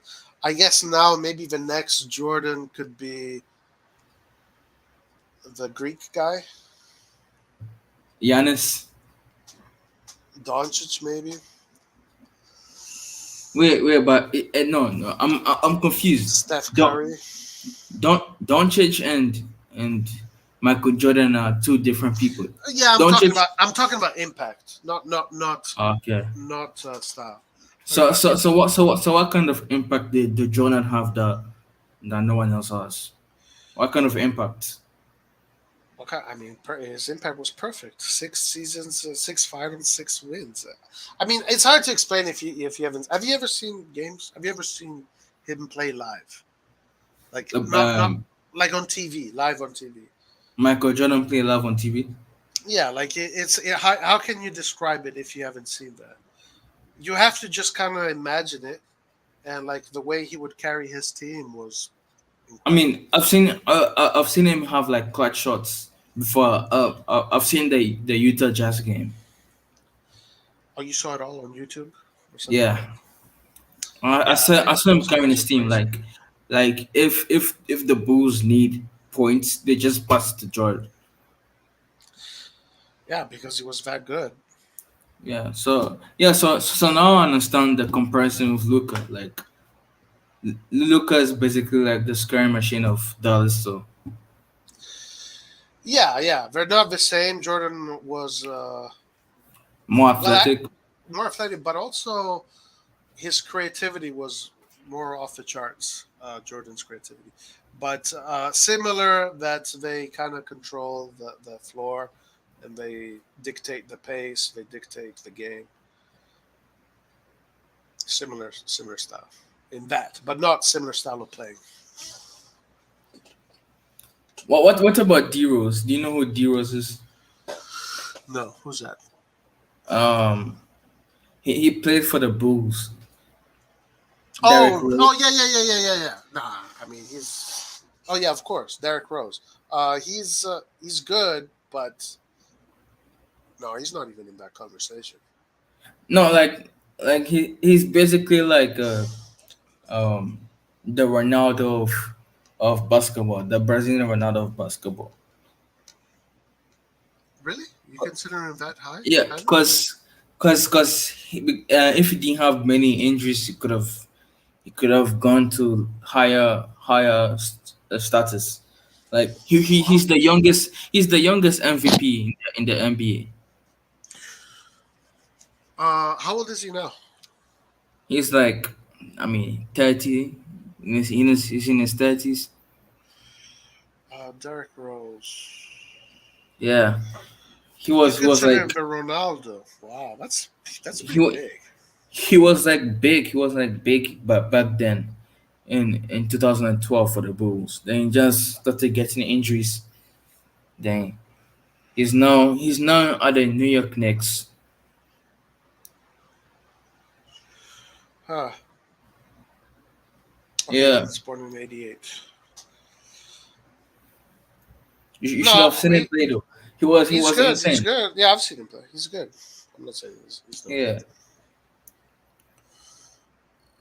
Um, no, I mean, that Boston team that you were mentioning earlier, the Ray Allen team, and that was my favorite team. I am a Boston Celtics fan. So, I mean, there have been a Wow. lot. There have been a lot of players that are really good, like really, really exceptional. But the Jordan is like another dimension. It's like another platform, another universe kind of thing. So like, was Kobe on the Yes. Yeah, Michael Jordan level? Kobe is in that conversation, yeah, Oh, okay. for sure. He's in that 'Cause- conversation. I don't know if he's that level, but he's in that conversation. okay. What are your thoughts on Jamorant? Your thoughts on Jamorant? Who? Your thoughts on Jamorant? Who's that? Jamorant. Wait, Jamorant, the guy of the greedy. I'm not sure I know.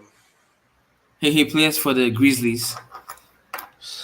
Oh, I haven't seen the Grizzlies play in a while.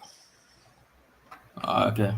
I don't know. Maybe I know of this player, but I'd have to. What's up, Rock? Rock is back. What's going on? How do you spell his name? Jamorant.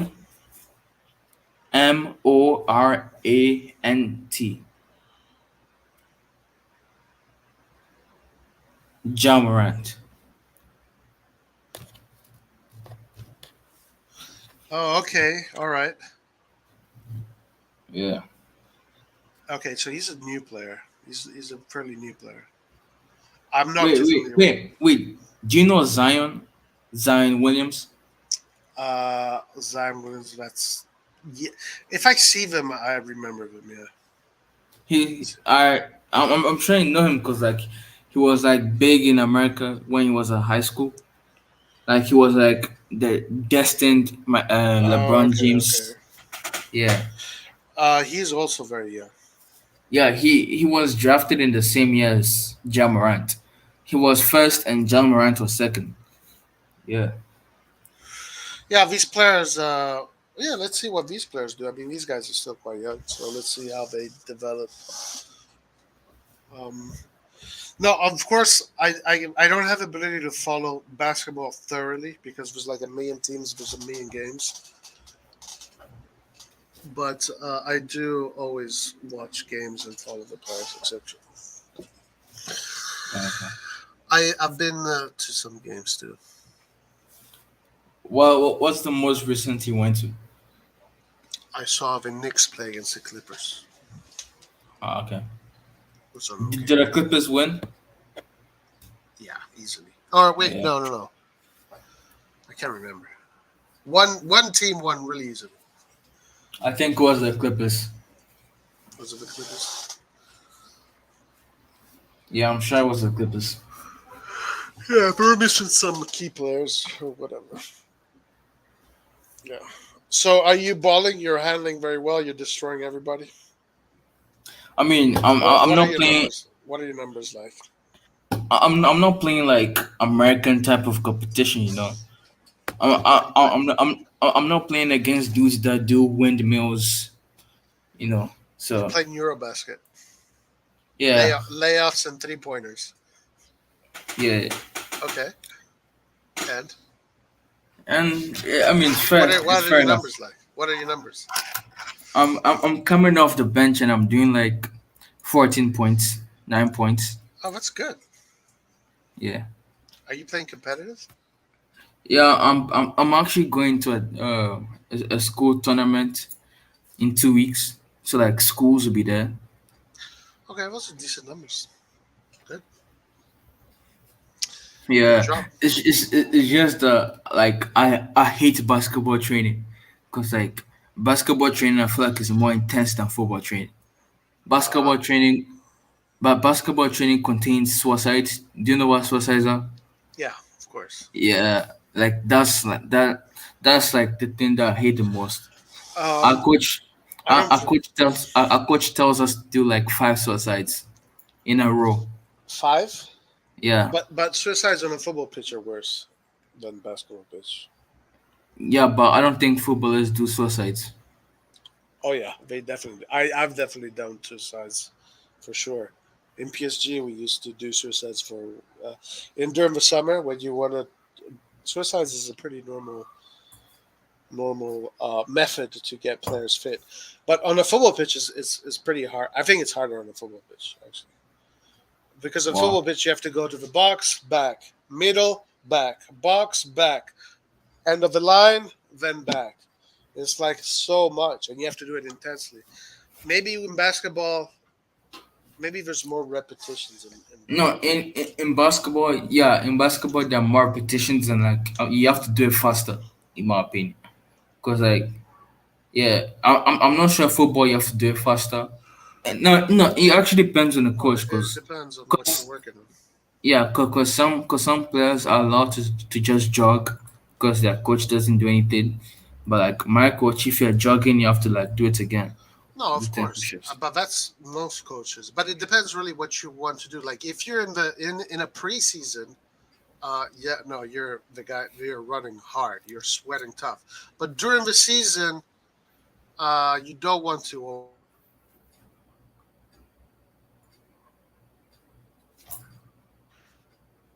During the season, you don't want to overload players with too much of that, because a lot of the work you want to do more with the ball during the season. But Clint said suicides are light work, bro. He has never done suicides before.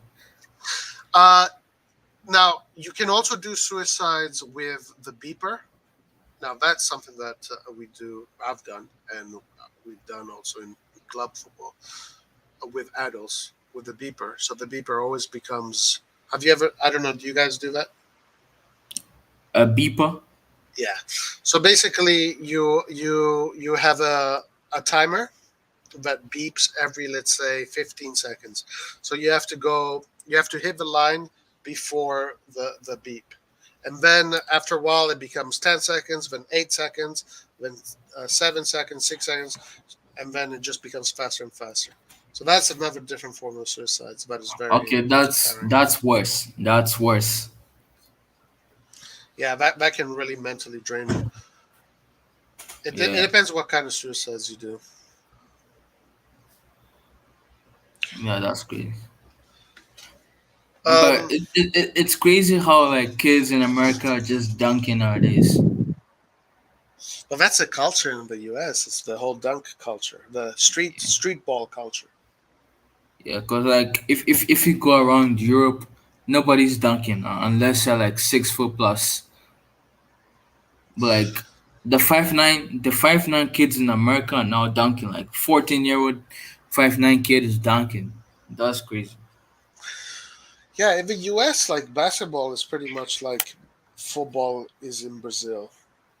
It's like it's a street thing. It's like embedded in culture, and it's a lot of swag. There's a lot of swag in the way you play. Rather in Europe, it's pretty much it seems a little bit more straightforward, square.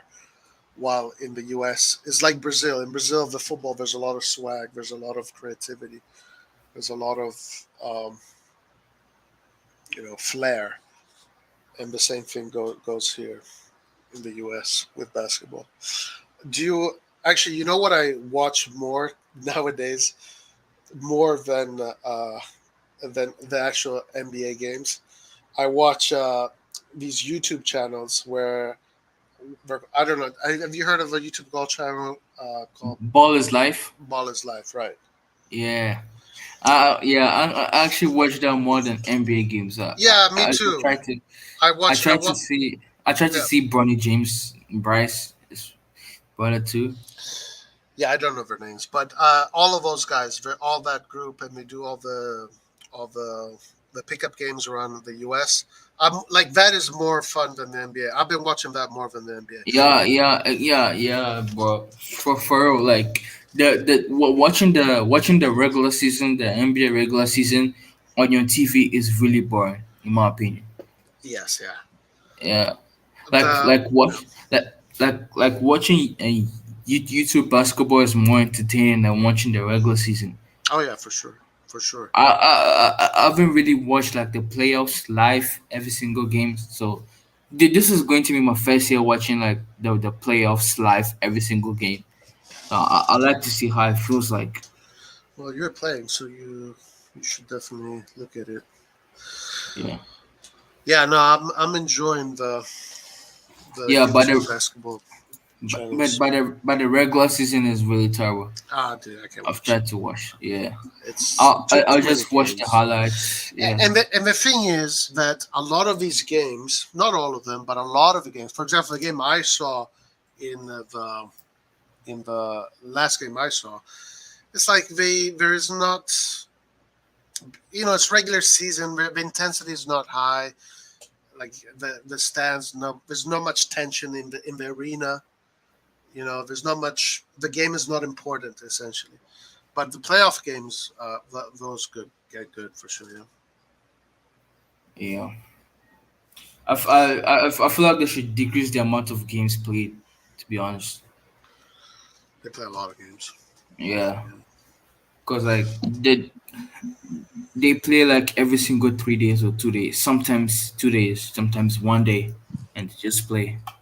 Yeah.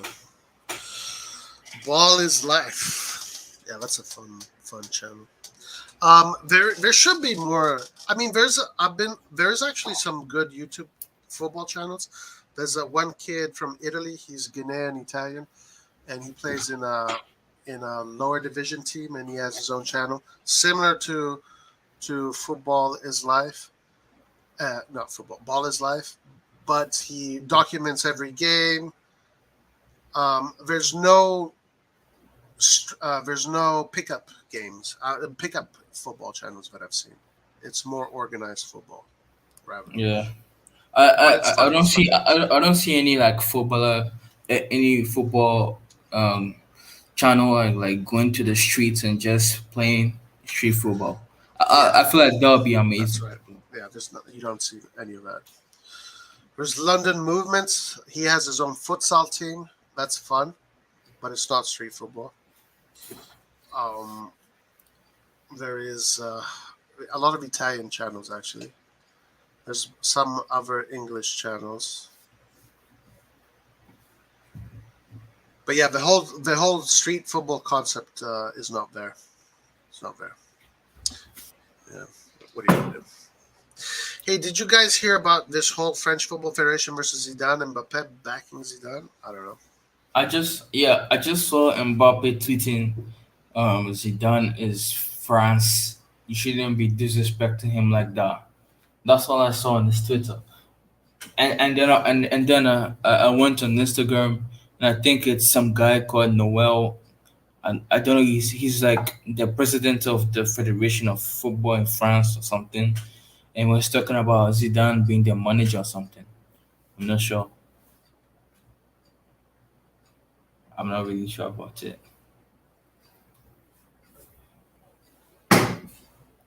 Soon. Okay, listen, man. I gotta close soon. I gotta go. Yeah, me too. 4 hours and a 30. I just saw Clint. I just saw you right in the WhatsApp chat. The link. I don't know. You guys should have joined earlier, but I'm. You know, I gotta move on now. I gotta go. I gotta close and go on with the rest of my day. But it is a good conversation. I'm sure Clint knows a lot about this stuff too. But yeah, let's see. I think Laird is going to do a live tomorrow, so let's do another live tomorrow. I know that you guys had a crazy conversation. Actually, let's just do this.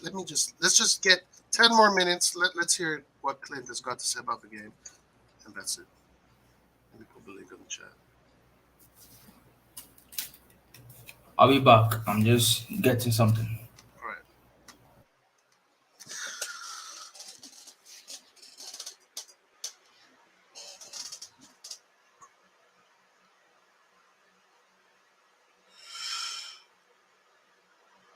Yeah, if you want to, whatever you want to say, if you want to say about the game or this down thing, let's keep it going for like 10 more minutes, and then we're good.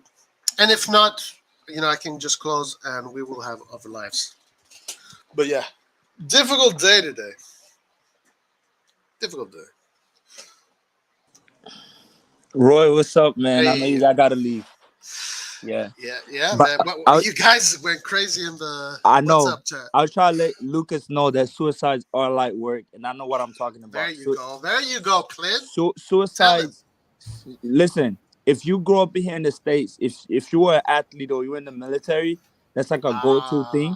You get used to it. The military is a whole different ballgame. Right, which I was a Marine, and we used to do suicides a lot for.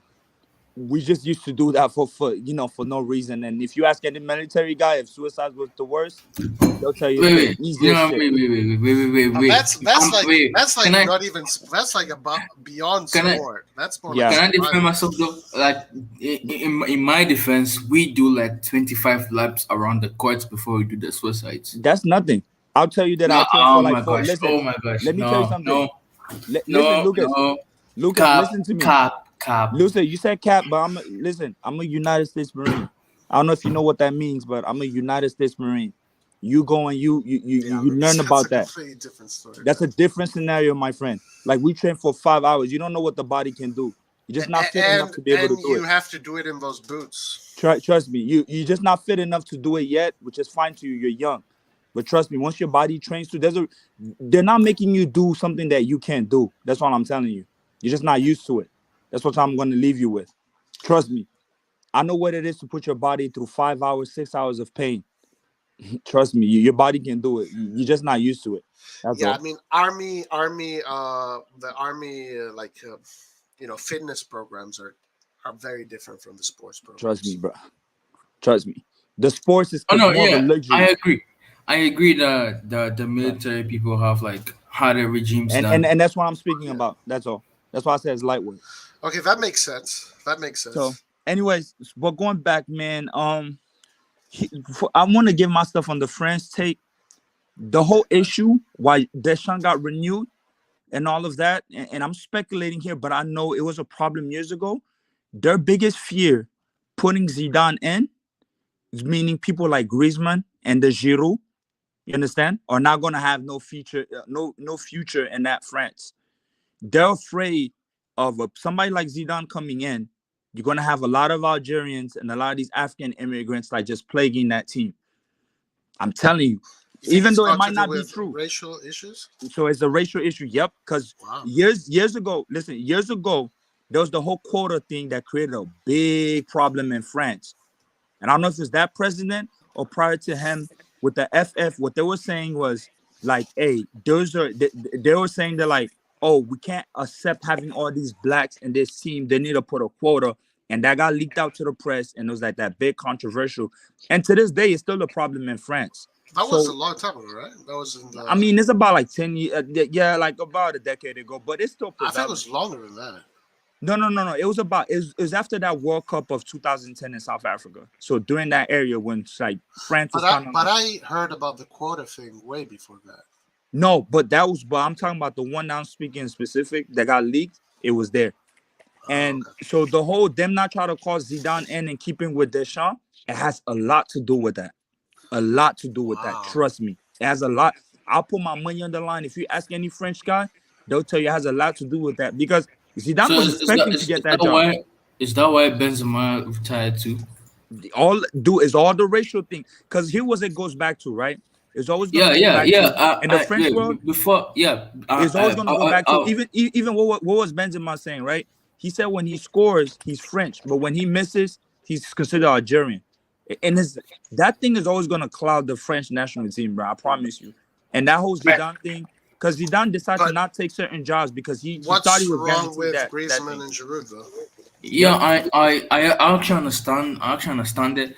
I actually thought Zidane was going to get a job after Euros. He didn't get a job. I thought he was going to get a job after this World Cup. He didn't get a job, so it was confusing. It was like weird. I didn't know why. I think it's more of an ego thing. I think it's more, for Mbappe to even come out to back out Zidane, it already tells you the type of risks that are already within that organization of like the French Federation. You're already seeing stuff that we were speculating before about or the Giroud and whatever not going through. It shows you already for Mbappe to come, and he's going against the French Federation president and backing Zidane. So it already tells you there's already camps within that French Federation. If Benzema would have been fit, he would have been the starter. He was fit too. He had the opportunity to start playing. Do you know? And that's the thing that's going in France right now. Benzema had the chance to start playing once they qualify, even for the round of the round of 16 going forward. He decided not to, and he just returned because there was a rift. So it's a lot of political. But also Griezmann. I think if Kunku was fit, he would have played in front of him. Yeah, he would have played. Yeah, we didn't refute. Because one thing about France, I think maybe you guys don't have that insight. And from me being part of that world, here's one thing they tend to do with the media, right? It is always this issue about Arabs and black players against the white players. It's a big conversation in France all the fucking time. Like in 2010, the whole BS that happened in 2010, if you even go and watch that Anelka documentary on Netflix, it's the same thing that was spoken about. Oh, right. That's what you see what I'm saying? They put it on Anelka. They're like, oh, he's the black player. They want to tag that on him. And everyone them says, not right. You guys can't go and do that stuff. He can't defend himself. And he's getting assassinated in the press. So there's always this new thing. And Mbappe, it was Dominic, Ramon Dominic at the time. So it's the thing with Zidane. When I saw that, I wasn't even surprised. It's not new. Because that's what happened all the time, and it's going to be that component. And the people in Zidane's camp, here's what they're going to say. They're going to say that, oh, because he's Arab, he's Algerian, they don't want him to take the national team. Because I don't think that ever even happened yet. I don't think they have. He's going to be like the first one to take a hold of of a team like that. Because there's always been like wait. You think that the French people are against Zidane taking the national team? Not French per se. But the federation and all that stuff, I put 1,000%. Wow. 1,000%. I put money on it. Because why do you think it gets leaked out? Why do you think the French Federation comes out and he makes the statements he makes? That's a legend of the country. He's probably per se maybe the best player in their history. He's considered the all-time great. The all-time great. But even still with that, they still want to cloud, we know what Zidane has done, but for the French Federation to come out, there's a lot of egos involved, which I don't know where that lies, because Zidane is not really in the eye of the public. So for them to go out their way and do these type of gimmicks and for Mbappe to come out, there's some bullshit brewing. That's what I can leave y'all with. But I know it's a racial component, like it always is with France. Always. There's always that, And then that's to be expected when you have people that come from 80 places of the fucking world, It's like nobody really comes from France, Even those people from African descent, they come from different parts of Africa. So you need help? My man. Well, Buddy. yeah. You want something? Yo, Nathan, you have to mute, bro. Nathan is. Sorry, in the phone. Yeah. So No. I'm good. That wasn't me. I was just trying to walk through the store. Yeah. So no. So But first, that's my take on this whole French thing. So that's what's going on. We'll see what happens, and yeah, they're gonna want to keep Deschamps because when you have people like Deschamps, they kind of regulate. Then you allow for like the Benjamin Pavard and all these guys to be. Bro, I wouldn't even want to think about that shit, dude. Like, I'm glad I'm not part of that. God. I know. But France is you get used to that. I'm glad I'm not French. I don't know how is it in Portugal. Hey Lucas, can you speak on that? Is it Portugal? Is it similar?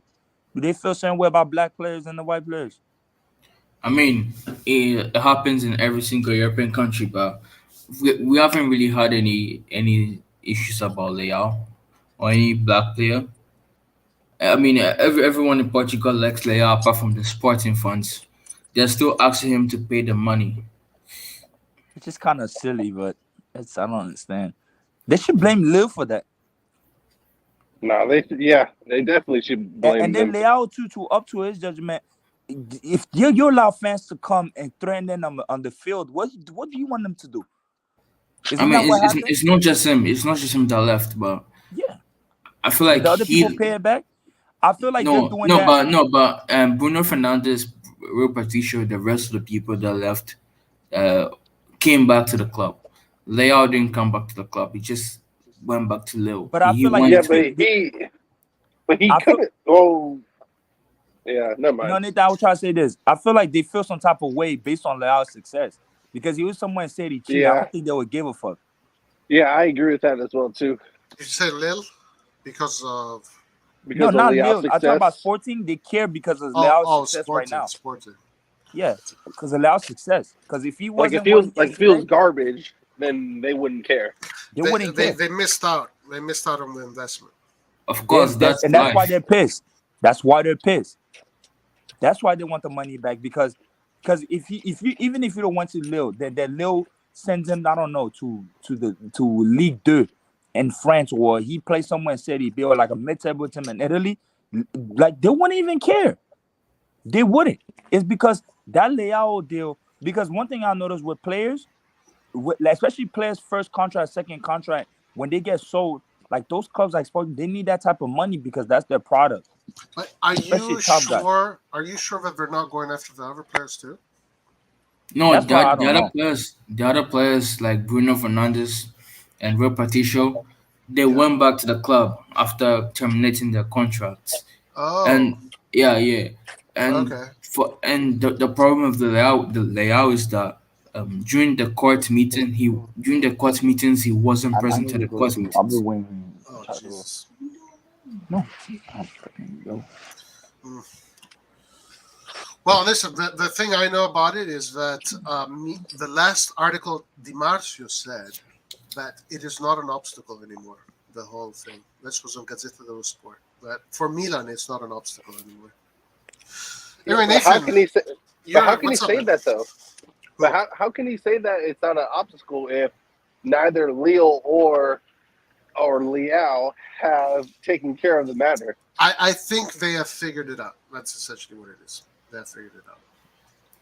That's what the Gazzetta was suggesting through Di Marzio, that they've come to an agreement essentially.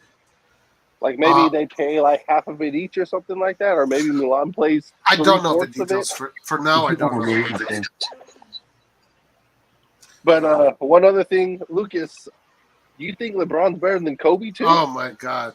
Yes. He's way better than Kobe.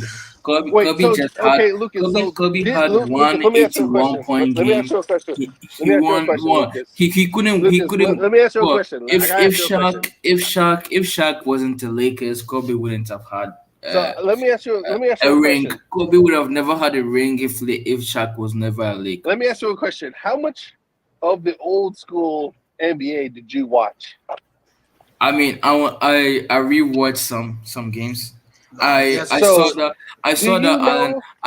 Allen Iverson So, do you was do cooking you? kn- was cooking your goat So with let me bombs ask in you. his Let me ask teeth. you. Do you know the difference in physicality of then Yes, and yes. now? The Now, do current you era know? is Okay, more so physical. so The current no, era is more wait, physical. what? The current era is more physical than the So old you're era, so bro. Because so you're telling me? in Wait, the you're old telling era, me? You're telling me? in the old era, defending was easier. You can just use your arm against your the opponent's stronger arm, and that prevents them from driving or doing anything. Nowadays, you can't even block the Do you opponent's arm. realize? See, so this is where I got to stop you here. Do you not understand that back in the day, you could damn near get in fights in the game, and it keeps It going was on? way more aggressive. LeBron What you mean? literally dives. LeBron literally dives, and they show replays No, of this. LeBron that's Sports, not an literally argument. sports in dives. general, That's sports not in an general, argument. That's not an argument. before the era of social It media. is an argument. It is an argument because No. if you put Jordan or Kobe in today's time, like modern right now, It'd be easy to for where you can't even touch the players anymore, they Jordan would have the ball. It'd be too easy for Jordan. they'd have all the points. If you can't even touch players anymore. It's Look, not. one It's not thing even for close. Bro. sure. Come on. One thing that has also happened in football is that ever since the social media era, before that, sports in general was way more aggressive. Like, Wait, people were wait, Oh but yeah. way more aggressive. Oh towards yeah. each your other. point Oh yeah. doesn't be Now, justified. now Why everybody is It friends. Now does. why everybody is knows. Kobe It does why because is Kobe players like better than LeBron. LeBron though? No, Why no. is Listen, Kobe better than players like LeBron though? because listen, players like LeBron they get advantage with the softness of today's sport, to where I you Oh can't disagree my with god. that, challenge Nathan. and you Nathan, can't. I disagree Oh with my that. I gosh. disagree with that, No, Nathan. man, I've been no. listening to you well. Imagine. But No, I listen, disagree with listen. that. Let's not act. Imagine, No, no, no. Listen, imagine. Nathan. No, Stop imagine if talking. LeBron was playing 40, 50 years ago, Bro, and players listen. are actually LeBron running you came. up. Look, Kobe came into the league in what, 97, right? no, 96. 96, 97. That's his first season in the league. Not 95, 96. 96, 97. I'm pretty sure that was Kobe's first year in the league. Correct? LeBron Yeah. came 6 years after. You understand? No, Even at no. the time, LeBron came in 03, bro. 02, 03. Yeah, Sorry, I yeah. remember. But also, Nathan. What I'm trying to say is that here's what Yeah, I'm trying to add. When LeBron came, those early 2000, it was still tough. Nah, I bro, think it when ain't the LeBron same, peaked, bro. Not listen, like the not league, Jordan Nathan, tough, bro. listen, Hold on, listen. Nathan. LeBron in the 90s would fit. The league got soft. The league got soft when we started going into those 2010s when all these shit costs. But even the mid 2000s, when you even think about that Detroit Yes, Pistons with but Ben Wallace LeBron and all that, wasn't. LeBron was there. wasn't. No, I'm not gonna He was like there. LeBron was He there was there, but he when all ain't. that He tough. wasn't. But was guided that LeBron Cavs team, bro. You can't starting every disregard what game? that dude did.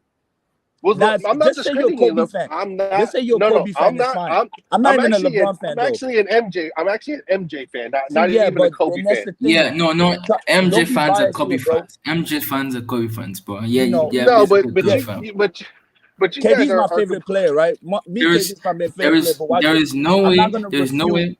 Listen, There, I look at LeBron's trajectory, what he did when he came out to the league, without out of high school. I know the same as Kobe, but leading that fucking Cavs team in 06 to a fucking final when you're the only best player, when you play around shit guys, not everybody can fucking do that. Even Kobe couldn't do that.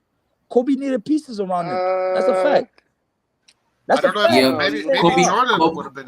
Kobe needed the greatest center of all time to win a ring, bro. Come on.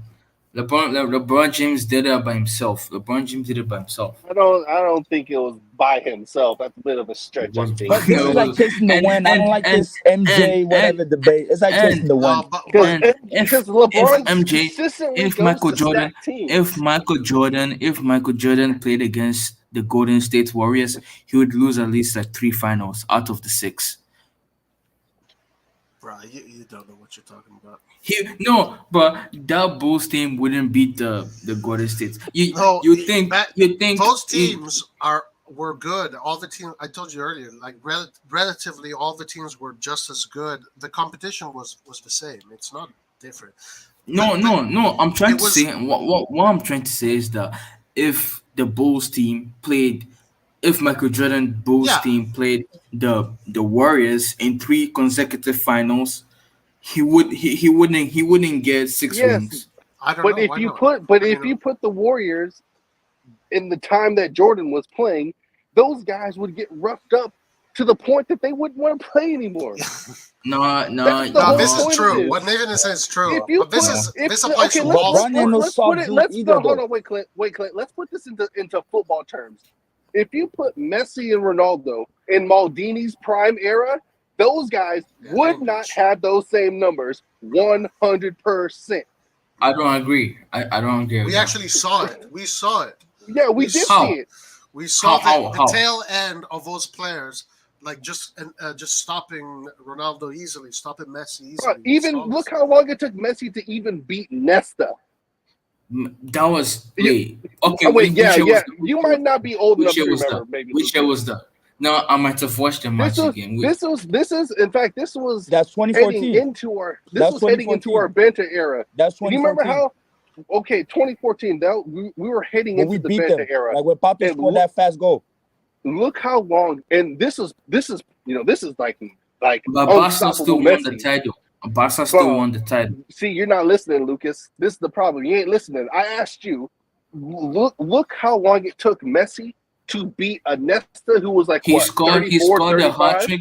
He scored a hat trick in the second leg though. So you judge yes, so your and reason that was doesn't make sense. okay, but you're not taking into account the other times that Messi had to play against them.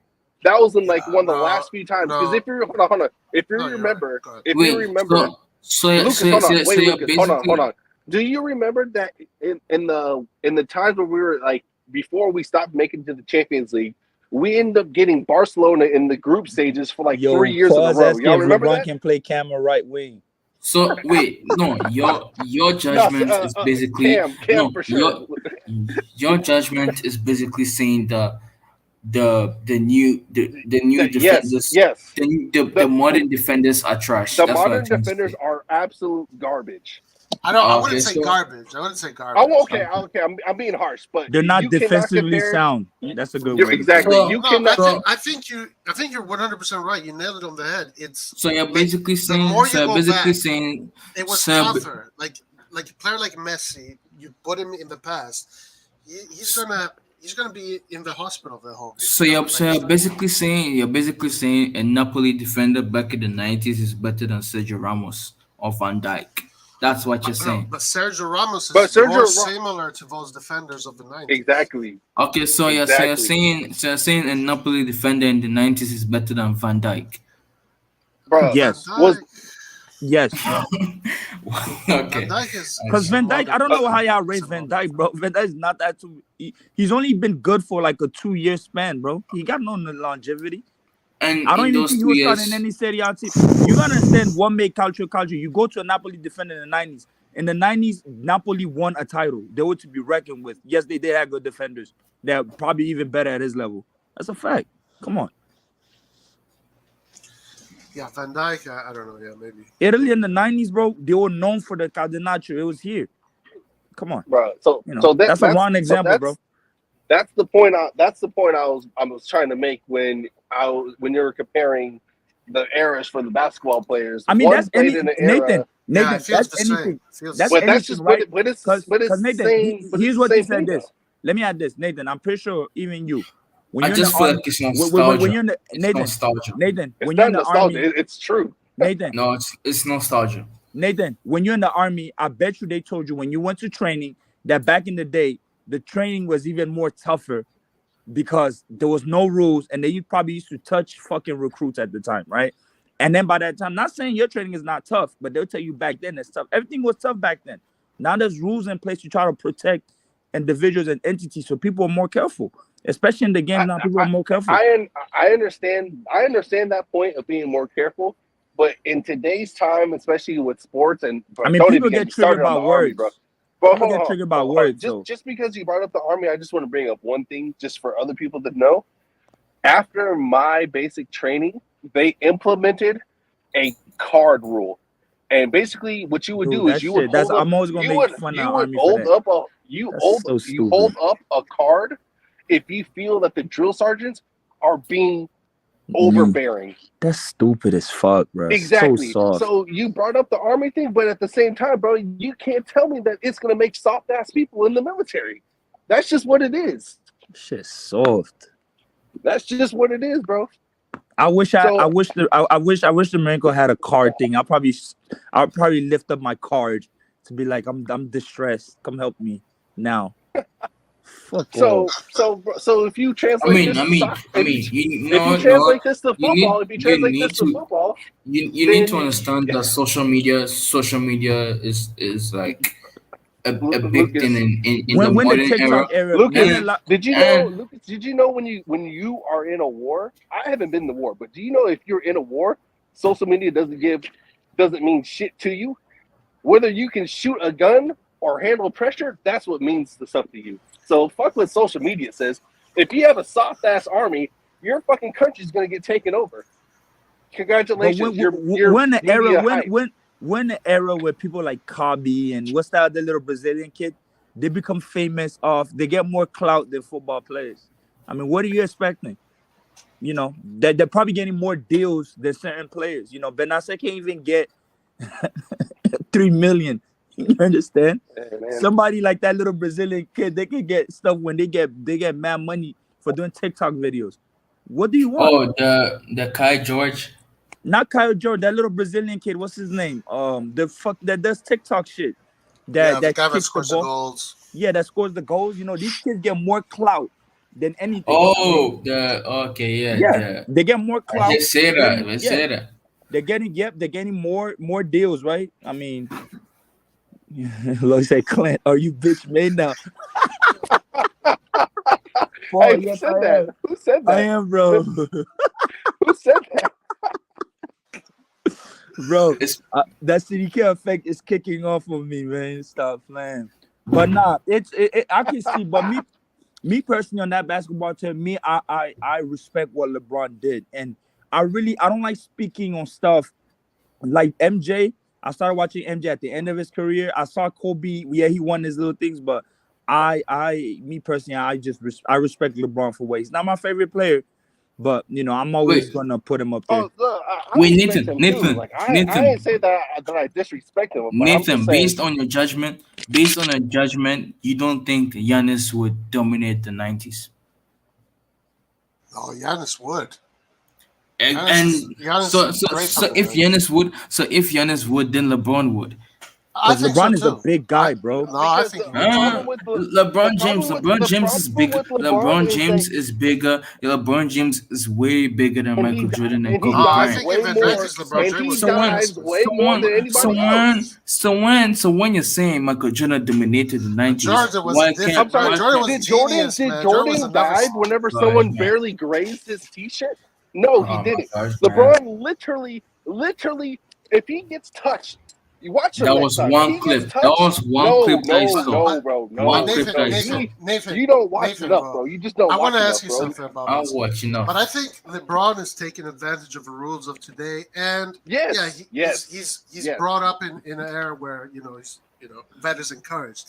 But if you put him in the 90s, without social media, and he would adapt to that game and he'd kick ass. Exactly. Yeah. Acting as if LeBron wouldn't adapt to the 90s. Jordan today, bro, it would be a ball, and man, he wouldn't even have to go to training. He wouldn't have to go to training. Exactly. Jordan would be just as soft because he would adapt to today's game. No, that's how it would be like. Because today's game, I think one thing you guys are forgetting to listen.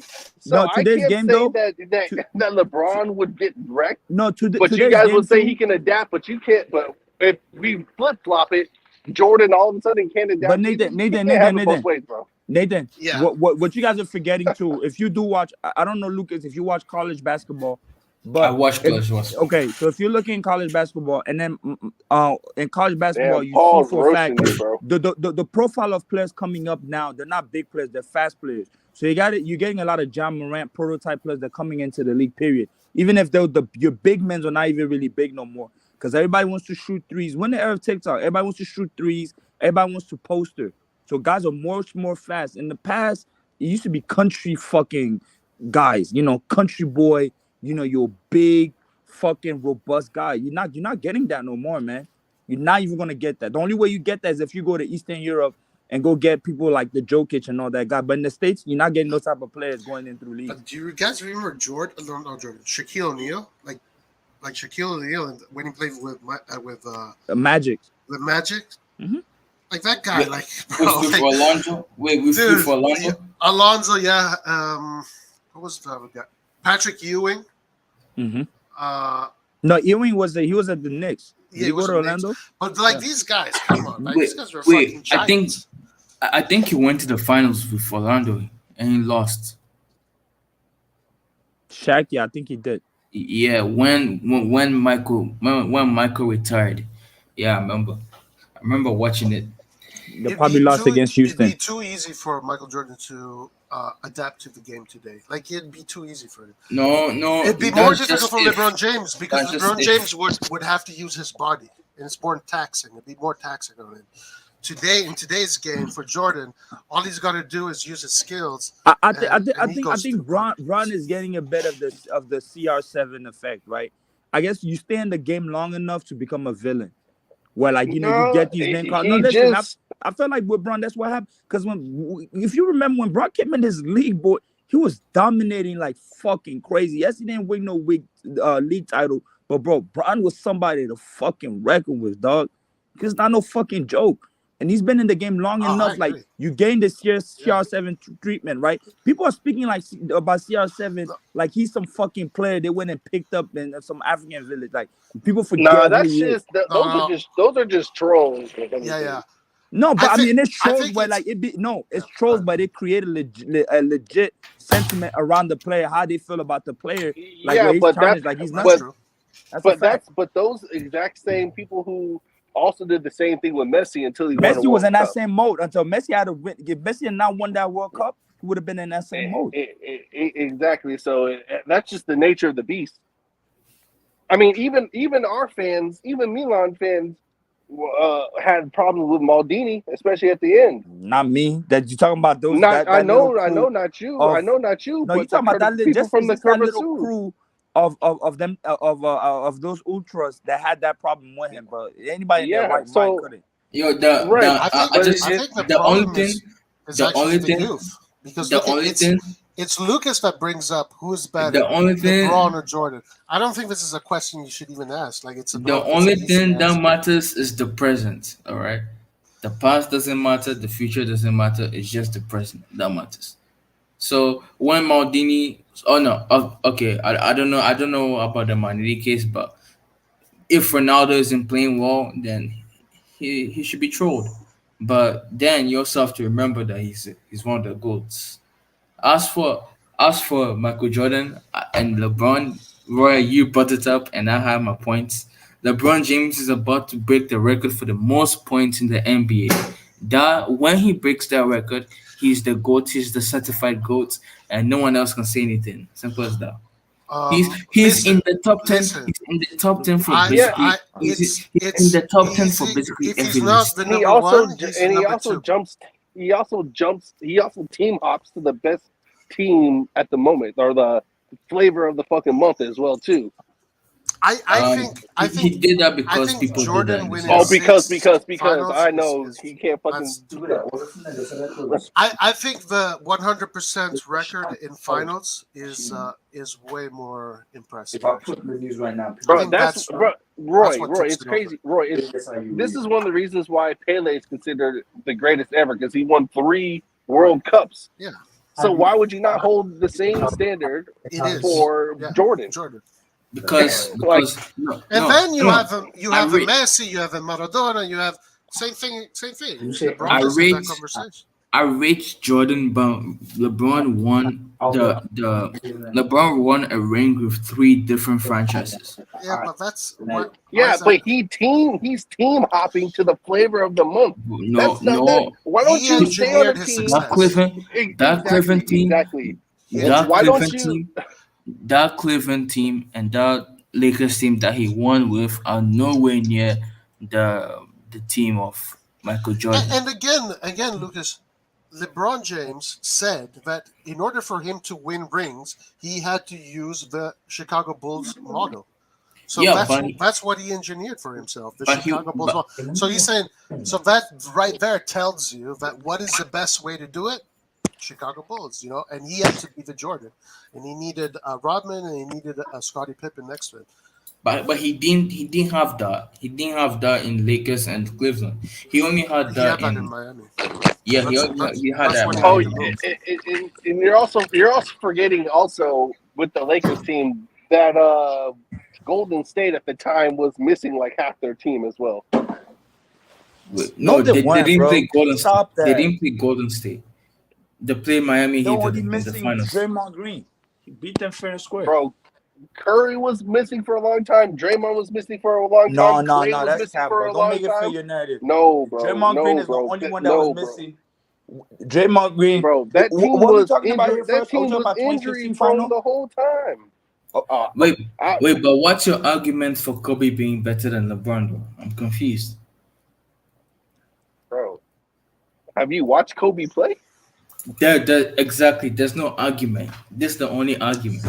I There's don't no know argument. here, man. I think I put LeBron above Kobe, even though I think that's sacrilegious to say because I think here's my take on the LeBron argument. Lakers fan, if they're Lakers and a Kobe fan, they're not going to be objective with that. They're not going to accept that, and I decide to not engage in those types. Because I always will ask somebody, bro, if you're a Lakers fan, I'm not going to go into these things. But if somebody's completely neutral, I think I can have those debates, you know, healthy. Because the thing about people don't want to hear nothing about the Kobe and LeBron. You know, they don't want to hear nothing about it, and it's like chasing the wind, bro. Like it's people that are Kobe fans. I thought MJ fans were worse, but like Kobe fans are worse because MJ, I think there's kind of like an anonymous stuff around where people will concede, well, okay, the 6 rings. But with the Kobe thing, there's not really an argument they can use against LeBron. So it goes into hard biasness, was this people just know because Kobe is their favorite player, which is fair, you know. But I think if you really want to be like my favorite player is Kevin Durant, so I'll let people. If you want to look at successes, like I mean Kobe, LeBron, I think he surpasses Kobe. But Kobe was just a special player. Nah, bro. Statistically wise, yes, LeBron is ahead of him like statistically. Yeah. Statistically, yes, LeBron is ahead statistically. But, so I mean, I'll give it to LeBron for that reason. But as a player, I mean, I like him, bro.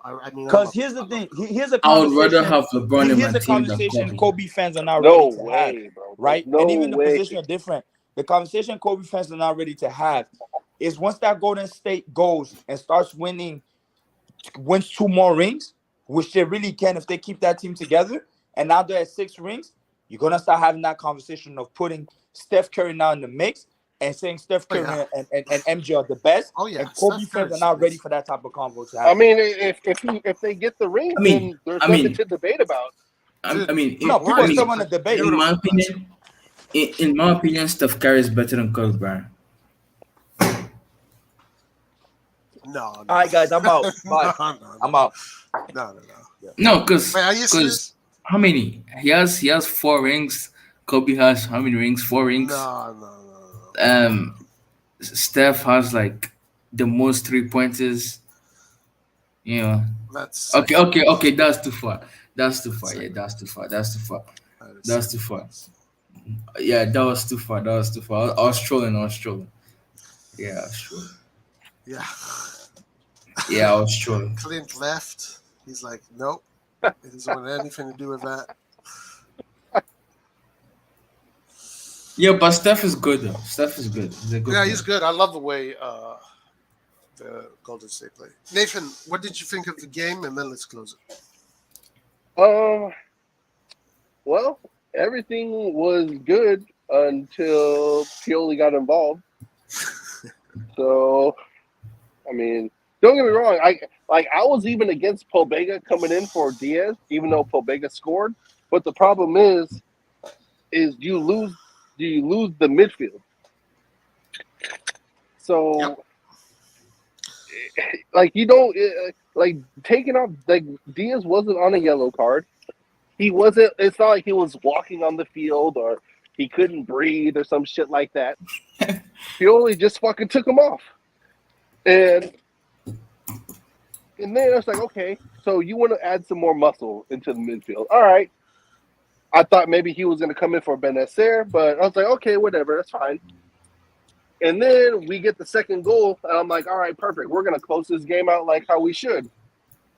And then he makes 3 more substitutions, and I was like, man, we're fucked. Like, why are you going to play defensive against a team who had no offense for 80 minutes? That tells me you don't know what you're doing as a coach. Yeah, I don't like the conservative approach. I think Milan should always go for the more positive approach. Like all the other big teams, they don't do this. They try and get even more goals. Well, I don't know about that. Not you. Like if Barcelona, you're talking about European big teams. Okay. Yeah, like actual European big teams. Like they don't just say, "Oh, well, we're winning 2-0." Okay, yeah.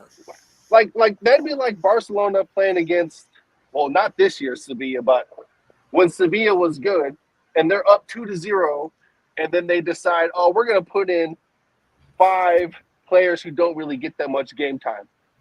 Like, come on, man, that's stupid.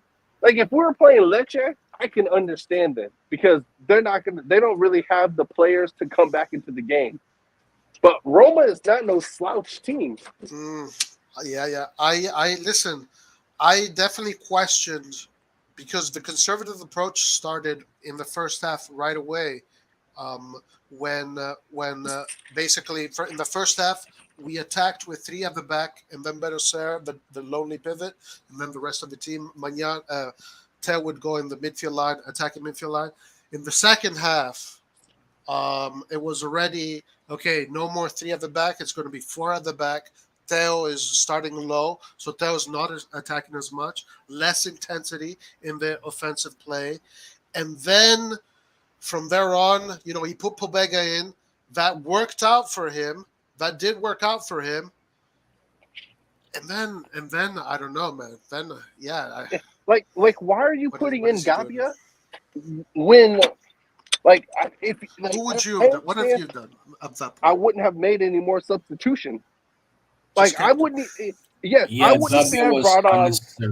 I would have left CDK on the bench because no player, unless you get lucky, no player comes in and makes an impact with 10 minutes. The ball has to magically come to you in the most opportune moment for you to have an impact in the game. Otherwise, it's pointless for you to be on at that point. I wouldn't have taken Salamakers out. I think that was a mistake, too. Because Salamakers is a really good player to close games, but also during the game. But Salamakers would have given you that edge. Instead, he took him out, put CDK in, and took out someone else. Who did he take out? He took out Benacer as well. And he took out Benacer for Franks? He took out Giroud for, I think, CDK. So, okay, what were the subs? So he took out... was Franks for Benacer, CDK for Giroud. Yes, Franks for Benacer and Gabbia for Salamakers. Yep. And then Benacer for Diaz. No, Pobega for Diaz. And Pobega for Diaz. Pobega. My bad. I don't know why I said Benacer. Okay, so Pobega for Diaz. Pobega for Diaz, Franks for Benacer, Gabbia for Salamakers, Pobega for Diaz, CDK for Giroud. Those were the 5 subs. The Salamakers, Gabbia one, fucked him up. Fucked him over. That's and if you're going to take out Salamakers, just put Des there. Put someone there who can run. Like, god damn. Like, this is why, remember last year, we always had the topic, oh, Nathan, are you still Pioli out? This is why I'm not fully convinced on Pioli, because he continues to do stupid shit like this. Yeah, I mean, I think he can fix it, though. I mean... Yeah. I mean, even Inzaghi does that. Man, this is not something that you have to tell, oh, maybe the coach can fix this. I mean, it could have gone. It could have gone either ways. I don't think it's fully Pioli's fault. I don't think it's his fault to concede like two. I am hoping that he looks at the games back. This was 100% his fault. But I'm just saying, like, he's obviously going to look at the games back. He's going to read them, and he's going to see what mistakes he made. I am hopeful that he figures it out. Maybe there's other Like, things too that we're not even thinking about. okay, like this thing about substituting players on yellow cards. Benacer is not a reckless person, so he would have been fine with the yellow card. We let Taylor Hernandez play the derby with a yellow card after 8 minutes, and you're trying to tell me Benacer couldn't finish the game? Like, you can't take Benacer and Diaz and expect to control the game still. Yes, Like, I think man. Diaz right now. Diaz, honestly, you keep till the end. I think in this moment, like right now, the way things are, Diaz, you keep him at least close to the end. You cannot sub him. It cannot be the first sub you make, even though it worked out for Pioli. But Diaz right now is playing very good football. He's controlling that midfield. Him and Benacer are bringing in quality, and Tonali's bringing in the quality. That trident right there is looking very good. At least it looked good for the last game and this game. Guys, Yeah. I'm leaving. I have to leave. All right. Okay. So, like, I just could not. Like, after the first 2 substitutions, I just thought, okay, good. He's just gonna leave it at that. 2 substitutions were looking good. It's not like people were just out of sorts and you needed to sub them for whatever random reason. Like, Pioli just wanted to put them in to get them game time against a team like Roma. Like, that's not when you do that. Yeah. Like, you hear me all the time talk about, oh, we need to give the youngsters game time, but we need to do it in a game where we're winning 3 or 4-0 and it's against a smaller team so they can get confidence. You don't ever hear me say put in players against fucking teams in the top 5. Yeah. So you're saying he shouldn't have made any more subs, just kept it that way till the end? Just kept it like that. Like, if you're going to make those substitutions, you need to do it early, like 60-minute mark, so the guys have enough time to get into the game and get into the rhythm. But if you go in there with no rhythm, that's when mistakes happen. I think in hindsight, if he would have, he didn't need to change so much. Yeah, I think he tried to use his brain too much. He tried to use his brain too much. He's been coaching for so long now that these types of mistakes should not be happening. Like, he's not a young coach where you're like, okay, he's learning the trade. It's his first time coaching a big team in a top league, so he might need a little bit of time to get used to this or that. No, he's coached top teams in Italy already. But there is no excuse for these types of things. I'm sorry, there's just no excuse. He is fucking up. That's how you feel. On Yeah, this. I totally get it. Yeah, as I said, I'm hoping he looks at these mistakes. I think they're mistakes. Maybe, of course, they're mistakes. He looks at obviously there were. The mistake today was the set pieces, not thinking about set pieces. He didn't think about that, and that is something that he should have known. He should have thought about. Actually, I disagree on that. I think he thought about them just going for crosses or trying to foul and get set pieces, and so that's why he wanted to get guys like Bronson and Gabi in there, because they're tall and they can help with set pieces. Okay, yeah. And because of that fear, because we all know Roma is really good on set pieces, because of that fear, that's what made him get into that mindset of getting those guys in when that's not what was needed. Ricardo's, that's funny. No, if he did make that decision because of that, then Chow would have been the better option, because Chow is taller. Chow, that's his DNA. It's still Roma, though, so you can't trust every new person against Roma. That's why he went with Gabi. I agree that he made too many changes. But at the same time, the issue is this. is that right now he's minus 10 players. Right? He's minus 10 players. So it's not like he has a million solutions. Of course, if he had Kjaer, he would have just put in Kjaer there. And he would have put in Rebic, he would have put in Origi, he would have put in Messias. So there'd be more offensive options. And you can continue an offensive game with offensive players. But not having any offensive players, the only option he had today was these young players that are more defensive. Yeah, but you don't have to put them in those. He doesn't have to do those subs. He can just keep it till the end. Yeah, I agree with that. And that's what I'm saying. Like, you're playing against Roma. You know what they can do. What we've been doing the entire game has prevented Roma from even taking a real shot on goal. So why would you put in defensive players? So, which means your overall gameplay is going to be defensive, which means you're going to allow Roma to push more. I totally agree with this principle. But again, okay, maybe he's thinking, okay, but these guys at the 70th minute, at the 80th minute are going to be exhausted and we're not going to be hold on anymore. Maybe that's what he's considering. But I totally agree with the principle that it's much better to attack in the beginning and attack even harder in the end. That's the way you do it.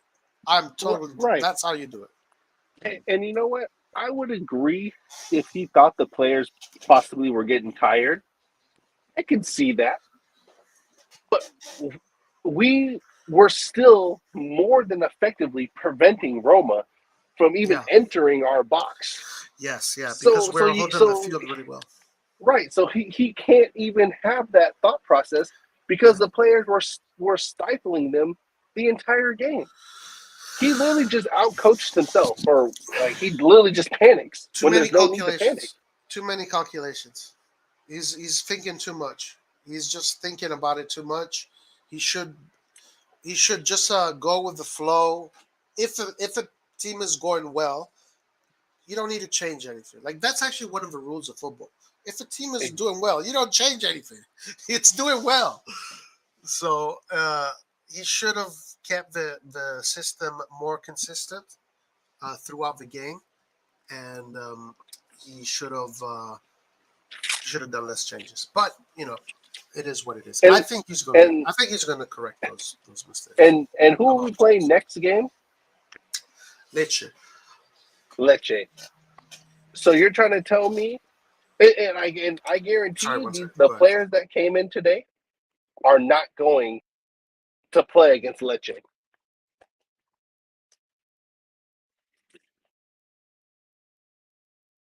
Sorry, I gotta get a call. Give me 1 second. Gio is here. Gio's here. You guys can chit chat. Give me a second. Hey, what's going on, Nathan? What's going on, Gio? What do you think about the game? That was some BS, man. And I don't know, like this year, like I've been pushing that we're gonna get that second star, but we haven't been able to keep a clean sheet. And I'm not blaming Tata, but tomorrow he got to put his big boy pants on and he has to, okay, you don't trust Tata and stuff like that, but you got to start playing good. I think that people are starting to know, like last year we wanted to know who was our MVP. Was it Leao or was it Magnon? And now you've seen it. It's Magic Mike. I think Magic Mike, he makes the saves and stuff like that. I'm just disappointed, man, because we letting this Scudetto like slip away. Yeah, Juve are coming up, but Inter are like trotting, and I'm just disappointed. Right. And we're not gonna invest. And everybody on Twitter that lied and stuff like that. Where you at now? That Cardinale was gonna, his first window, he was gonna. I'm not talking about splashing no money like that. They say that Doku. I know he has injuries. I know our medical team is not that much, but you go get him as a right wing, as an explosive player. Like salad makers, that's it. He's done. Like what does he offer the team? And then like today in the first he's half, a closer. He's a closer. Like salad makers, you can tell what his qualities are, which is pressing and making sure his passes are safe and accurate passes. He got a little more adventurous today. I'll give him credit for that. But primarily, salad makers is a more cautious, safety-first player who presses like a madman. That is the type of player that you want, when you're winning 2-0, and then you can bring him on because he's going to close the game out because he has the energy to do so. You don't put Gabia. You want someone like Salamakers, but these morons won't get new players.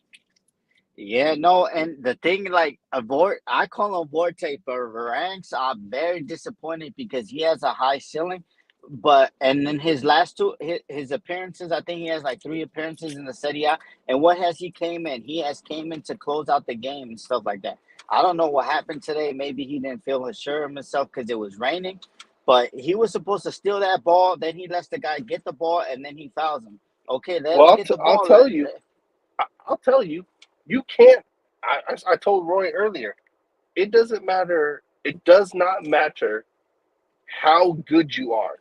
If you come in with like 10, 15 minutes to go, bro, that's a recipe for disaster because you physically and mentally are not at the same level as everybody else.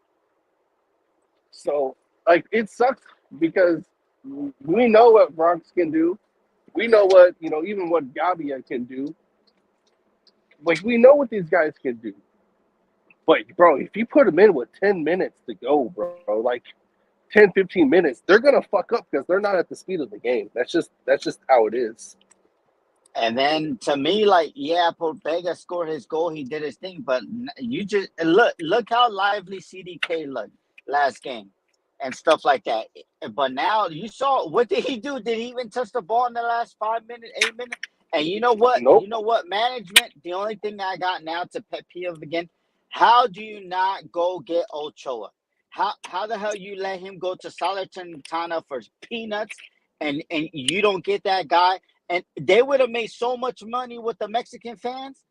The shit would have been flying out the roof and everything like that. How can you explain that he cannot fit our system? What he got bought for, like, what, $500K, and he's on a low salary? How can you not get again? They said, oh no, his salary is $3 million. $3 million. $3 million? Yeah. Well, sure. I mean, I don't care. The $3 million would have had Chase hand. Either 3 or 3.5. Well, look, check this out, Roy.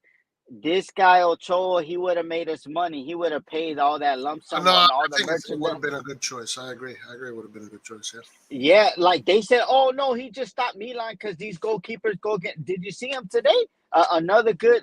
He was doing crazy stuff. I think. For me, Tomori, get your stuff together, bro. I know you don't trust Tata, but that's all we have because the management is letting us down. With Tata Mirante, they don't know why you signed Dennis Vasquez. I would have threw Dennis Vasquez in. If I'm seeing that Tomori is not doing that, and then if he does, he can't defend and we can't get out the ball and all that stuff, then I tell Tomori, okay, you ride in the bench for the next few games because we got a new goalkeeper and you're still making shambolic defending. But today, very disappointing. It's slipping away. We can't keep a clean sheet to save our lives.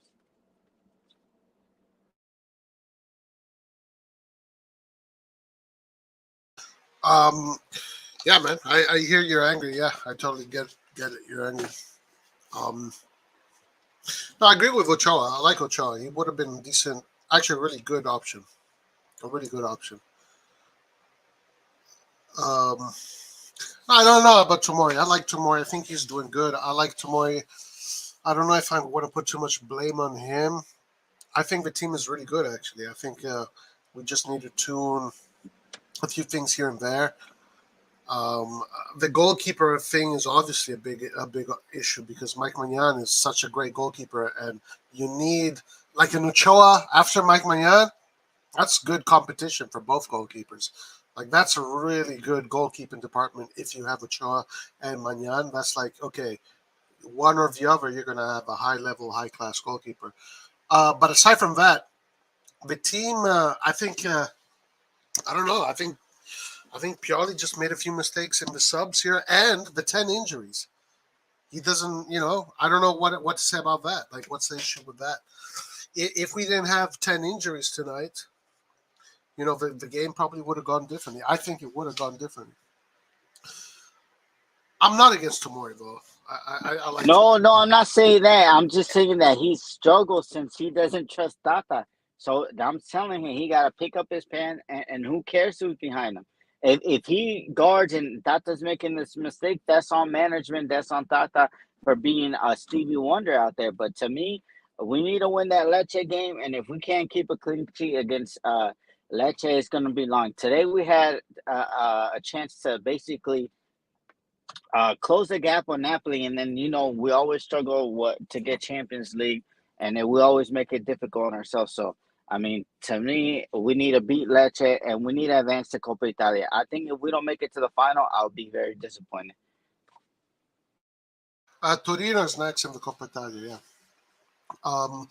Lecce, difficult game because those guys, I saw them play today against Spezia. Those guys run like motherfuckers, bro. Like, they run and run. Dude, he's a very crazy team. I want to say something about this comment.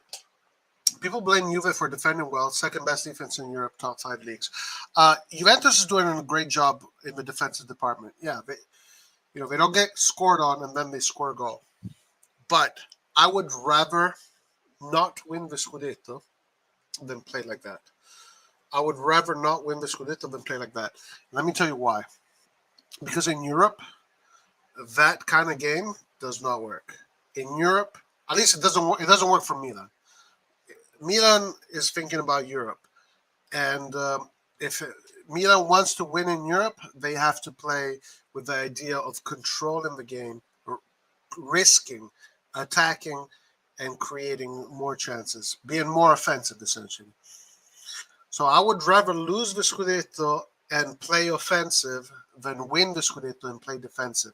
Because in Europe, Milan's DNA is an offensive DNA.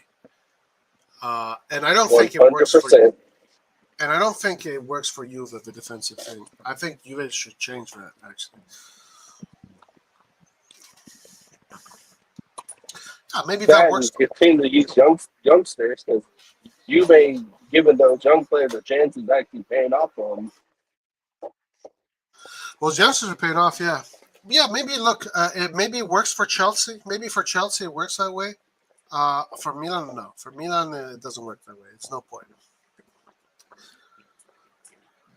But for Juve, it hasn't worked.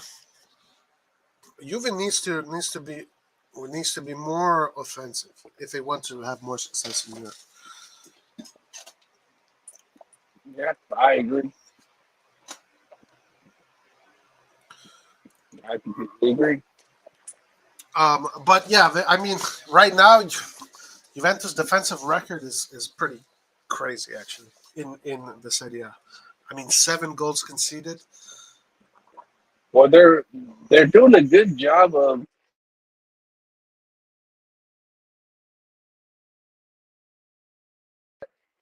even if they're not exactly like 100% dominating, even if it's back and forth, they're doing a good job managing it though. Whereas, like, whenever we're on defense, we just kind of like fall to pieces, even if we were controlling 90% of the game. If that makes sense. Yeah, no, yeah. Biancanelli says it didn't work because we faced the Barca and Madrid teams. Well, I gotta say, back then, Juventus was not as exaggerated. It wasn't as. Right now, it's an exaggeration. Like right now, it's just way too much. I mean, yeah, back then you had Pirlo, you had Pogba, you had Marquise, you had Vidal, so you had a very solid midfield that was. Mandzukic as well up top. Yeah, Mandzukic, yeah. You had Tevez. You had Buffon, you had Barzagli, Chiellini, Bonucci. So a lot of players that are go-getters, that want to go get stuff. Their problem was a coach. Maybe those players with a different coach would have won the Champions League.